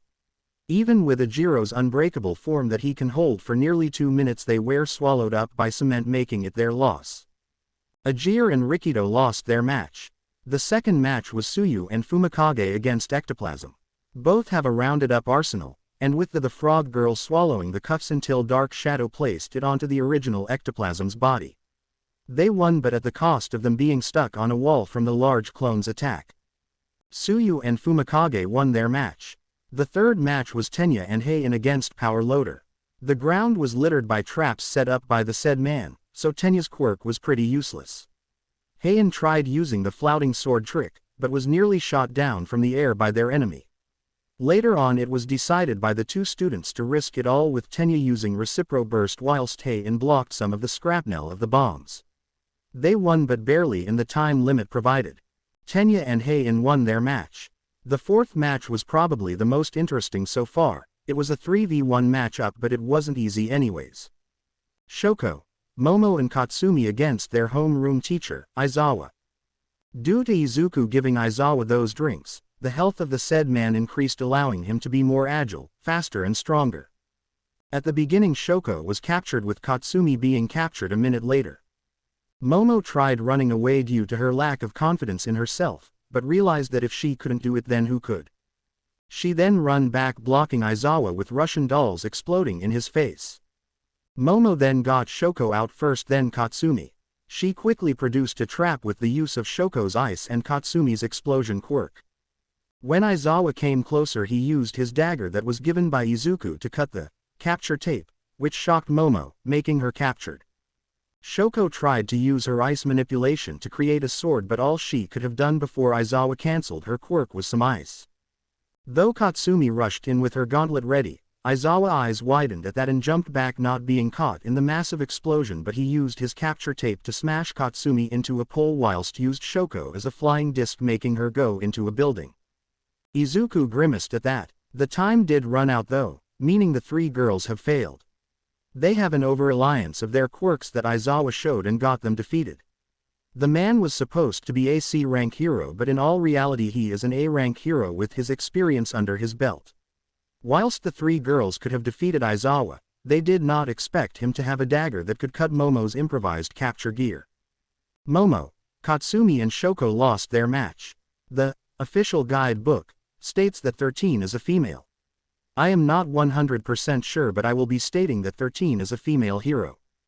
The fifth match wasn't interesting much, Ochako and Yuga against 13. The space woman wasn't a combative hero, but seeing her being able to quickly getting the upper hand was something to see. Ochako and Yuga were both hanging by the rails, when Yuga said something that caused her to blush, making her hand go off the rails. This made 13 stop using her quirk, allowing Ochako use Gunhead's martial arts style to quickly subdue 13. Ochako and Yuga won their match. The sixth match was something that both Recovery Girl and Izuku had a laugh about, Mina and Denki against Nezu. It was a mess in all honesty. Nezu was using a crawler crane to destroy buildings while laughing manically and drinking tea. The two, who usually have bottom of the class grades and poor control of their quirks, were running for their lives, not noticing that one exit was open for them to leave by. They did lose by the lack of time for their end. Mina and Denki lost their match. Koji and Kyoka against Present Mike for the seventh match was more of a learning experience for Koji than anything. The gentle Oni voice user was scared of bugs, but after seeing Kyoka bleeding from her ears, he forcefully made the bugs to attack Present Mike, allowing the two to escape and win. Koji and Kyoka won their match. The eighth match was Toru and Mezzo against Snipe. Izuku felt bad for Snipe at the end, but the fight was interesting. Using smoke bombs to make the vision of Snipe worsen and using Mezzo as a distraction while Toru went behind him and placed the cuffs on the Sniper man. Though the Snipe accidentally elbowed Toru's breasts, which was why Izuku felt bad. Toru and Mezzo won their match. The last match before Izuku's one was Mashiro and Honta against Midnight. At the beginning, the purple mist came out from the seductive young woman towards the two boys. They snapped out a little too late as Honta thrown Mashiro back whilst the tape man was caught by the gas. Mashiro used some of the tape to place over his mouth whilst he went towards Midnight to fight her and get Honta for them to win. But the whip made that Mashiro opened his mouth, which caused some of the tape to come off, allowing the gas inside the system of Mashiro's body making him go unconscious. They lost, but Izuku wondered if the gas had any effect on himself. Honta and Mashiro lost their match. Even with the 50% weight bans that all teachers had, 9 out of the 19 students had lost, which was a little worrying in all honesty. Next match is Izuku Midoriya against All Might and Maruko. Izuku stood up with a slight upturn of his lips. Whilst he left, all of the students came back to the watching area with all of the teachers. Izuku's angels had healed them all up and are all in his shadow awaiting match. Baruka could fight a strong opponent again, which he was interested by. The match will have different rules. The villains are not wearing the weights and you cannot escape. Izuku needs to capture both heroes or make them go unconscious, or vice versa for the villains. There is also no time limit. The announcer, which was a robotic voice, came out. This caused some shock with the audience. The place where the battle was going to take place was a large city which looked abandoned.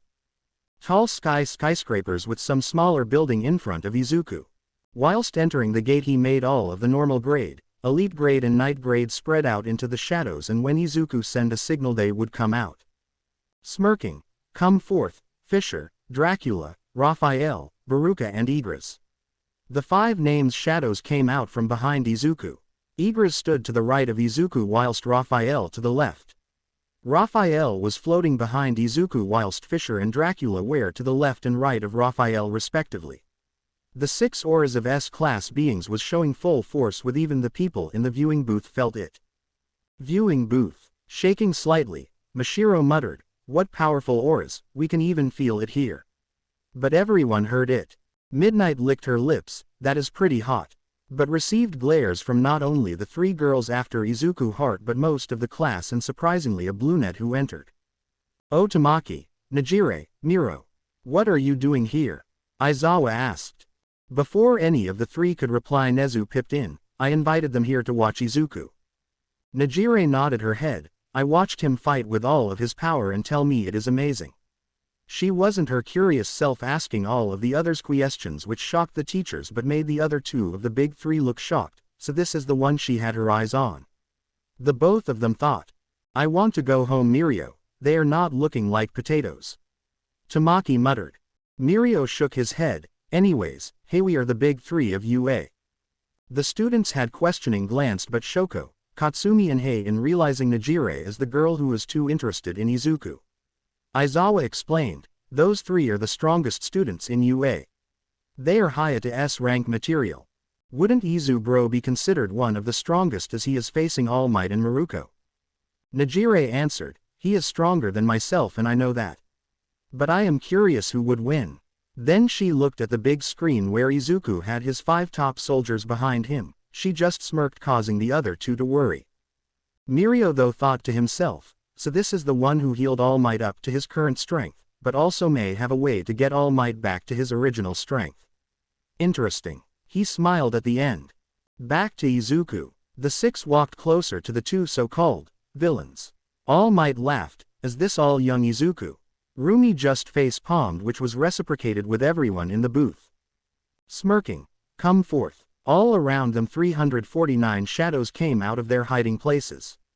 All Might realizing he messed up, he could sense 1C rank, 183B ranked, 165A ranked and 5S ranked shadows whilst Izuku was high S ranked low international.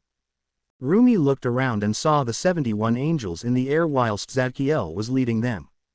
The bears and other monster shadows were surrounding them including the cottage. The elves were hiding in buildings having their arrows pointing at them. The vampires were around them or some of them flying in their bat form.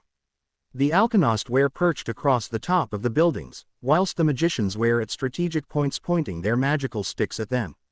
The Leshy who she was worried about a lot were in each corner whilst she saw the Nomu hanging of the buildings, flying Kasali are behind them. Do you want to give up? Izuku asked them whilst using the skill, Bloodlust towards them. Rumi and All Might both started to sweat knowing that Izuku is telling the truth. Even if All Might was an international level hero he didn't think he could take on this many opponents including Izuku who is a low international level at best, but he didn't know all of Izuku's tricks. Viewing booth. All of their mouths bar Najire's were wide open, there is a lot. Mina shouted. Aizawa smirked after he got out of his shock, he shook his head to get the shock properly out of the system. I see the bison is still doing good. My oh my, I knew Izuku had a lot but this many. Nezu spoke whilst looking at the screen in awe. One of the students on the other hand started to record the battle, so they could show it to their boss. Stuttering out, where did he get them? Tamaki asked out. Nezu looked at the big 3, I cannot tell yet, we will have to see what the future comes. He knew that 1A had a spy in their midst. He did check Izuku already with Tsukauchi but he cannot ask the other students as it may look pretty bad for the school. Though when he looked with the side of his eye towards the students he saw a glimpse of glass. Widening his eyes minimally, he turned around looking at the screens whilst thinking, if the video will be posted online, then we may know who our spy is. This is a no personal camera zone. He didn't mind it actually. He could show that Izuku is a strong individual that can boost their school reputation a bit higher as it did went down from the Hosu and USJ incident. Fight. They both shook their head. Izuku smiled sweetly and used the skill, Dominator's touch to throw the both of them away. Don't kill them but capture them or knock them unconscious. With that command all but eagers run towards the 2 heroes who had their eyes widened. All black with some colors being shown occasionally. California Smash. Luna Ring, both of them yelled whilst doing their attacks. Some of the shadows were destroyed but both noticed that the shadows regenerated really quickly. Though Rumi had to miss a smash by Dracula whilst All Might had to dodge the water attack from Fisher. Toshinori didn't get to breathe yet as one of the Leshy elbowed him in the face. The number 1 hero then used Texas Smash, destroying a couple of shadows. Fluffy jumped onto Maruko who had to dodge the earth-shaking jump, though she tried to kick Baruka away but he blocked with his forearm. Some ice started to form on Rumi's leg which caused her to jump back into a horde of vampires. Using the Night Killer dagger she had hidden away she slashed at them whilst dodging some sound attacks, ice arrows and claws. All Might wasn't faring far better. From OFA he had the ability of being invulnerable to some extent but this is too much. The shower of ice arrows, fire attacks and other magical attacks at him was kind of overwhelming. He didn't shout the names of the attacks, though when the enemies are jumping on him he had to shout, Oklahoma Smash. This got all of the shadows of him, but now he had to fight fist to fist with Beast, the Nomu that Izuku defeated during the USJ incident. He remembered the shock absorption, but even with the amount of punches he gave out he couldn't get Beast of him. He noticed a movement to the left of him, and it was Dracula who punched All Might into a building. Rumi wasn't faring any better. The biggest trouble she had was when the long-range opponents are attacking her. Their teamwork is amazing, but Rumi was a one-woman army. Though when she got wet by a team of Vadianoi, she came to them and slashed them down, barely missing a fireball sent by one of the magicians. Then a Nomu decided to fight with her, the two mid-tier Nomus if she remembered right. Quickly, using her legs to smash the face of one of them away whilst cutting the other one's head off, she jumped back. Viewing booth. They are slowly but surely beating All Might away. One of the students muttered. Maruko is doing well with her blade. Rikido added. Where did she get it? Kyoka asked. The nerd gave it to her so she could fight against his shadows without worrying about herself. Katsumi added. Aizawa-sensei, why is every shadow soldier attacking? Denki asked. How they are fighting is to overwhelm the opponent, but strategically. Not every shadow in Izuku's army is a short-range combatant. The long-range ones are usually shooting their attacks when an opening is there, he explained. Mirio thought, even with my intangibility, this would be fun. I want to fight him. Whilst Najire had stars in her eyes.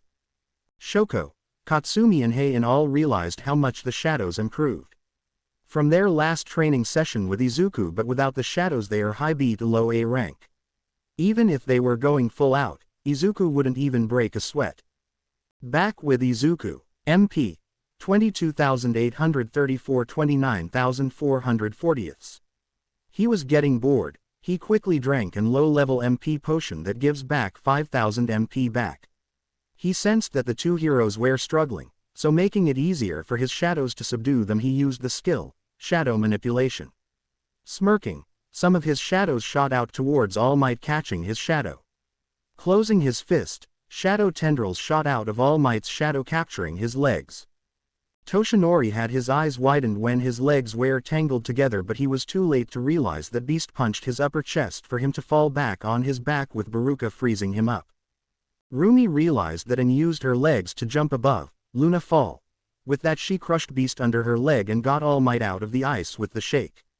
They both nodded to each other and rushed towards Izuku. Though neither expected Raphael to stand in front of them with Zadkiel and the Angel Army. They all began to shoot flames. All Might, don't let the flames touch you. Hearing the advice they both jumped away, seeing the destruction of the fire, especially from the ringed eyes Angel. Izuku saw an opportunity and using skill. Sprint he leapt up and gave a jaw-shattering punch at All Might's jaw, which made him go through 5 skyscrapers, whilst Rumi was punched inside the chicken cottage by Igris. The said skyscraper fell over the fallen body of All Might whilst Rumi couldn't get out of the cottage. She mused to herself, the inside isn't that bad actually, it is more spacious than I originally thought. All Might, you okay? She asked over her communication device. She could hear a groan, never been better. Her eyes widened as she saw the building explode upwards. He then shouted towards Izuku, you got me all pumped up. California smash. Then to the shadows that are coming over him quicker than he expected, double Texas smash. Maruko is captured. The device spoke. Rumi was trapped in the cottage with no way out. She tried kicking, slashing, breaking the door, roof, floor, walls, but nothing. This caused her to say she was captured, as she couldn't do anything for the life of her. Shit, young Izuku captured Maruko. Now all of his forces are going to go against me. Toshinori told with some panic. He expected some kind of attack, but not Izuku, putting his right hand out in front of his face with his middle and index finger crossed, his thumb pointing upwards whilst the pinky and ring finger are down. If you need to see a picture, there is one underneath this. Izuku muttered. Total darkness, which got All Might and himself in a sphere of darkness. Toshinori could only see darkness all around him, with Izuku being the only color to be seen. From the outside it looks like a bubble of darkness floating. Maruko could only stare in awe at that. He saw All Might and lowered his hand, but rose both of them simultaneously in a way of showing something. Do you like me new technique? The one that is inside this cannot move at all. I have saturated my shadow manipulation skill this with my mana, so no one could escape this. This is one of my ultimate moves, domain expansion, total darkness. Izuku seemed very proud of this, with the smirk that can cause shivers down the most hardened men. Though there was one thing that was weird for Izuku. Shadow extraction can be used on this target. Shadow extraction can be used on this target. Shadow extraction can be used on this target. Shadow extraction can be used on this target. Shadow extraction can be used on this target. Shadow extraction can be used on this target. Shadow extraction can be used on this target. What? There are 7 beings in All Might. Then Izuku looked at All Might, seeing him unconscious but standing. Behind him were 7 spectral figures. Are you the successor? A man with a bald head asked. Wait, no sir, I am Izuku Midoriya. Izuku answered. Internally he was freaking out. Was All Might like him or what? But you are the perfect host. The only woman of the group said. She had her eyebrow quirked. Izuku blinked dumbly. I am sorry ma'am, but what do you mean? One with gray hair walked up to Izuku. The worthiness that you show is more than enough for us to know. We seen you since number 8 punched you. This caused a massive amount of sweat drops to occur all around. The woman came up to Izuku and muttered, soon you will be getting our powers and not the false successor. Izuku Midoriya, you will have many challenges in front of you, but we will be with you again soon. With that, the beautiful woman that kinda looked like his late mother kissed him on the lips gently. Izuku was frozen, not knowing what to do. The kiss-dependent instincts kicked in with Izuku gently kissing her back, but it was over a second later. He didn't know that in reality that woman was giving a gift to him and was slightly blushing. Damn, what a good kisser. Izuku placed his hand on his lips and asked in a dazed voice, who are you? He needed to know if she was still alive and if he could find her. Nana Shimura, please find my body, I will explain more then. With that, all of the spectral figures left the domain with Izuku releasing the technique. After the domain was released, then All Might came down in an unconscious heap on the floor. Yes bitches, bros and non-binary hoes, she is still alive. Though finding her will be a nightmare. What? She is still alive, but where? I will need to search for her after I come back to the dorms. Izuku thought. All Might went unconscious. Winner Izuku Midoriya, the robotic voice came out. Izuku on the other hand went on a knee from the exhaustion caused by the spectral figures. Though he wouldn't forget the kiss given to him by one of the most beautiful ladies he have ever seen. He dispelled all of the shadows bar Raphael so he could heal up All Might and Maruko. Rumi then walked up to Izuku and hugged him. Well done Zuku, I didn't know that the chicken cottage could have hold me down. Hugging her back and with them gently kissing each other whilst the view of a defeated and unconscious All Might behind them was something to see. I didn't know either, but it is good to know for the future for emergency captures. What was that at the end? A super move, domain expansion, total darkness. I will tell you about the move later. Though coming closer to her ear he whispered, I need to talk to you of what happened inside. She just nodded and they all went back to the dorms from what a robot told them. Shadows from the Shadow Army leveled up. You completed the quest. Win against all odds. Win the battle against the supposed villains by knocking them out. If you run away or fail, a penalty will be given. Reward 1. Stat points plus 10. Reward 2. Plus 5% to physical pain nullification. Reward 3. Akatsuki Gate Key. Will you accept? Accept, reject.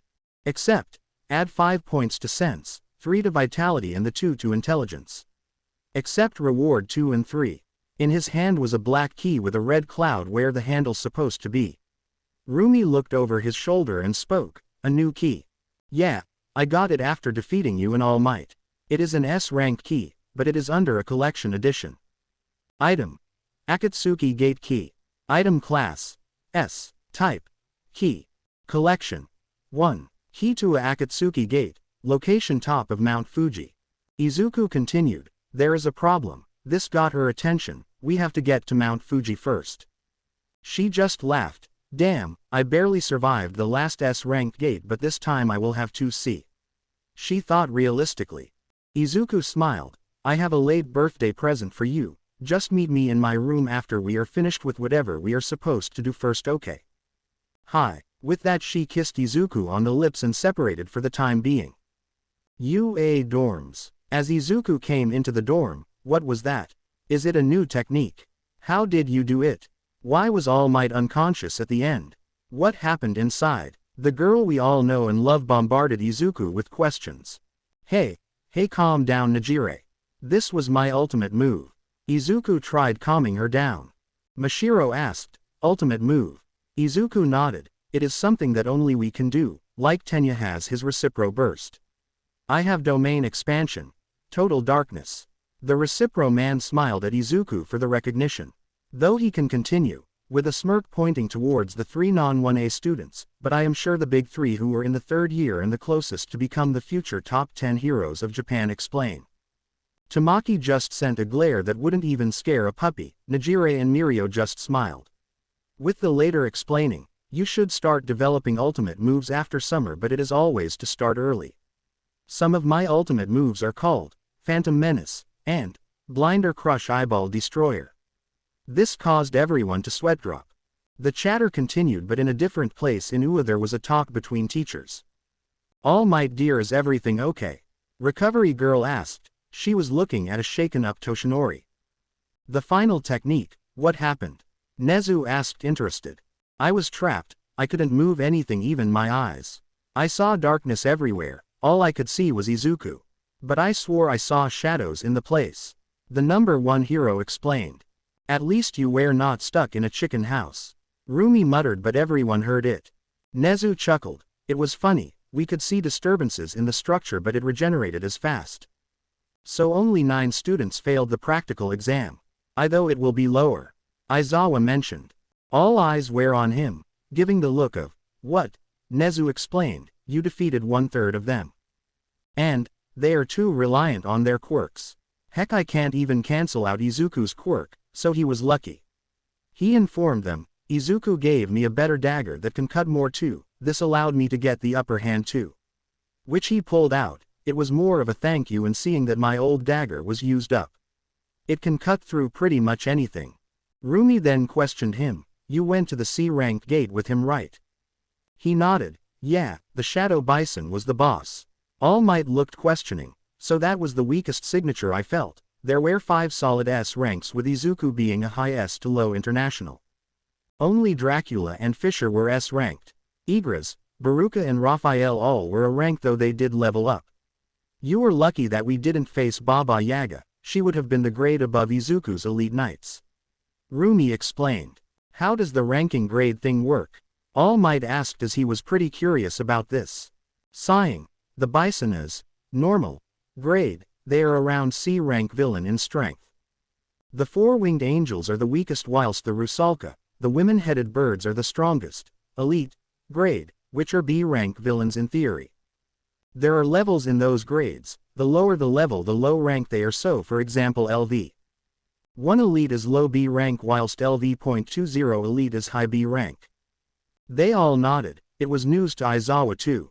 Then there are Knight grade, a rank villains, the most powerful ones are the Leshis, the ugly wooden shadows. They all nodded, so she continued, then they are the Elite Knight grade, they are low to mid S rank level in strength, and so far Izuku has 5, as you all seen at the beginning of the battle. Taking a deep breath, though, with their regeneration factor they can be near impossible to beat, so up them a grade or so. This caused All Might's eyes to widen. They level up constantly, even if Izuku doesn't use them, the excess mana production level them up, but gradually. After a minute of silence, the 5 in the room then continued their conversation, with Nezu starting. I may or may not know who the spy is.